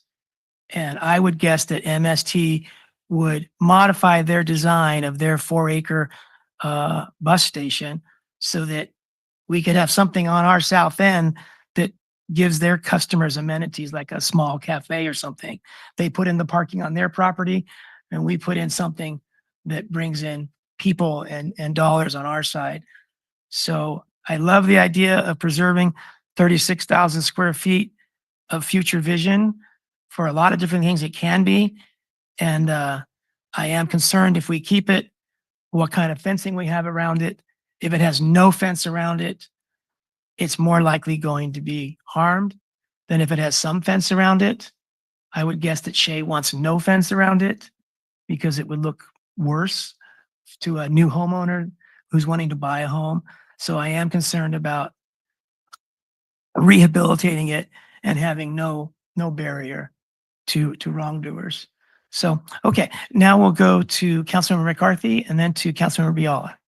Thank you, Mayor. I think we're getting pretty close. I've been pretty quiet, and it's not because I don't have opinions, but I'm just, I'm really trying to synthesize what, all the hard work that other council members have put into this. I think for me, my opinion hasn't changed much. I love option one probably the most, the demolishing probably the least, but I could get there if I had to. I certainly could get on the train of option 4, which it sounds like there might be a majority support for that. What I would say is that, I just go back to our pool and our sports center that probably wouldn't be a realized vision today had a council 20 years ago not had this same discussion and said, this pool is derelict. It's never going to be anything, you're never going to make anything of yourself kind of thing. And here we are, right? Like it's happening. And so it's a risk, and, it's very possible that we might be spending money that could be better spent other places, but none of us can tell the future, right? If we could, our job would be a lot easier. So yeah, that's kind of where I'm at. Sounds like there's a couple motions that might be on the floor pretty soon. So I'm just hoping that, we can move through this. And, again, I just echo Councilmember McAdams that thanks Shay for them coming to the table. Absolutely. They have interest. And I get that. And I also don't fault them for that. I would say to Councilmember Vischer that about the views, I mean, I think a 4-story building on the Tampsey property is very possible regardless, and it's very possible the city won't have a say. Anyway, yeah, so that's where I'm at. I appreciate all the discussion. And like I said, I've been quiet just because I want to move this along, but I'm hoping this doesn't what I really hope is that this doesn't fall apart at the last minute and that we don't find something productive tonight. So. Okay, thank you. Let's go to Councilmember Viola and then Vice Mayor. Sure. Thank you, Mr. Mayor. So, want to ask, this is our land, right? Can we, if Shay demolishes it, can we sell the land? Because then at what revenues can we generate? I think this question comes out of the fact that it seems like there might be some distrust of Shay Homes. And I would rather just say, I don't find it offensive, by the way, that they have a motivation to have the neighborhood looking good. I don't see that as somehow, it is self-serving, but we all want our neighborhoods to be free from blight. So I don't see it as something that if they're willing to contribute, that makes that a deal that we have to be suspicious about. So that's not how I feel. I feel, but if people feel that way, then we can walk away from their offer, and we have to decide if that site is a blight. Do we invest all this money and this time and effort for staff to do this while we're trying to do all the civic center and police and yeah, I mean it's a major undertaking in my opinion. Or do we say, okay, it's irresponsible for us to allow this kind of blight to continue, and so we're going to, on our own cost and our own dime, we're going to take it down. So we can do any of this without using Shay Homes money if we distrust them so much. So I'm perfectly fine with that because it makes our decisions more our own responsibility and take out Shay from the whole equation. But maybe if we demolish this, then we think about if we can sell it. And then we get ourselves out of this whole risk of what to build on there and how we're going to fill it up and how we're going to maintain it until we finally 15 years from now decide to build something with this. So I would much rather be in that position and get some additional revenue. I don't think that would be appropriate for us to say we can build a city hall and the city the city community centers there. That's not the right configuration for anyone's idea of having a long building for our civic center. I wouldn't think that. It hasn't been on our radar. And so an alternate use of it is no more better to me than if we start with asking the question, should we build an arts village project there? So if we can sell it, maybe that's the way we get some benefits from the city if we went with alternative 5.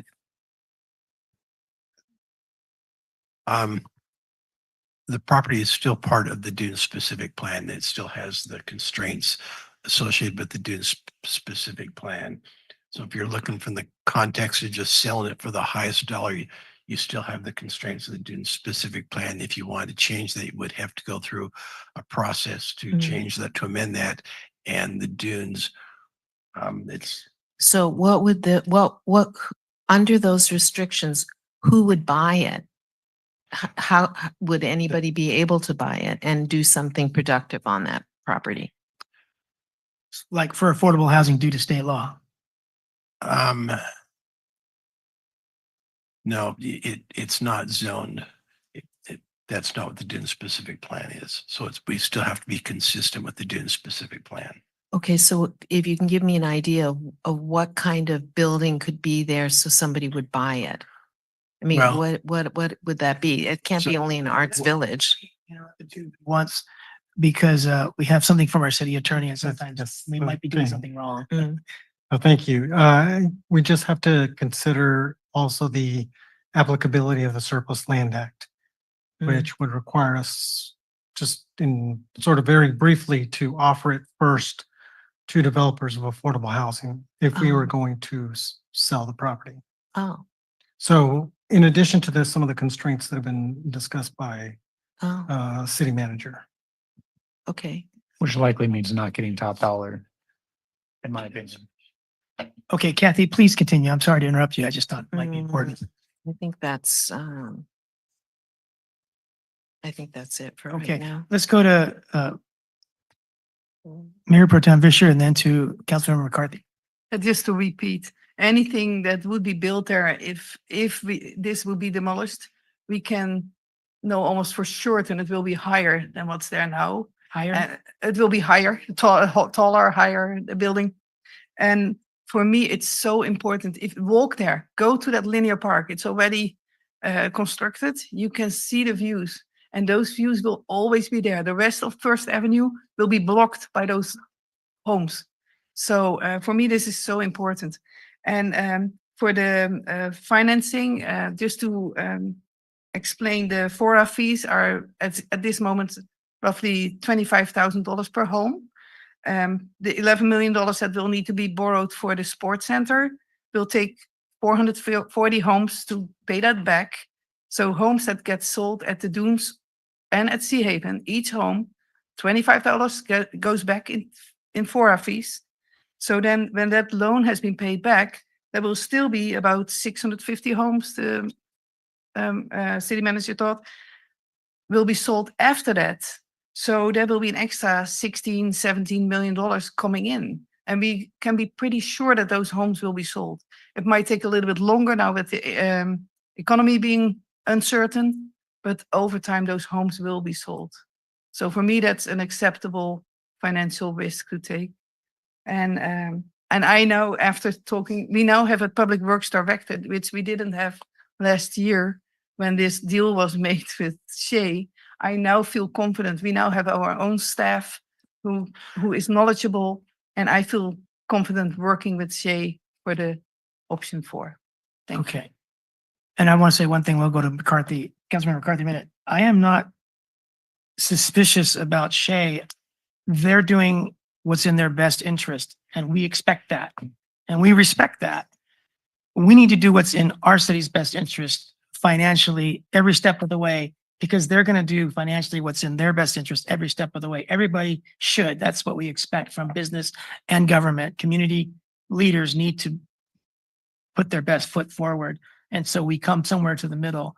That's the only reason that I was saying that if we go with option 5 to demolish, we should be requesting that cap of 1.35 million for all alternatives, because they figured it out that they can live with that and gain from that, like they need to gain from that, because they're a for-profit company. So I just think we shouldn't let that money sit on the table when we're community partners. Okay, Councilmember McCarthy. Thank you, Mayor. I'd like to make a motion that we adopt resolution authorizing the city manager to execute a public improvement reimbursement agreement with Shea Homes for the rehabilitation of the Marina Arts Village using option number 4 as spelled out in the staff report, and give direction to the city manager on council's preferred alternative to include the agreement and authorization for additional funding for an amount certain from the unallocated general fund balance if needed. Is there a second? I will second. Okay, I'll jump in and say that this is a compromise. I'd rather not lose section 1 and 2 before we know what we're going to do. We're giving away opportunity by doing that. We're saving money by doing that. There's the pro and con, the basic pro and con. Elizabeth also wanted to demolish section number 1 because it was right on the lot line with MST. But I saw that as an opportunity to negotiate with MST that we put in a cafe and they put in a parking lot. Not that we put in a cafe and a parking lot because we take away building and then they just get the benefit from that. You know, it'd be another partnership. But it is a compromise. It reduces all the costs to demolish. It reduces all the costs to build something visionary in the future. So it's financially responsible, more responsible, I suppose, to do what the motion states instead of alternative one. But I understand that we may be demolishing this building if that's the way tonight goes with the motion that I think is coming as a substitute, but we'll see where that goes. Brian, you were next, or are you finished? I'm finished. Okay. Anybody else want comments or substitute motion?